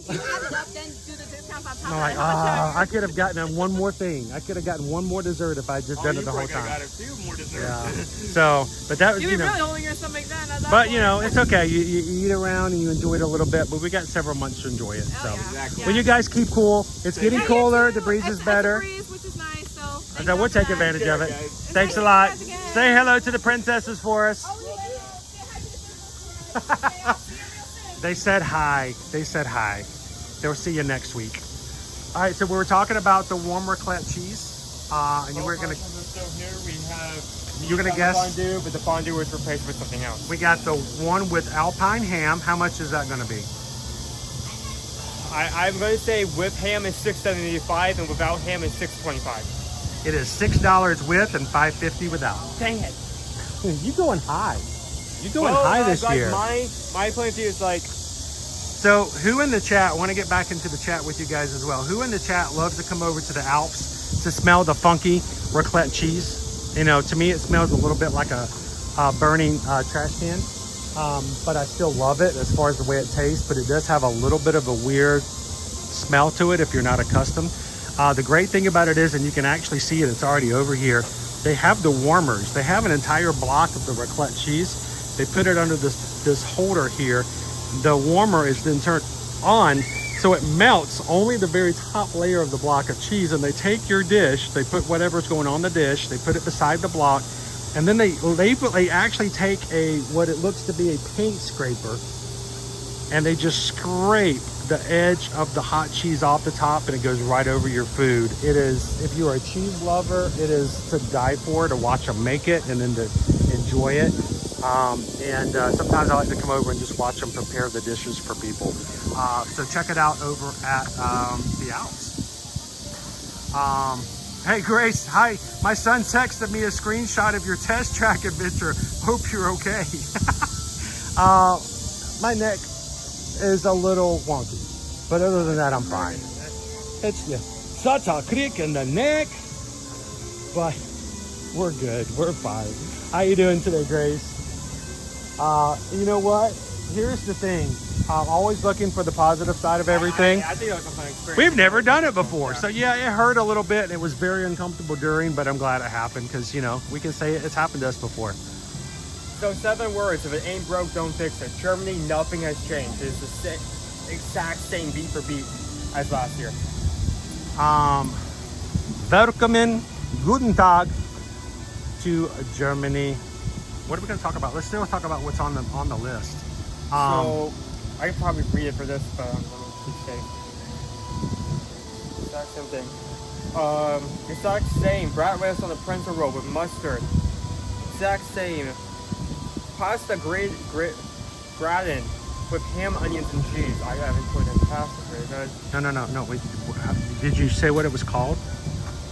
You're making me do this. Yeah, well, we want to know what's the name. Okay. What's the name of the dish? No, fair. I mean, people need to know that. Yeah. Let me hold on. Just to make sure everyone.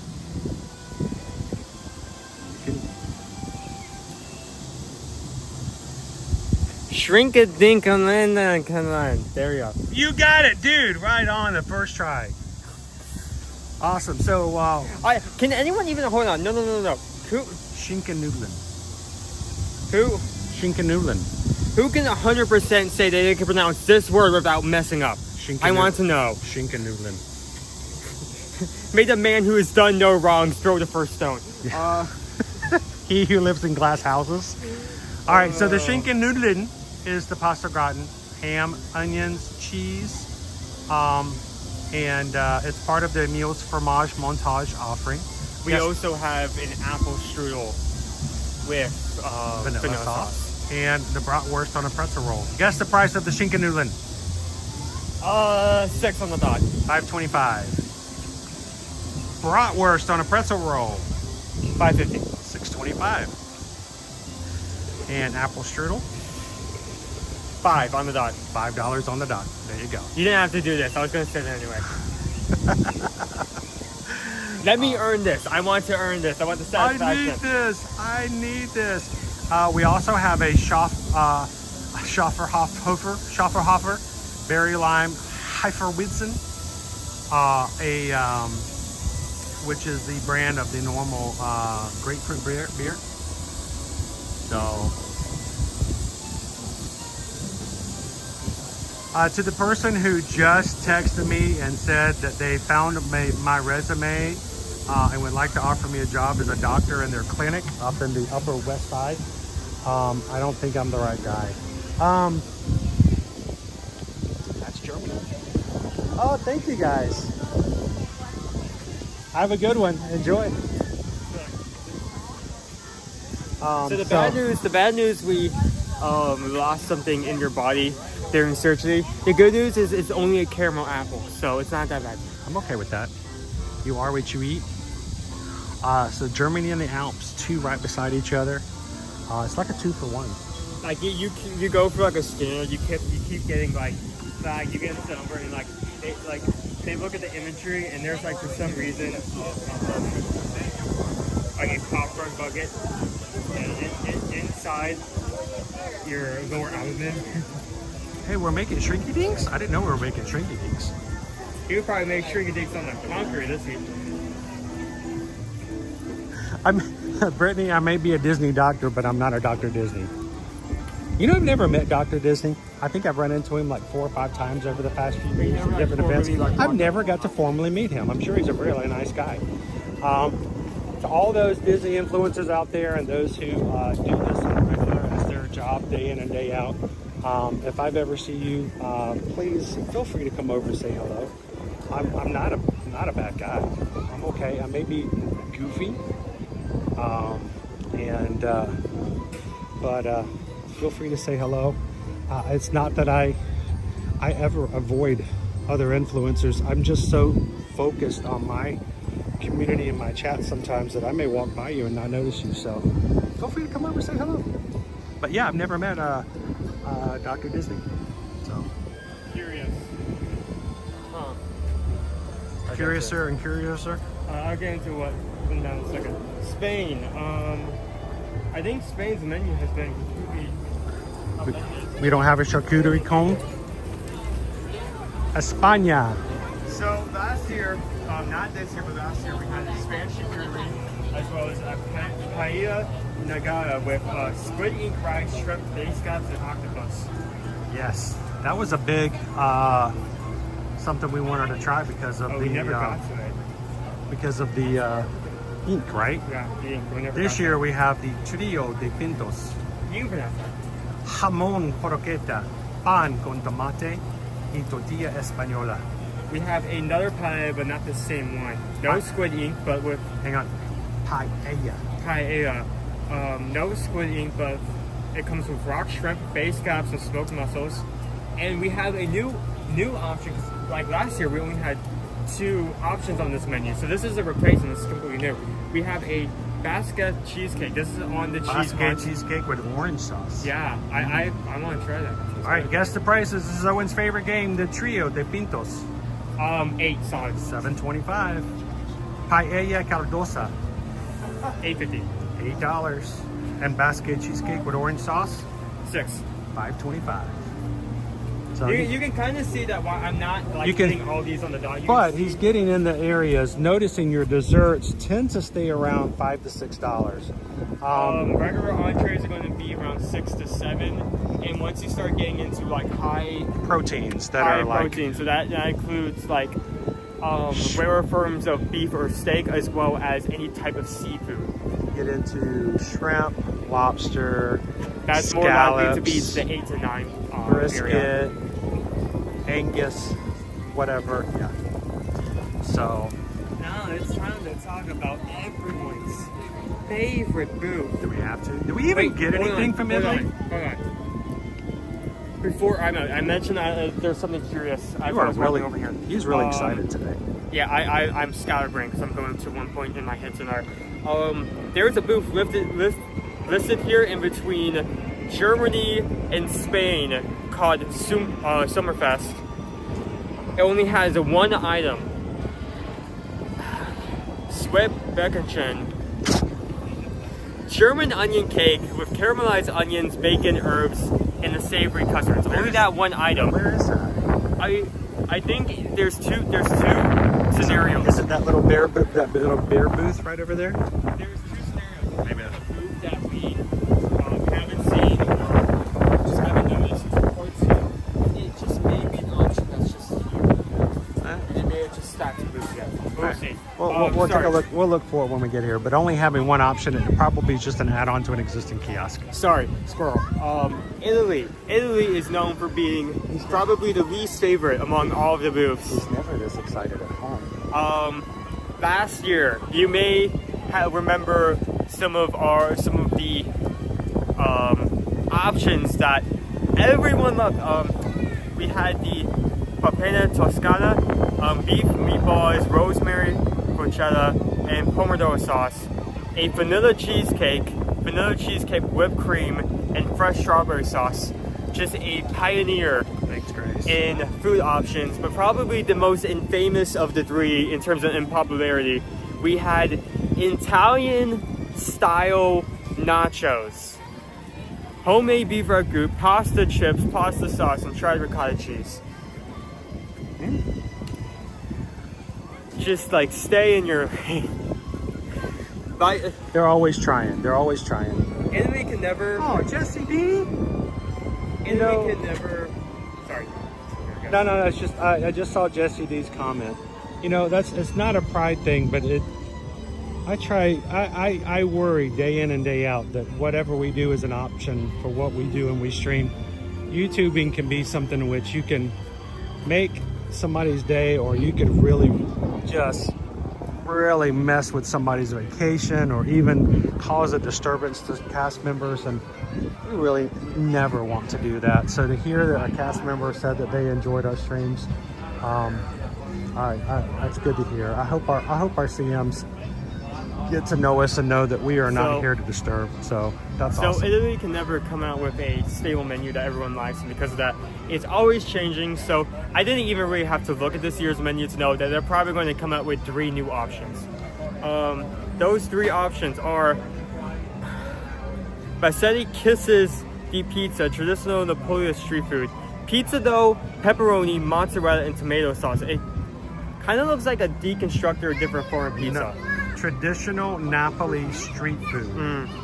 Pizza dough, pepperoni, mozzarella, and tomato sauce. So essentially what I just said word for word. You know what it sounds like? It sounds like pizza. Sounds like pizza. Yeah, it sounds like pizza. Pizza! So we have... Pizza's pretty inexpensive too. How much is that going to be? If this is above $6, I'm going to be mad.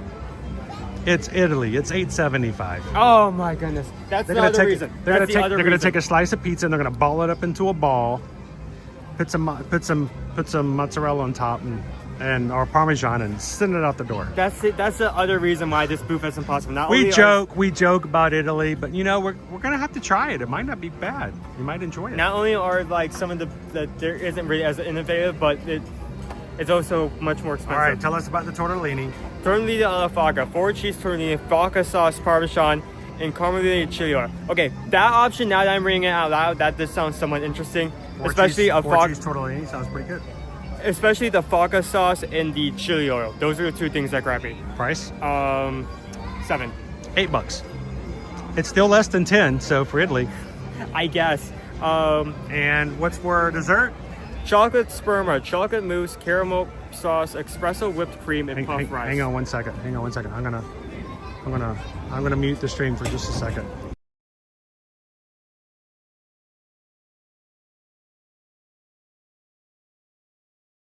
Okay. Chocolate spuma with chocolate mousse, caramel sauce, espresso whipped cream, and puffed rice. Again, that's somewhat interesting. I mean, it's leaning on the fact that a lot of like desserts kind of have a coffee element to it. So it's also chocolate mousse. Not the most extravagant of desserts. On one hand, espresso. On the other hand, it's just a freaking mousse. It's just chocolate mousse. It's just make all the boy mousse go. Guess the price? Don't do it. $5.75. Cheapest thing I've ever seen in Italy. Honestly, I'm surprised that it wasn't 6.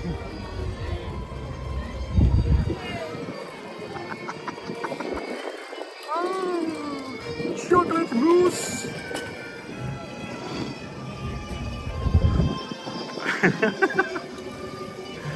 Oh man, how you doing, All-Star 15?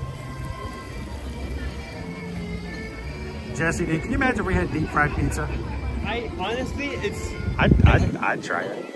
I feel like my cruise. I'm from the South, so we'll eat anything deep fried.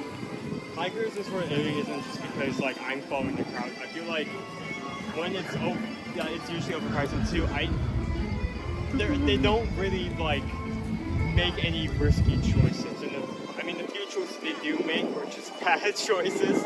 Like again, last year, pasta nachos. Who looked at that? Can you guys guess Owen's least favorite food festival booth for food wine? Anybody? Hey, you have 3 guesses, and Wow, your first 2 do not count. Dude, I mean, what did Italy ever do to you, man? I will never like. I'm not like a who am I trying to think of? Chef. Gordon Ramsay? I'm not a Gordon Ramsay character where I'm going to like yell down their throat. Even when I'm critiquing these things, I am really chill. Are you kidding me? Okay. You give him a bad Cuban sandwich, I will say, and he will be all over you like a Gordon Ramsay on a bad day. On the few situations where there is either something positive to note or something really negative to note, well, I'm not going to be like yelling my heads off, saying like it's the worst thing to ever grace my mouth. I will be ranting about it for a solid minute. I do admit that. He doesn't rant about a lot of things, but he's passionate. He's passionate about his food. Speaking of ranting, flavors of America. Let me search We may need to take a break for a bit. I think you're getting close to giving yourself a brain aneurysm.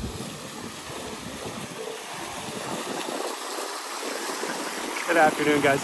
Welcome to Epcot. Today we're walking around and doing worse than we do on other streams. We're just talking about food. Always talking about food. That's our new hashtag. And that's exactly what we're doing today. We're going around and we're pulling up the menus coming up for the upcoming 2025 Epcot International Food and Wine Festival.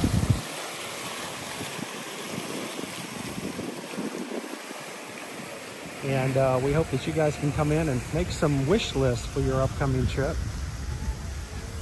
Owen's excited. So America is known for hot as dogs. No? A like mixing pot of like culture, and part of culture is food. So there is, in terms of talking of America, there are so many different different types of foods. Are you good? I'm sorry. I just read Patrick's comment. Only today, Patrick. He can do it today. Go ahead. Keep going. Oh, you said melting pot. Got it. All right.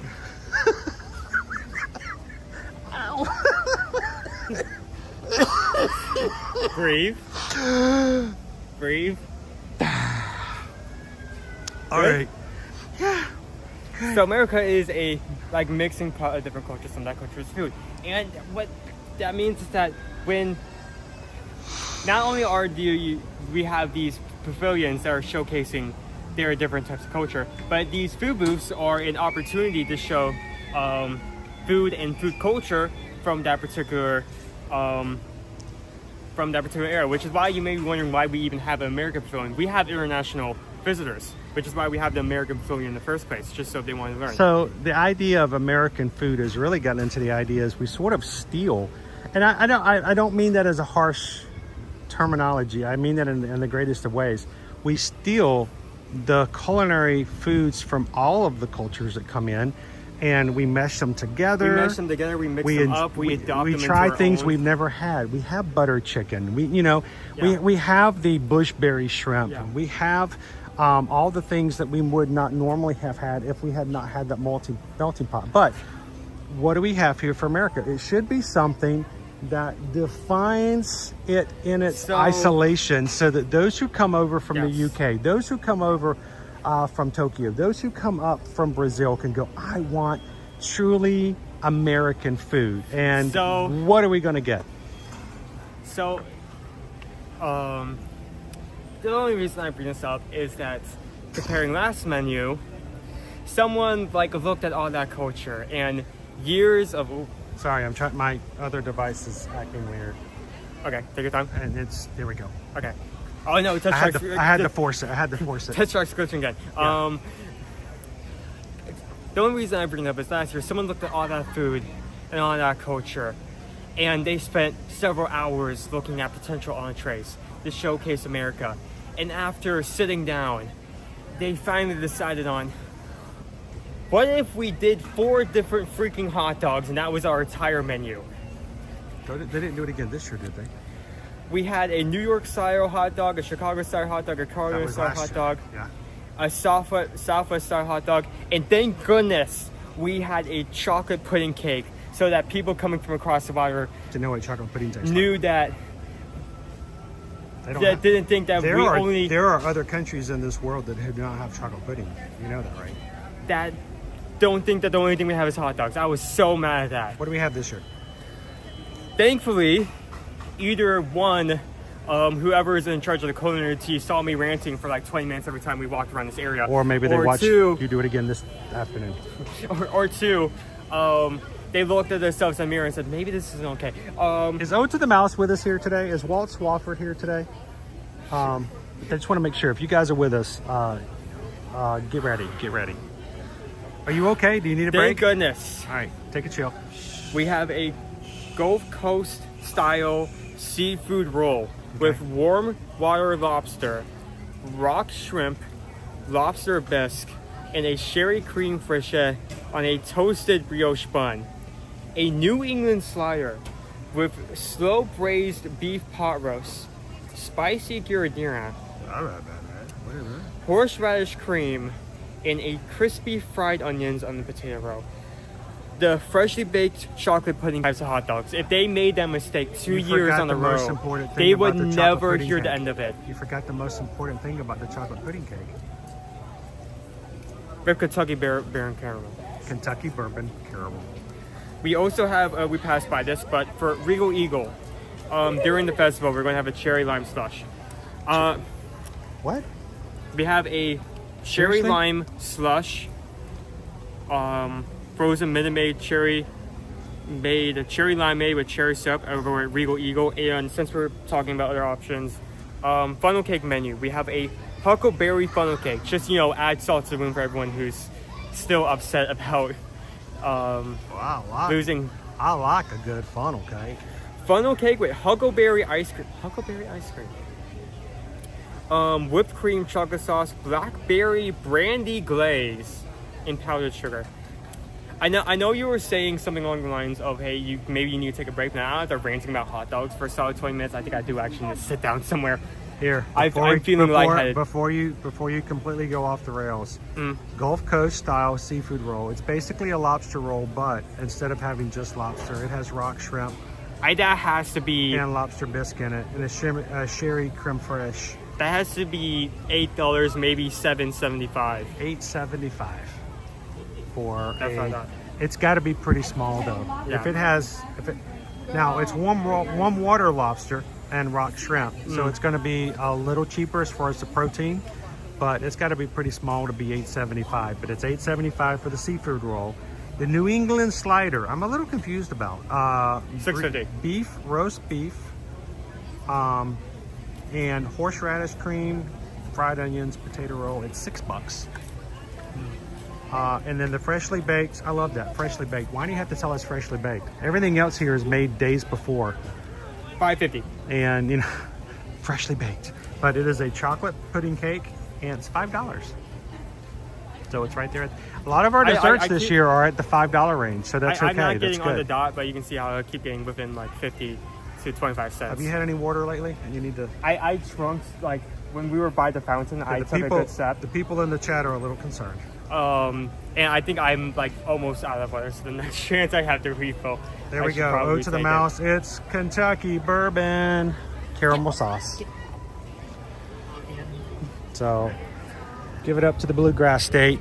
Okay, hopefully I don't. There's some of our flavors of America comes from Kentucky.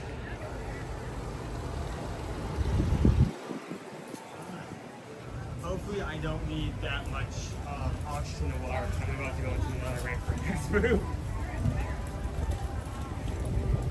Cheryl says Owen seems very passionate this year. Yes. There's not a lot of stuff that you can say he has this kind of passion for? Passion and expertise. It's okay. You can be passionate about something and be completely ignorant about it as well. That's true. The internet has You know proven how that. I know that? I've been on the internet and I've been on social media. I have seen the most passionate people know nothing about what they're talking about. I've seen somebody go into the longest rant and realize that they have no clue as the actual bit of information that they're speaking on. But boy, they are definitely opinionated. Dude, there's a secret pathway. There's a secret pathway. Bless their hearts. Bless their hearts. Secret. No one knows about it. Another rant? All right. Are you sure? Are you sure you're okay to go into another one? Is it food related? Food and wine? I may need to like sit down and like get a refill of water after this one. Oh my. Japan. Okay.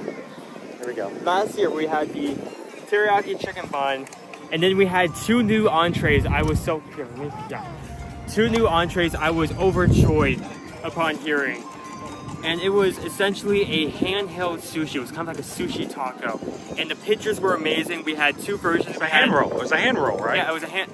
Well, not necessarily a hand roll, because a hand roll is like it's actually rolled up, so you can actually like put it down. It's a cone, yes. But we had 2 different spots. Hang on one second. I'm gonna do a quick. Very good. Yep. Okay. So we had 2 different of these like kind of like sushi tacos. One which was Wagyu, which I was actually really happy about because they've tried to incorporate Wagyu into a lot of things, and either it is kind of there was like not enough because it's a premium beef, or it just was not a good mix. We also had the eel tamagi, which I was just excited because it's eel. It's an interesting meat. Oh my gosh, it's very good meat. Then we got the 2, and unfortunately, both of these were $9, and they were like this big. They were very small, which immediately put me off. We spent $55 at this booth last year for us to try. I mean, I'm not complaining. I'm just letting you guys know. And we spent about $55 for us to try the food over at the Japan kiosk last year. The handheld sushi, both of them were really expensive and very small. I was very disappointed about that.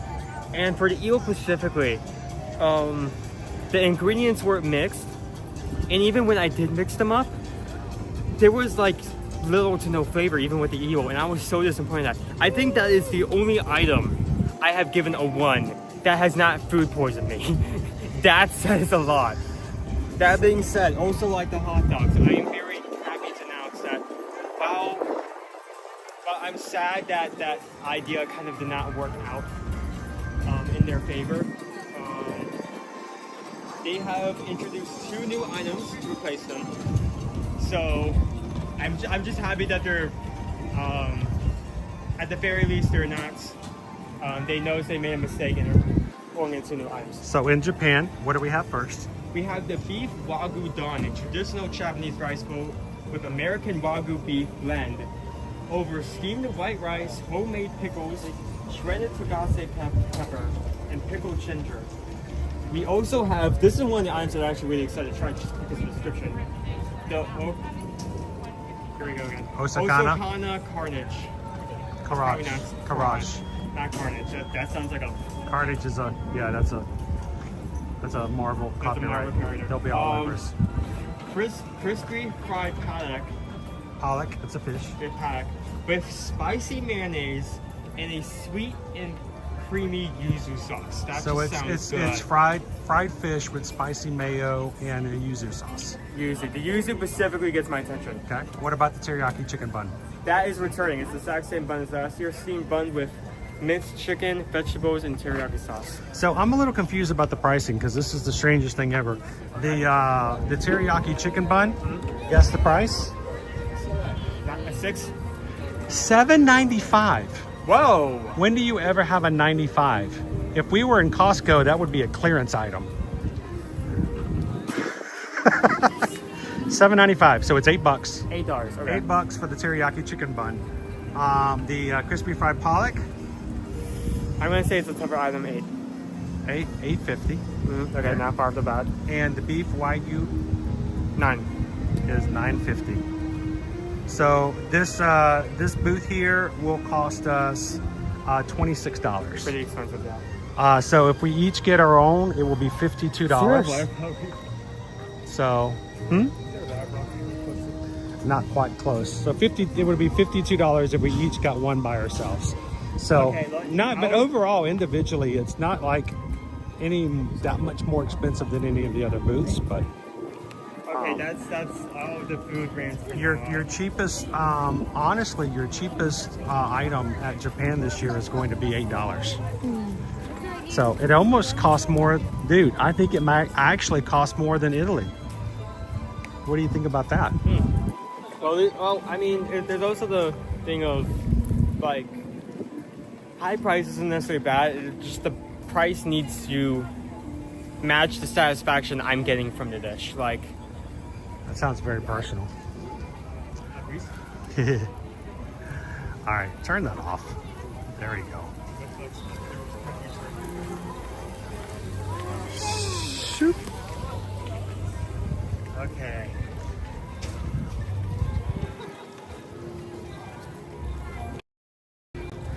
All right, up next. I'm pretty sure, I don't have both menus up, but I think from memory, I think these are nearly exactly the same. There we go, Greece. Hold on. Last year's menu. Spanakopita, moussaka, and griddled cheese. And a lamb gyro. Wow, it's 4 items. So spanakopita, that is returning. Makasa featuring impossible beef, that is returning, plant-based.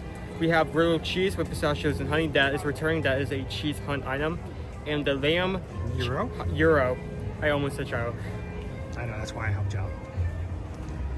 Got a same exact ingredients, word for word, with shaved lettuce, tomato, cucumber relish, tzatziki on a warm flatbread. Spanakopita. Guess the price. It's a dessert like thing. $4. $5. Okay. Moussaka? $6. $5.50. Okay. Griddled cheese? $6. $5.25. Lamb gyro? $7.75. $7. So you got the feel of about how much things cost here. Okay, so again, exact same menu. Absolutely nothing has changed. But surprisingly, through all the years, I have not managed to eat in here once. I don't know how that's possible. Huh. I may have gone by myself on those days. Yeah. So there must have been some weird reason I was out whenever you came here. If you guys are just joining us here today, we are going booth to booth for all of our upcoming 2025 Epcot International Food and Wine Festival designations. We're going over the menus. We are telling you guys the prices so you can sort of go ahead and set your budgets. Is everyone taking notes? I'm pouring my heart out here. This will be on the pop quiz. I'm concerned. When we may have to. You made this monster. Okay. So Tangerine Cafe is on the menu. What I can't figure out though is they don't have anything but snacks on the menu, which is strange. Here's the thing about Tangerine Cafe. They list it as a food booth item, but usually across all festivals they have the exact same thing, unless they add one item on a rare occasion. And this year there is one item that they have added. That is the Moroccan wrap with tomato, cucumber relish, garlic sauce, served in a warm Moroccan flatbread. That is a new item. That is the only new item. That's weird because that's not on my menu. Interesting. Yeah, it's not. Not only are the items listed are going to be here during across all 4 festivals, but they're going to be here year-round. So keep that in mind. Except probably for that Moroccan wrap. What I wanted to do is I wanted to show you guys what the menu looks like today. Tangerine Cafe has the Moroccan spiced lamb and the stone-baked Moroccan bread. You can also get the tremola chicken and the Moroccan spiced lamb, grilled kebabs, and the Moroccan bread. Now, here's the weird thing. They don't have anything listed just for food and wine on the official menu. Okay, so I'm glad we both have 2 different sources. Yeah, so there's what I'm showing is what's actually on the menu today, not for food and wine. So they don't have anything on the official app for food and wine food. So we'll have to look and see. Thank the Lords. And thank the Lord.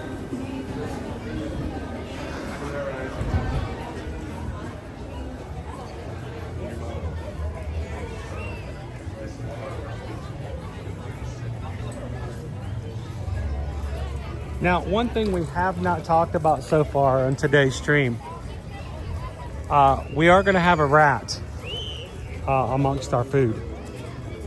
What I mean by that is the Remy Hide and Squeak will be returning to this year's Food and Wine Festival. Remy will be hiding amongst all of the kiosks that we have here. You can purchase your Remy Hide and Squeak map, and as you walk around the World Showcase and the other booths at the celebration, you can look for Remy hiding here and there. And we'll show you guys what the prizes will be the first day of the festival as we talk about that. So if you have someone in your party who would enjoy a little scavenger hunt, the Remy Hide and Squeak will be returning this year. Belgium and Brazil. Yep, we're gonna we have a team over here working, getting ready for Food and Wine. So let's talk about this one first so that the team can walk over to Belgium. We're not disturbing them. I want to come over this way in the shade.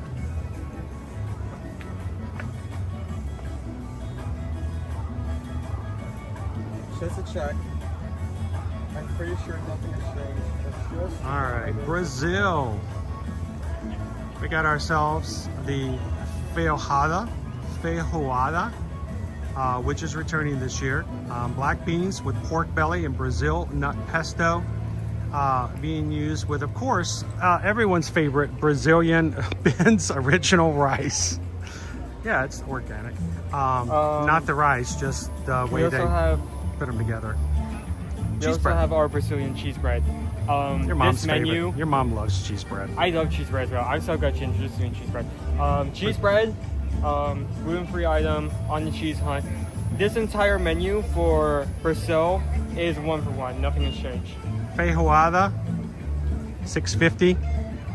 The cheese bread is $5. The ice water is free. I'm in a balancing act right now. Belgium, we have beer braised beef with smoked Gouda mashed potatoes that is returning. Belgian waffle with warm chocolate ganache. And Belgian waffle with berry combo whipped cream. That menu has also not changed. No, it's the same menu as last year's. I did enjoy the beer braised beef. I remember we have a few people from Belgium who are in our Magic crew who have always been very disappointed in the fact that there's not a better variety or better capture of Belgian cuisine other than beef and waffles. But beer braised beef with the smoked Gouda and mashed potatoes is $6.75. Belgian waffle with warm chocolate ganache is $5.50, and the Belgian waffle with berry compote and whipped cream also $5.50. So both of these booths are pretty much staying the same. So we've got really 1, 2, 3 in a row so far that are staying exactly the same.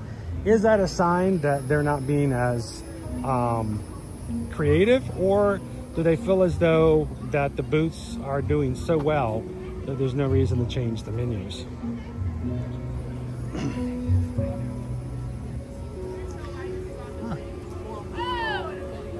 Bell just came out for meet and greets. So I keep turning off Wi-Fi. Wi-Fi keeps turning on and there is no Wi-Fi and it keeps messing up everything. So hopefully everybody's still able to watch the stream. Sorry guys, I've had the menus up, so jumping back into the chat. Lori loves the magic beer braised beef with mashed potatoes. It's actually really good. It's fine.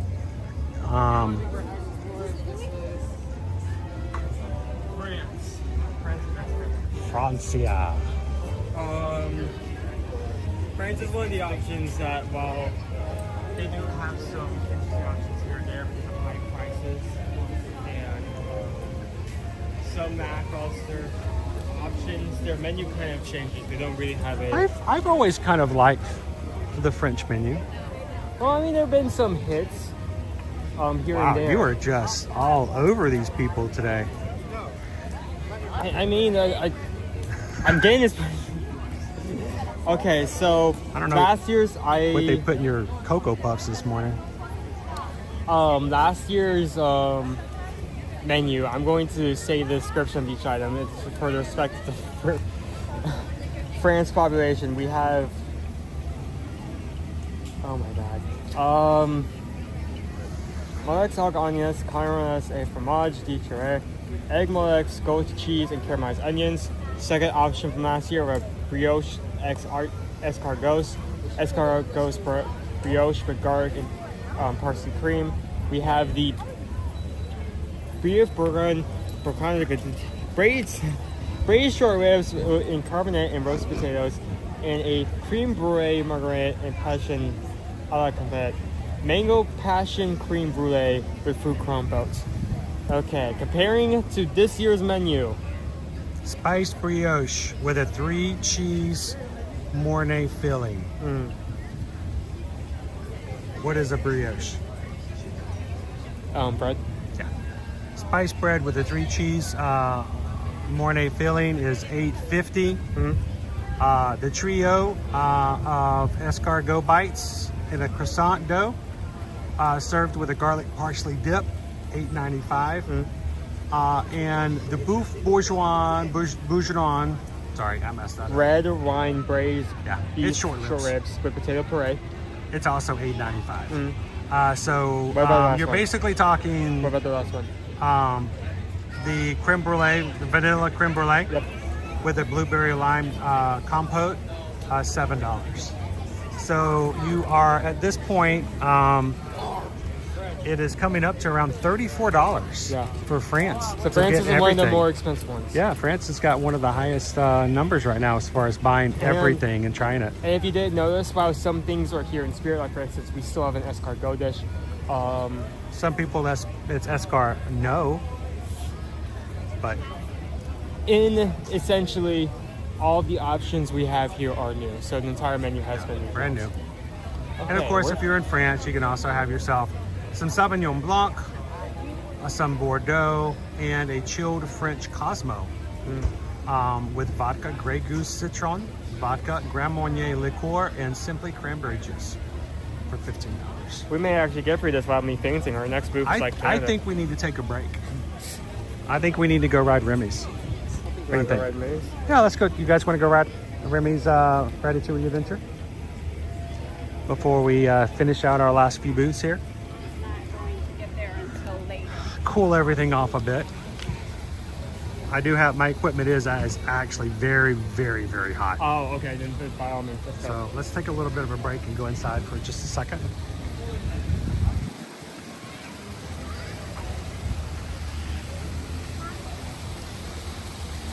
$35,768.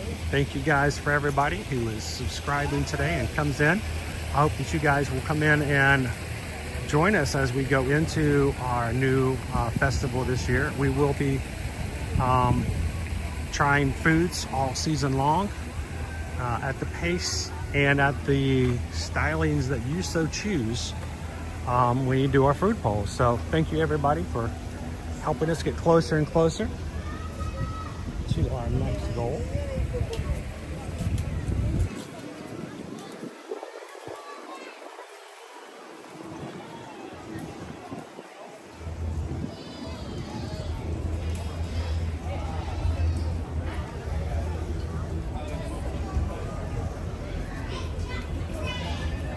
How you doing, Steph Cat? It's a little weird today just talking about the menus, but it is our hope that if you are coming to Food and Wine later this season, you can, make a little wish list. We unfortunately. Did you just say wee? No. Okay. We unfortunately can't give you an exact ticket before putting any of these up. They were much in our amount, and even some of our returning ones, they may slightly shift a bit. And while we do. One of the things we like to do is, we're not in the mood to just trash talk. That's not what we do. For views, we're not talking about how terrible this is and give you a description of how it tastes like we just licked the bottom of a trash can lid or something like that. Not how we work. We feel like it's just not that much of a value it's very easy to overspend money when you come to food and wine because there's so many different things you can spend money on.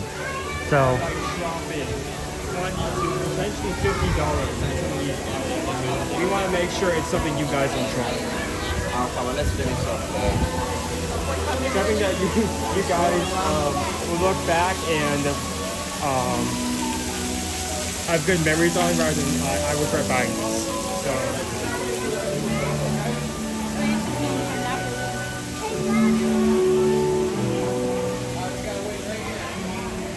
all right, let's go.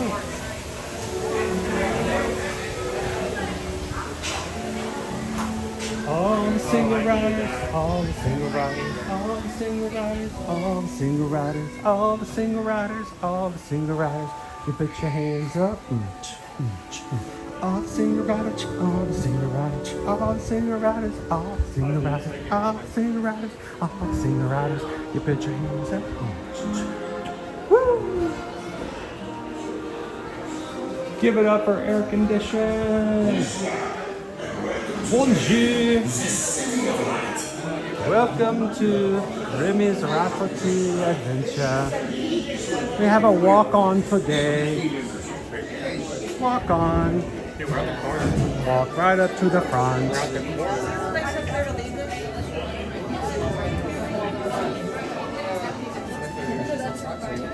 We used to have a period where this line was always all the way back to like the front, but I think this is kind of like way down it.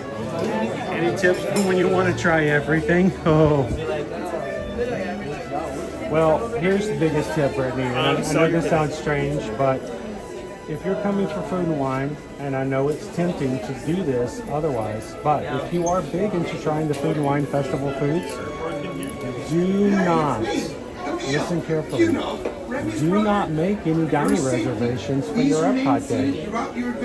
We have seen people come in and get excited, and they will start off with a breakfast over at Garden Grill, lunch over at Beer Garden, and then dinner, they'll go to La Cellier in Canada, and then they realize, wait, I can't eat all this food.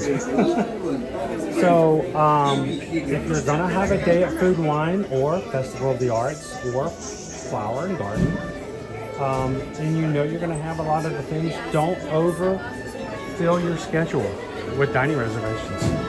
And I know that sounds self-explanatory, thank you, but it has happened before.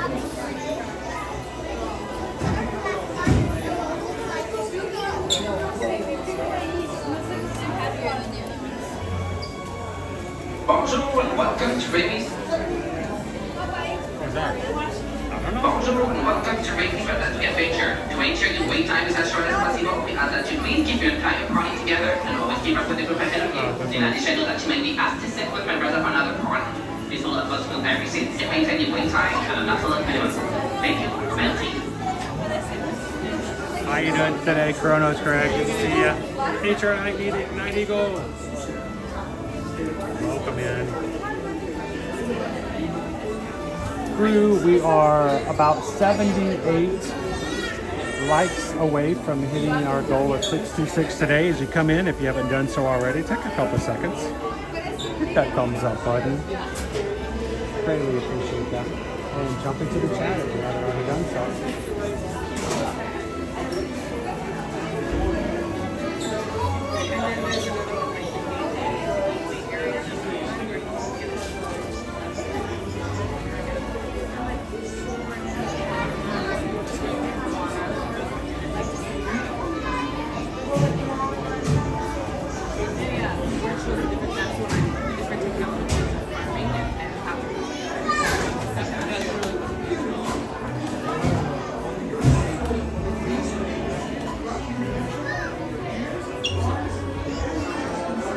We're going to let him take a mental break. We still have a few more booths to take care of, including our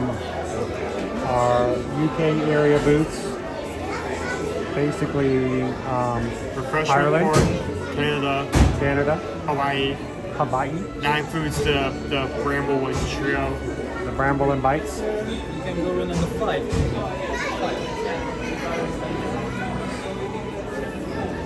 Hopefully the family that I get assigned to today will let me ride with them.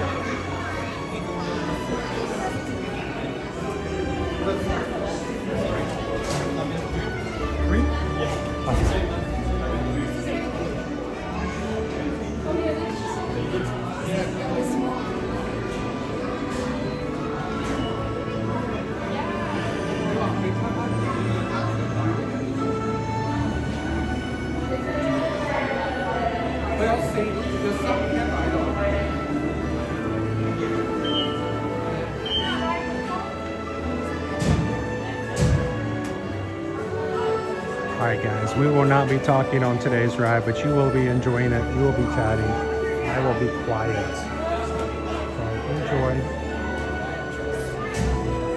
We'll see you guys at the exit.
We are currently in a holding pattern.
So the ride is holding at the moment.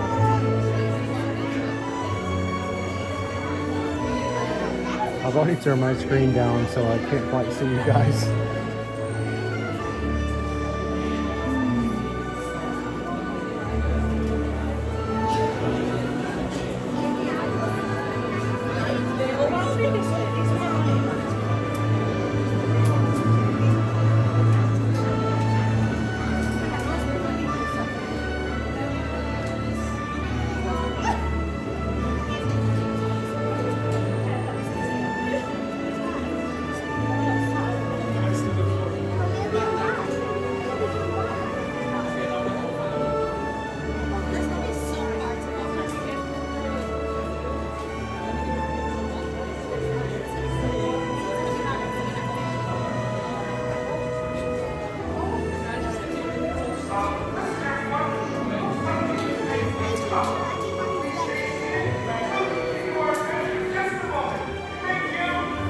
Okay, I might turn my screen back on for just a second. If we're still waiting. There we go.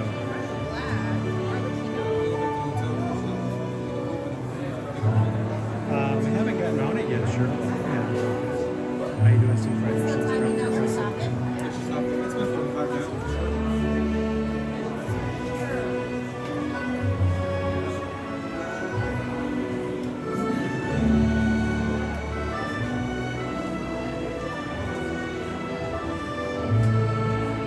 That would be kind of cool if they just had like rats just roaming around. I like rats. I actually considered what it would be like to have a pet rat.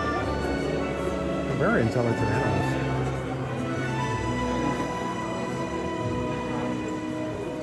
All right, Olivia's taking a coffee break. Anybody else need some coffee? Tried to convince Owen to get some Starbucks earlier today, but he's not a coffee drinker, so it's hard to convince him sometimes.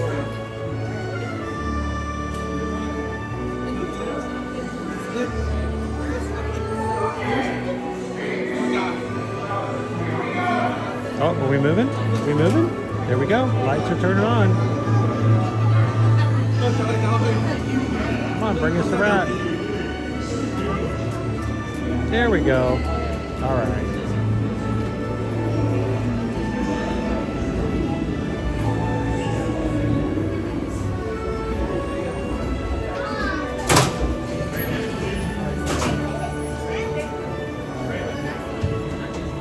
So they have put me in with you guys. I'm just on stage right on the side here. You guys, can you put those up though, please? There you go. Oh, you're fine.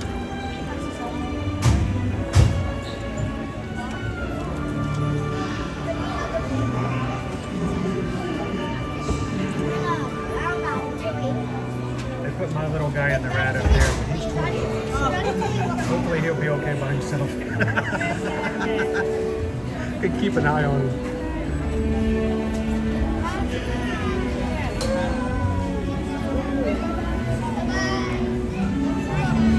Bonjour.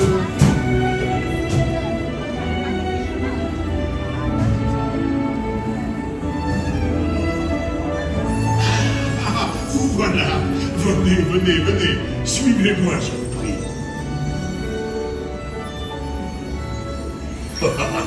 Chef Remy is waiting for you. This way. Qu'attendez-vous?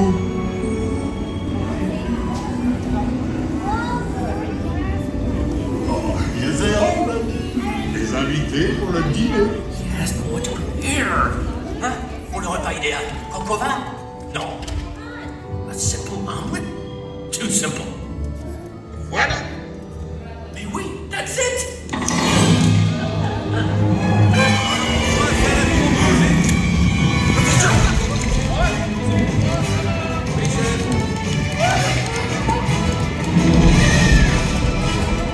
Poussez-vous de là!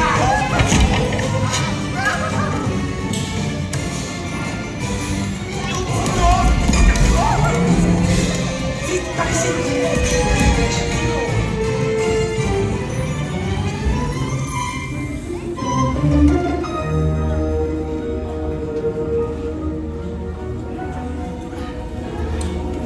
Cette nourriture est pour nos invités, pas pour vous. Hey guys, the food is for them, not you.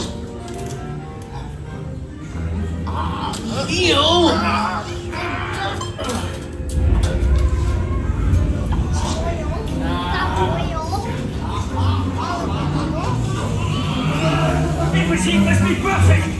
Les cours est en salle! Et oui, what are you doing? Que manigancez-vous?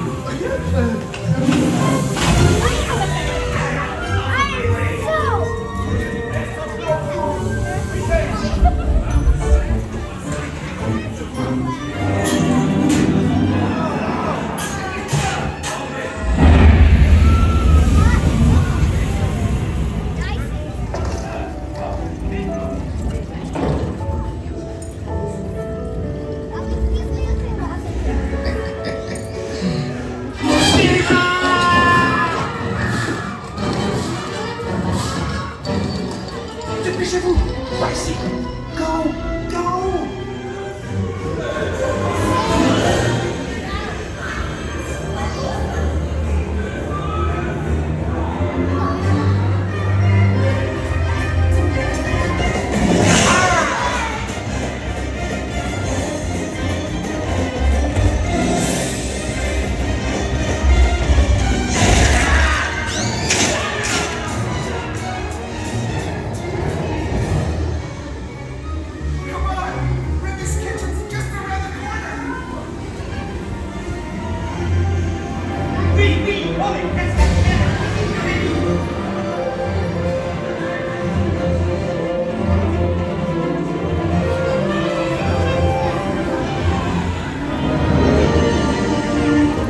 Trois entrecôtes pour la 12.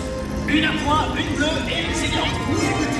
Il va aussi me falloir rapidement 4 ratatouilles pour la 4.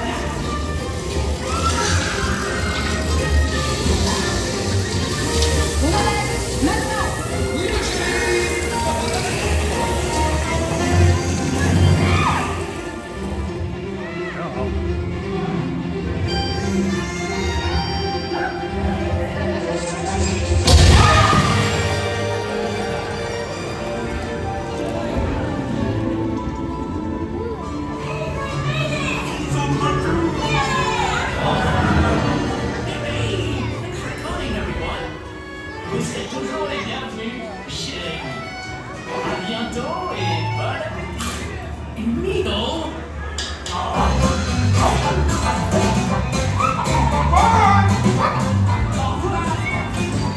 Table for you.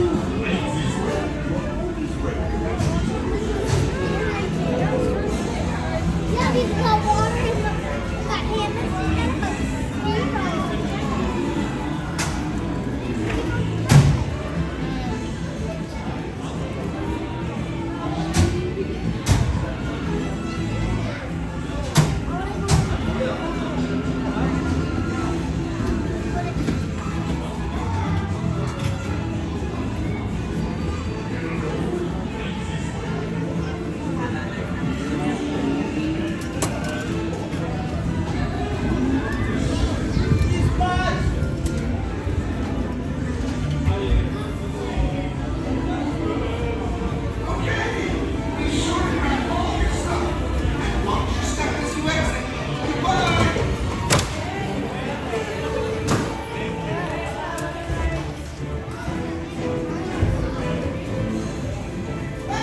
Don't forget to drop off your glasses.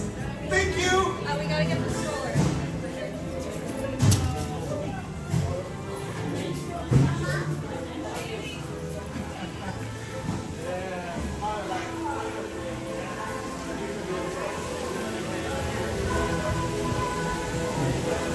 Oh no.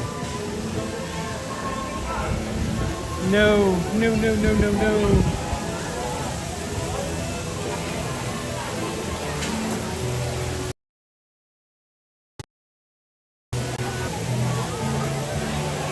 See if that works. I can't tell. I gotta wait for the 20 seconds to see if it comes back up. Can you guys hear me? The phone did not overheat. No, it was me. There have been some situations that I've done this as well. Yeah, I think we're back. Hey guys, no, the phone didn't overheat. It was me. That was perfectly my fault. There are situations where we go to dark areas, we turn down, then we walk back out, and I'm not sure if it's a glitch or it has to be at a certain point. Where you No, walk it's just out, it's complete blackness. Well, no, it's me. What happens is, let me tell you how it works. Is when I get on rides like this is a dark ride, and I'm riding with other families, and if my screen is turned up bright, it distracts from the ride. So what I do is I simply turn my screen to black, so that while we're riding, I don't talk, no one sees my screen, and if I do it right, I don't disturb any other guest on the rides. And then when we get off the ride, I would simply turn my display back to high. Well, the problem is that while I was turning this on, turning that on, I was walking and talking, and I had not turned my screen back up before I walked outside. And when I did, the brightness of the sun for Apple products means that my screen went to dark mode outside before I could turn the screen brightness up. So at this point, my screen is completely black. I can't see any of the controls. And so I'm just blindly trying to get it back up. And I basically froze it. So it happens every so often. To me, it's a small price to pay to make sure that the mom and the little girl, all dressed up as a princess, did not have a terrible YouTuber making her Remy's ride distracting. So back up to full brightness. before I get back outside, and I just didn't do it right this time. So, two things. We're currently at 559 likes. Okay, 559 likes is what we're at. So we're 67 away. About. We need 67 people to come in and help us get the 626 for our likes today. Two, Jen says, Owen, your magic number is 43 pounds of chocolate. Oh my gosh, dude. I'm not sure if I'm going to be able to meet that. You have to get 43 pounds of chocolate. I mean, even when we were doing 5 people at a time of our family, Dude, this is one of the people. cheapest Mickey's Not So Scary Halloween party tickets there is in the season. It only goes up from here. The community made it possible for us to buy tickets for next week's Mickey's Not So Scary so that we can stream it and share it with you guys, which means it will be the group stream. And we appreciate everyone who made that possible. And we were going to see if Owen, because this is something he's always dreamed about, is whether or not he could trick-or-treat enough candy to match how much candy he could get with the same ticket amount of money and to go into a store like Costco and buy the candy. Because the joke is, well, it's worth it to go to Mickey's Not So Scary because, I mean, you can trick or treat and get as much candy as you can buy for that same amount of money. 43 pounds is a lot, dude. You want to see how close to that you can get? We're going to see. I feel like... Hey, Goofy Mania. Look at you in green today, Goofy Mania. Honestly, looking good. My main goal is just like not to have a goal, just to see how much if I'm like doing this like 90%. Krotos Craig, 43 pounds. It's like eating a first grader. Okay, how do we know this?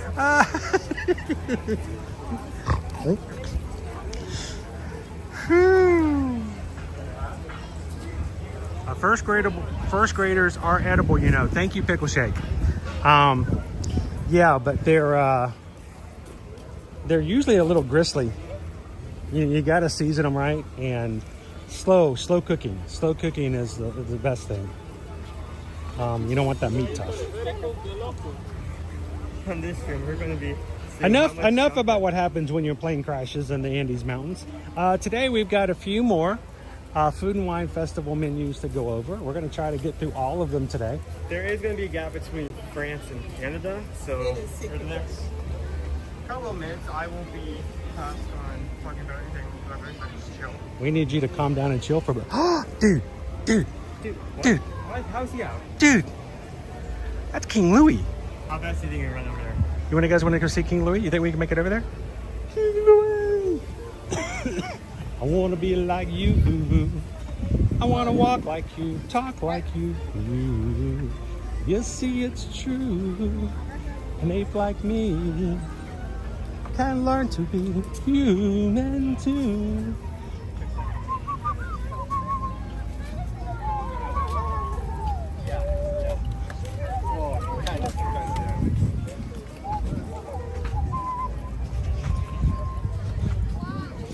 Oftentimes in Epcot, you will find strange, random characters that don't seem to fit the park. But Epcot is known for having character training. Sometimes these characters need to learn how it's like to meet and greet guests in other different scenarios. So you never know. We have met Maleficent here at Epcot before, just hanging out willy-nilly. We have met Snow White and her prince together here in Epcot. And you just never know. So these character trainings are not scheduled. You'll not find them on the map. There's Tigger right there, dude. You never see Tigger in Epcot. Yeah, I don't know. Has it like every now and then be the same name as Pooh, or am I remembering that wrong? Sometimes he's been in Christopher Robin's room, but he's not a guarantee. It's always kind of a surprise if he is. Let's go see Louie if we can get there in time. I'll be 23.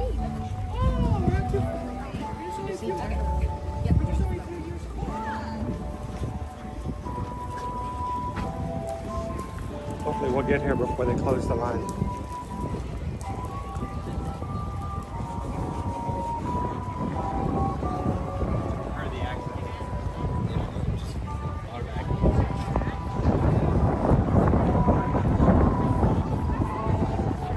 So is Louis' line closed? No, I don't believe so. You can come ask my pal Sky though. All right.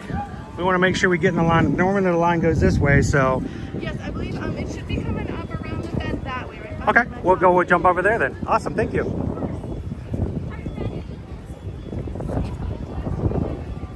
We'll come over here and jump in line to meet Louis. If we do want to meet King Louis, you guys are going to have to stand right along this gate over here, please. Thank you. Here, I'm gonna do this. Can I let you have this? Do you want to meet him? I don't think so. And then if you want to stay right along the gate, we just don't want to be in the walkway. Okay, let me. Hang on, give me a second. I gotta undo.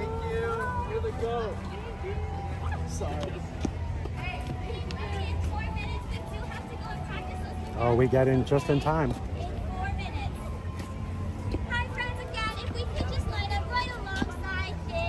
I don't think he used to have a meet and greet over in AK, but it has been years. Yeah, used to he would meet with Baloo. Yep. We met him with Baloo before. We've even met him with Mowgli at a Moonlight Magic Party. Yep. So this is kind of cool.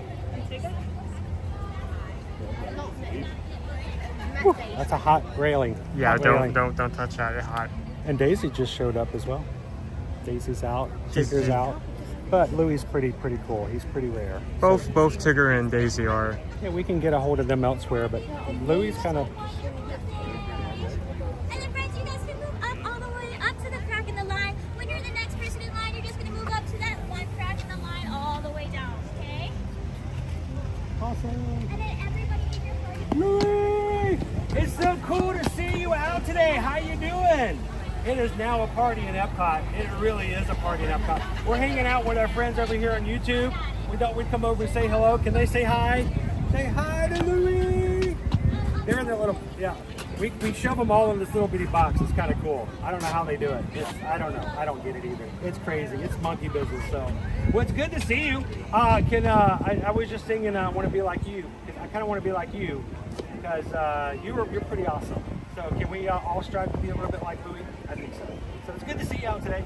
We're gonna do a screenshot little, ta-da, since you can't get a picture. Actually, Sky, can you take my picture for me? I'm going to take a quick picture for you guys. Because I want to remember this. Of course. Look, you know how much I want to be like Louis? Oh, yep. No problem. No problem whatsoever. Yeah. See? Just like Louis. Lovely. Thank you very much, Sky. Louis. Alright, have a good one. Thanks. There he goes. That was cool. That was awesome.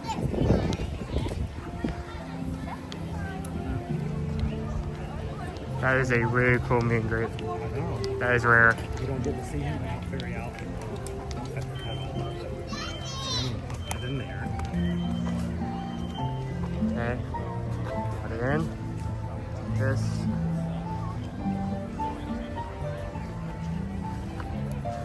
And here's the X. 3. I gotta get everything back together again.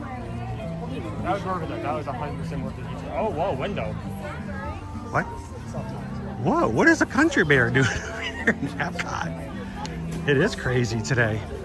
We got ourselves a little training galore. We see him over at MK, so I am not going to take up the line for others who may get a chance to hang out with him today.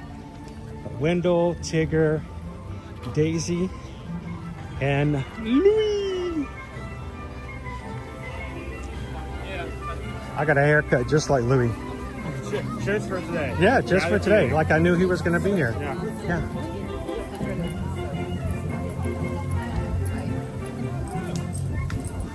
Want to stop at UK shop for a bit or keep going?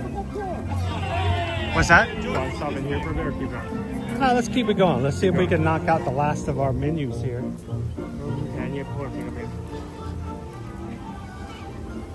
If you're watching today and you don't have a countdown and would love to come to Walt Disney World, especially for a trip for Epcot food and wine, reach out to us. eartoearmagic.com is our website. Go to the travel services page, fill out a travel inquiry form, and let us know how we can help you book and plan your next trip at no cost to you for travel services. We thank you guys for letting us be a part of your travel planning. So I'm a little sad. There's no booth here. There's no Ireland booth. Have we lost Ireland altogether? Ireland does not exist. We have no Ireland. It's been taken over by the United Kingdom now. We just have United Kingdom when There's no UK booth either. Isn't that weird? UK does not exist. The island has been drowned. Ireland is no longer. They've gone off on their own and they have no representation whatsoever. It's crazy. The island just lifted up and just went into space.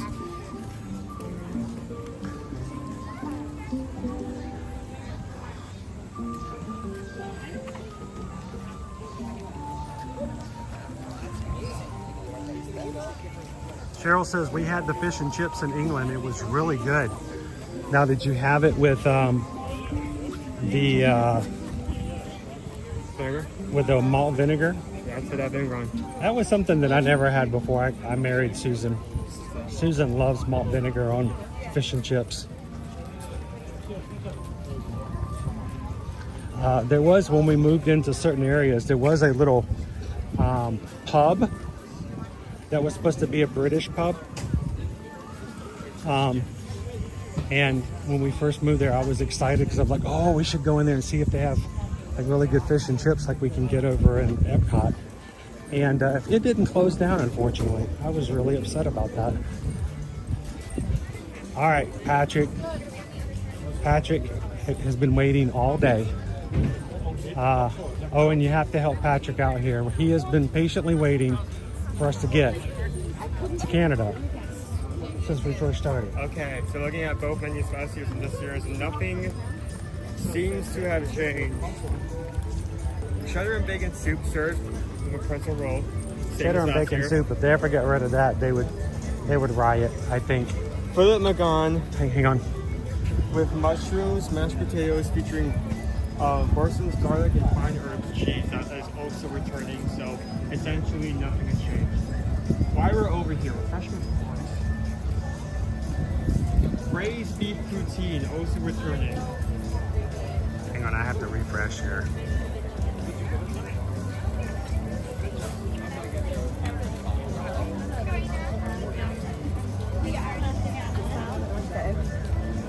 There we go.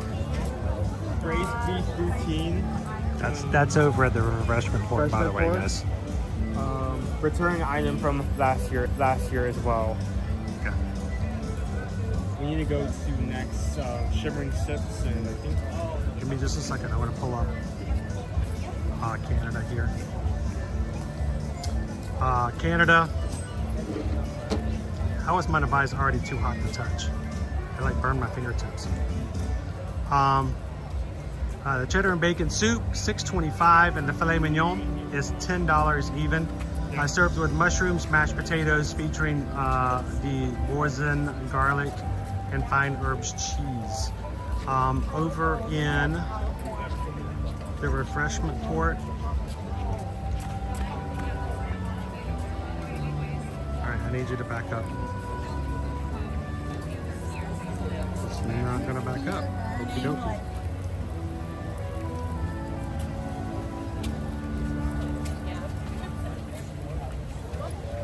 Sorry, it's being slow on the uptake here.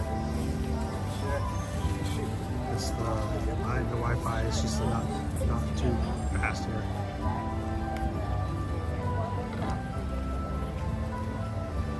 Come on, load.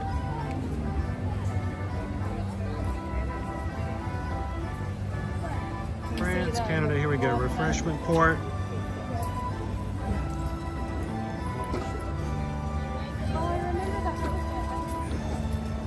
And the refreshment port has, again, the poutine. Traditional poutine, french fries, beef gravy, and cheese curds. No price.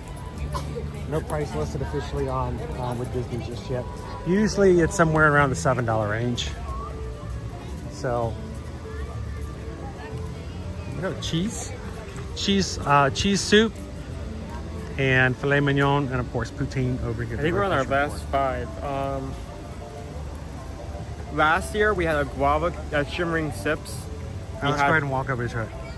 We had a guava cake with whipped cream and coconut. That is gone, and in its place we have a strawberry champagne trifle. A trifle? Trifle. Strawberry champagne trifle? Yeah. Okay. You can say parfait. Hmm? You can say parfait.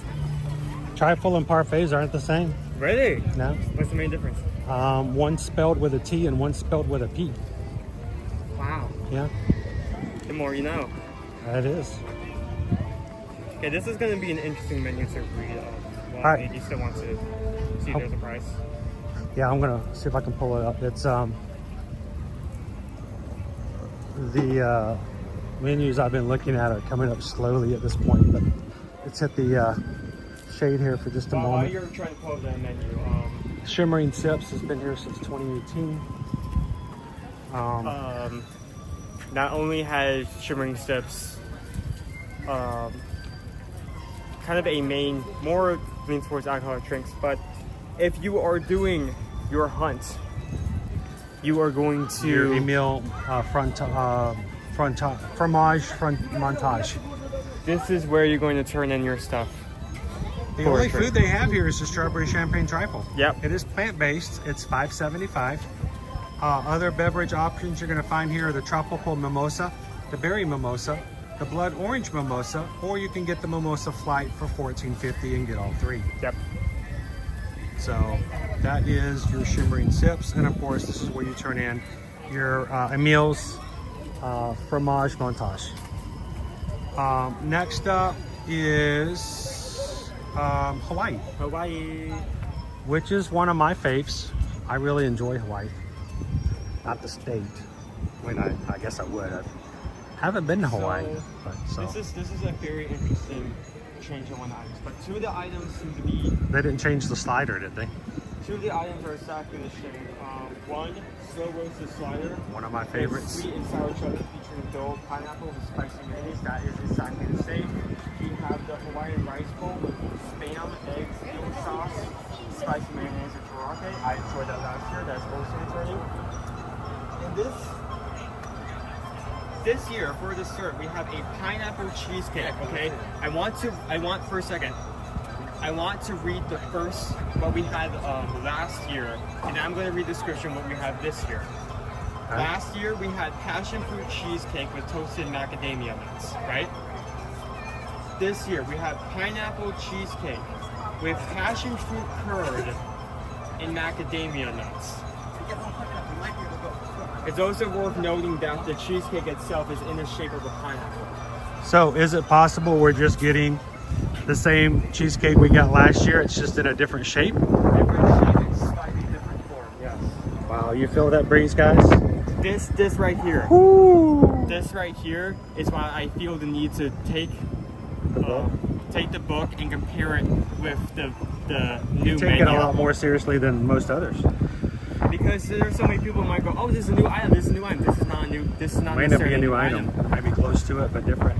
Slow roasted pork slider, one of my favorites every year. The only problem that I have with it is it's small and you only get one.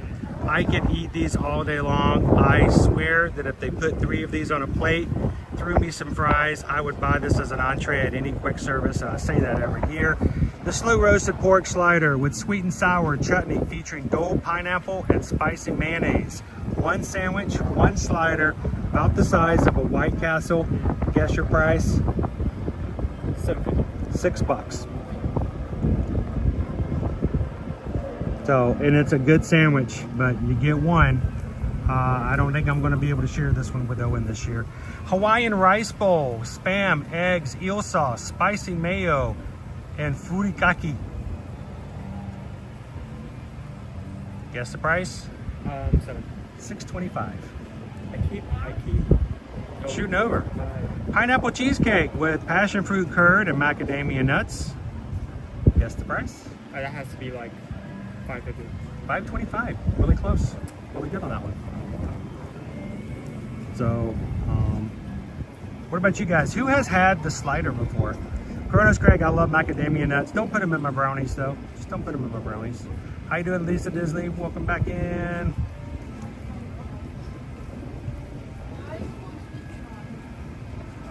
Who has had the slider here? Disney Lisa says the sliders are amazing. Ricochet, Droma's good dog. You need to check out Retirement. It works great for me. For sure to be sure to bring the baby shower gifts with you.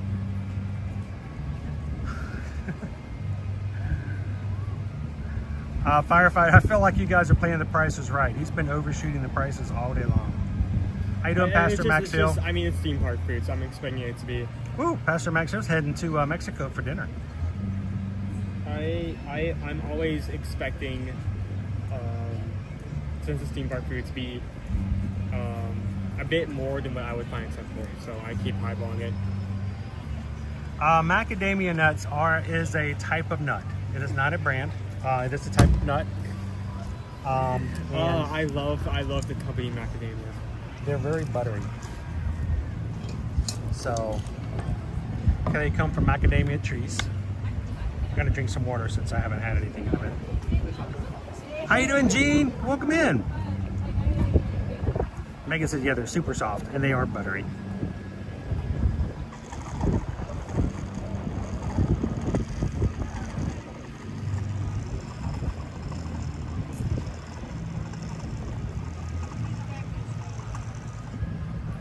We are on the back end of our list, guys.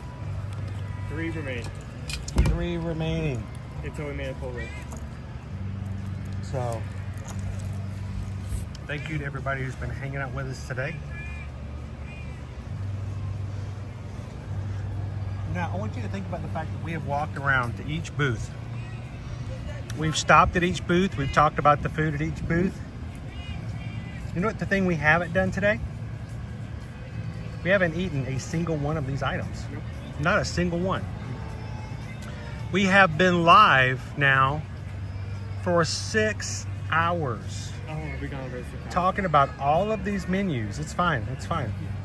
Talking about all of these menu items. We haven't even bought one. We haven't stood in line for one. We haven't put a single one in our mouth.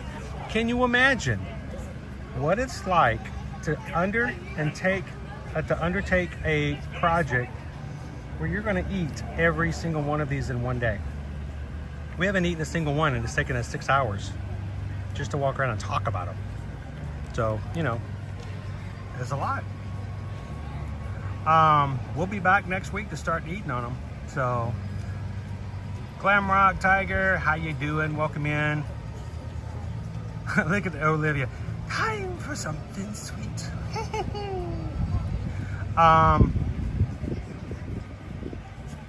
Oh wow. Dale says most fish and chip shops in the UK don't use malt vinegar. They use non-brewed condiment, which is similar but cheaper. They don't make it in the back sink near the kitchen, do they? Non-brewed condiment. That's like those culinary herbs we saw on Living with the Land earlier. How you doing today, Dale? Welcome in. Kronos Greg says the menu should be scratch and sniff. Oh, that would be cool. All right, let's get to our last 3 and last 4. I forgot 4. We'll be adding stuff to it. 4 triggers. Like, wake up to the finish line. Wait, no more. 1 more mile. All right, let's go. Heather says, Epcot, get ready. I'm coming opening day. Well, we hope to see you here, Heather. I hope you take our information to good use when you... I hope people are making some wish lists. Yep. This is the exact stream. We have a lot of foodies in our community, and I don't, we don't discredit that at all, because we love enjoying and being a part of that. There's a few people who come into our streams and are like, oh, all you do is talk about food and buy food and eat food and throw away the food and clean up the food and then go get more food. But, it's a big part of someone's vacation. So And think about it. Here at Epcot, the food festivals are pretty much every single week except for like 8 weeks out of the year. Other than that, it's food around these guys. So, Okay. anything at this World Showcase? So we have the same liquid nitrogen frozen pumpkin cheesecake mousse. I like from frozen liquid nitrogen cheesecake, pumpkin cheesecake. So I think this year has Philadelphia cream cheese, but that's only a minor difference. Okay. But it's still liquid nitrogen pumpkin cheesecake. Yeah, word for word. We also have vanilla, apple cinnamon, and salt caramel. Salted caramel, which are ice cream flavors. Flavors of swirl. Oh. Coming soon, Forest and Field. Here, I'm gonna pop over here to see if we can get a little bit more shade. So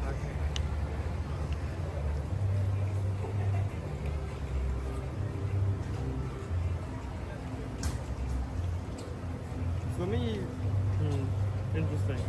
Last year we had autumn chili with bison, lamb, pork belly, root vegetables, jalapeno cornbread, smoked cheddar, and cream forget.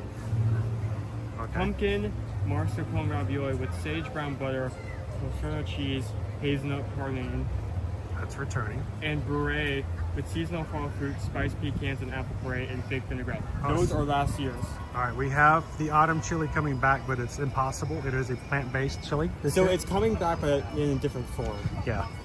The autumn chili featuring impossible beef with a root vegetables, plant-based cheddar, plant-based sour cream, and a bread bowl, which is plant-based. The pumpkin mascarpone ravioli is returning, but there are a few ingredients that are shifted. Like for instance, I see brown butter vinaigrette, where last year we had sage brown butter. Pomegranate seeds have shown up this year, which didn't last year. We do not have the burrata in any form, but we do have an entirely new item. I'm gonna let you figure out how to say that. I'm not really sure. You're mean. You're mean. I am mean, but that's a hard. What is that? Ciaccata sandwich. Ciaccata sandwich. Mortadella, prosciutto ham, sun-dried peppers, arugula, stracchini, stracciatella cheese, fall squash mascara, and pistachio pesto in a warm focaccia. That sounds interesting. It's a warm focaccia sandwich. I like with that. a bunch of stuff, with a bunch of consonants, repetitive consonants, with prosciutto ham, mortadella, and sun-dried peppers. Guess the price on the focaccia sandwich. I'm going to say $6.25. $6.25 is the cost. Dang it, pretty over. Pumpkin mascarpone ravioli. $6. $5.50. And the autumn chili featuring impossible beef and impossible stuff and impossible plant-based everything. It's impossible, so I'm gonna go high. I'm gonna say $7.50. $6.50. Dang it.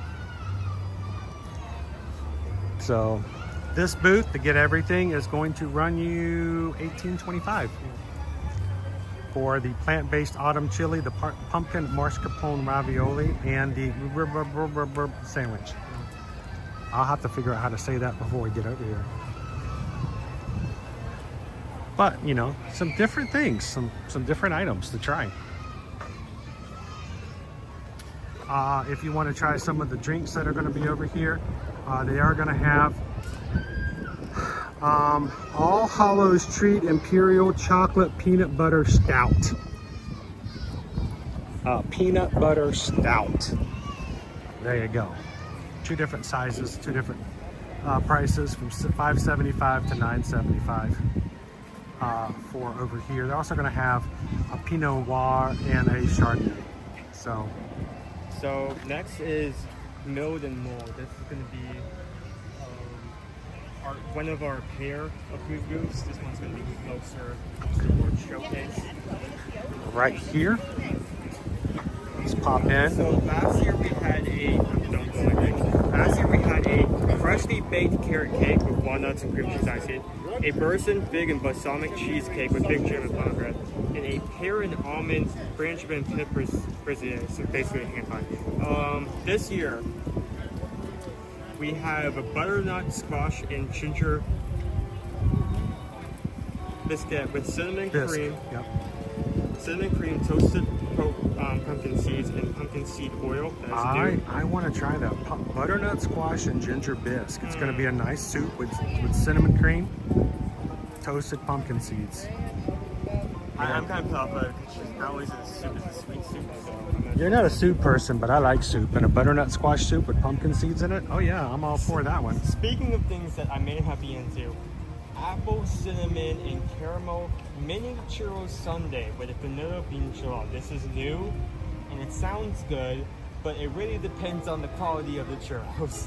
If they're stale churros, you might not like it. Apple, cinnamon, and caramel mini churros sundae with vanilla bean gelato.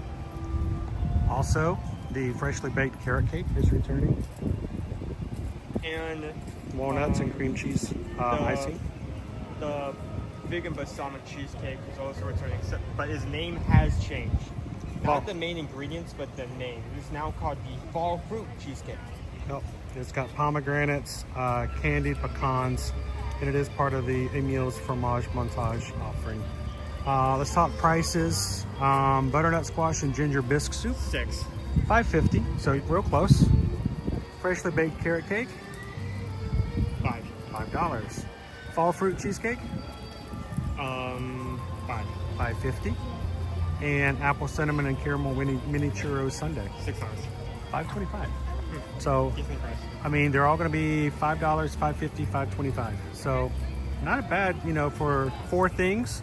You could easily eat here for about $21. Yep. So, again, that is the milled and mold right here in front of us. Right here by the playground we're going to have for this area. Yeah, they're almost done. Gene, am I ready for HHN? Yes and no. I wanted to get started, but I'm not ready because I don't have tickets yet. Actually, I do have my premiere ticket that comes with our AP. We will be going the first weekend. And I do not believe we're going to live stream our first time going. I think we're going to just enjoy it. We may get some footage and just share, but I think the first time we go, we're just going to get as much out of it as we can. And then if we can get a fear pass and go back later, we may be doing some live streams here and there. So.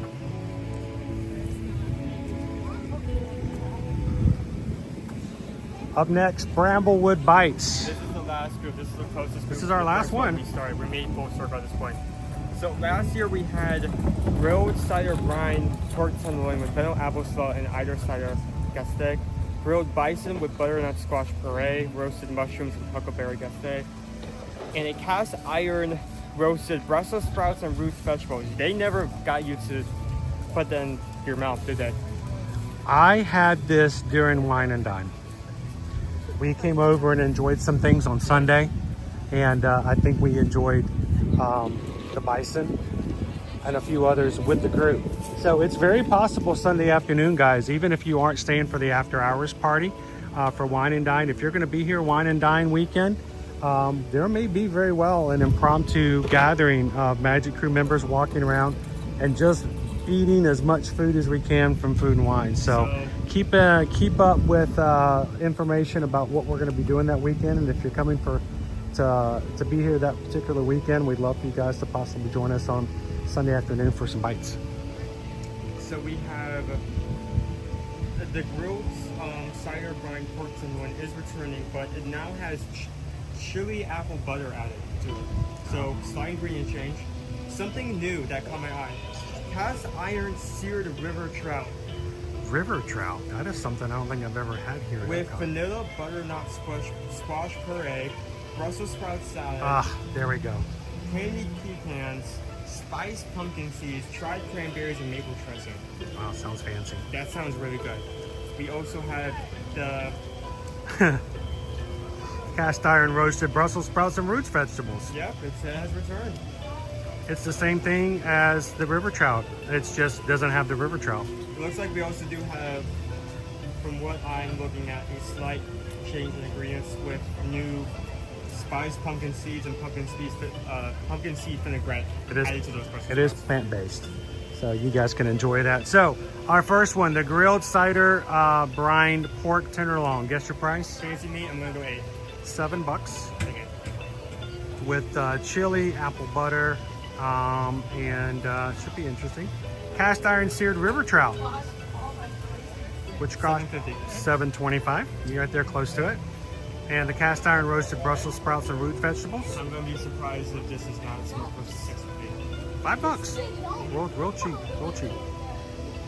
So that is it, guys. Like that, 17 hours later, we didn't talk about every single nuance that is with this year's Food and Wine. Maybe I weren't ranting over. You did rant for a couple hours over there. We kind of lost. If I wasn't continuously talking about in Italy, America, and Japan, maybe we would still be under 6 hours. But I had to get my notes, and I had notes, and I will share them with the board, no matter if they like it or not.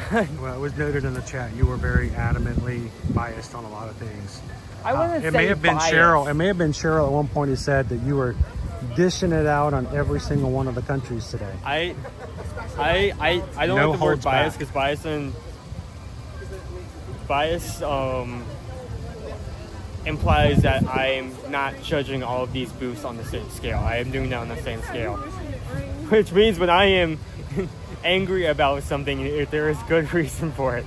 So Firefighter is asking questions. We are actually going to plan to produce some reels to bring you guys our top foods that we're expecting for Food and Wine. We're going to work on those for you guys and share them with you guys later as well. But that is our question for the day. As you guys have been watching 6 hours of this, we hope that you have found some foods that have stuck out as maybe your possible favorites. What we would love for you to do is today, take a couple of seconds after the stream is over and come in and leave us what your top 3 favorite dishes are from everything we talked about today. If you could be here on the day 1, which 3 dishes would you love to try first? And what would be on your priority list? So come back in after the stream is over this afternoon and let us know. We would love to kind of go through and read your list as well. And you guys can also go in and check other people's comments, compare and see who has similar tastes and likes with you as well. And we will let you guys know formally in our on social media what our favorites will be before we get back here next week.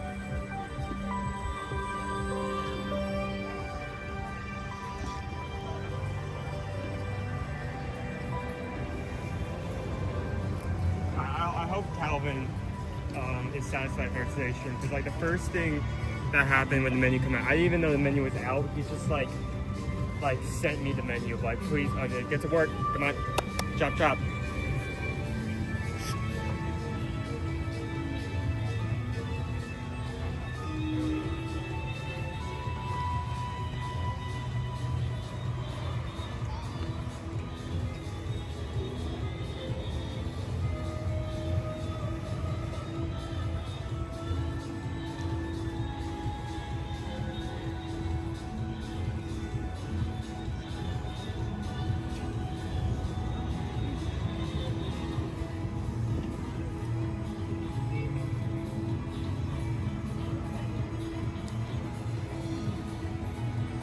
$35,773.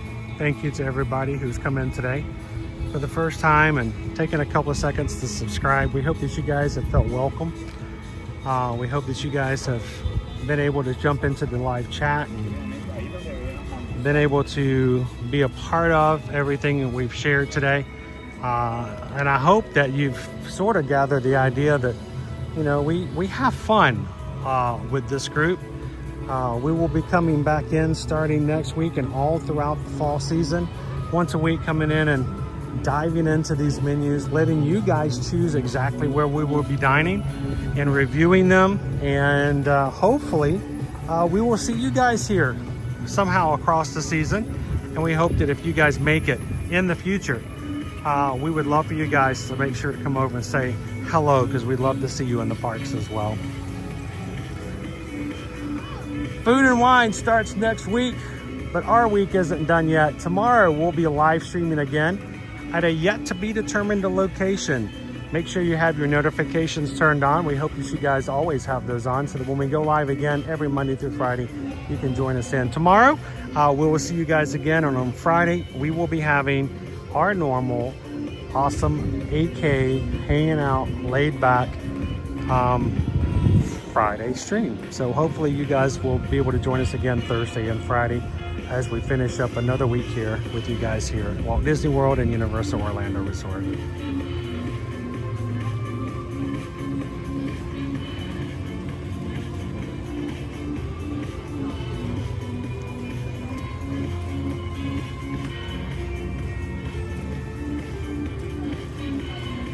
$580 likes on today's stream. Thank you guys to everyone who's taken the time to hit the thumbs up button today. A little bit short of 626, but you know what? I can't be upset at all, because there have been 580 people at one point or another who have come in, watched with us, talked with us, and experienced life with us today and taken the time to hit the thumbs up. We're grateful for every single one of those people who has given a little bit of their time to the crew and for the crew, and we're grateful that you guys have had some fun with us here at Epcot today. It was a long day. It felt like it took forever to go through every single menu, but we hope it's been helpful, and again, we hope that you guys have found a few items that are now on your wish list. Make sure to leave them in a comment after today's stream is over. What are you most excited to try for yourself? Or if you just think, you know what, I can't get here, I would love to see it show up on a live stream sometime soon. Which are the highest priorities for making those happen over the next season? Your princesses. You're in that one picture.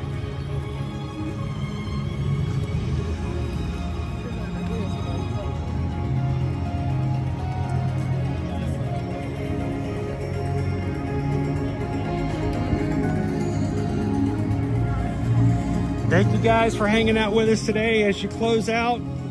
We hope that you'll always give us consideration when you think about your next vacation, wherever it may be. You can go over to our website, Ear to Ear Magic, and fill out a form there. We'll reach out to you guys and help you when it comes to booking and planning your next vacation.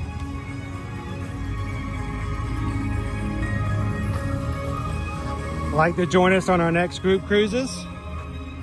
In December, we're going to be sailing on a Disney cruise, a maritime cruise, December 5th through the 8th. Several of our Magic Crew members will be on board with us. Love to have you come join us. Or next summer, sail to Alaska with the Magic Crew on Virgin Voyages on a brilliant lady, a brand new ship, debuting in the fleet 2 weeks from now. So, interested in any of those cruises, let us know on a travel inquiry form as well, and we can get you some prices and get you signed up to join us on board a cruise ship, which is the best way. It's so much fun hanging out with the crew on a cruise with the Magic Cruisers.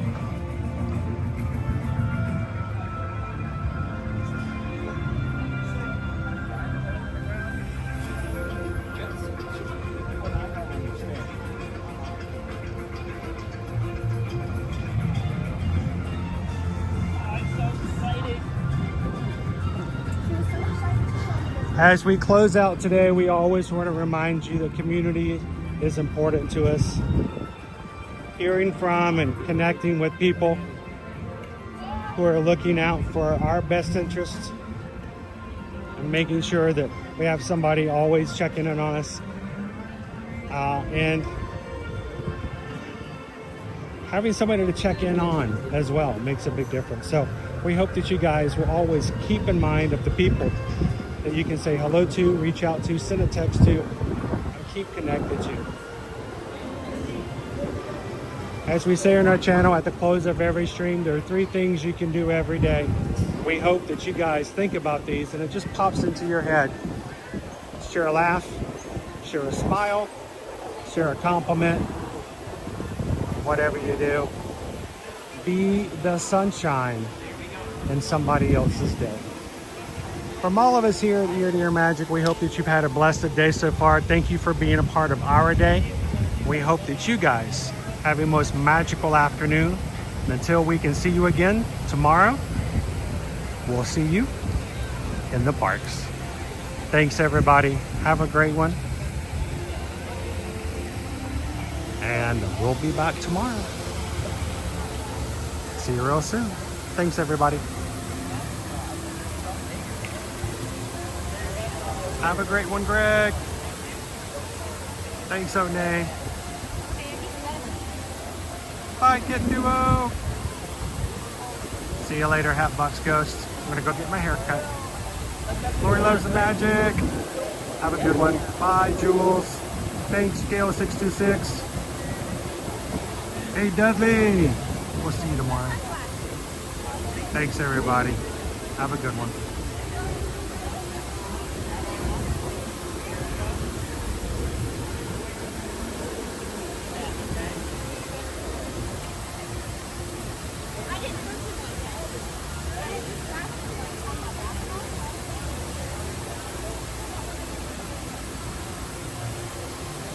Hi, Captain Good Guy.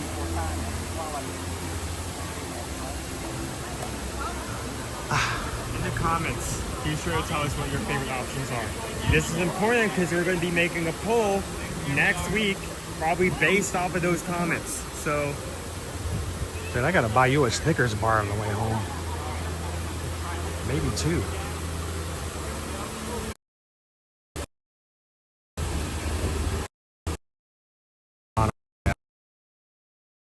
Does it just make you happy? It makes me happy.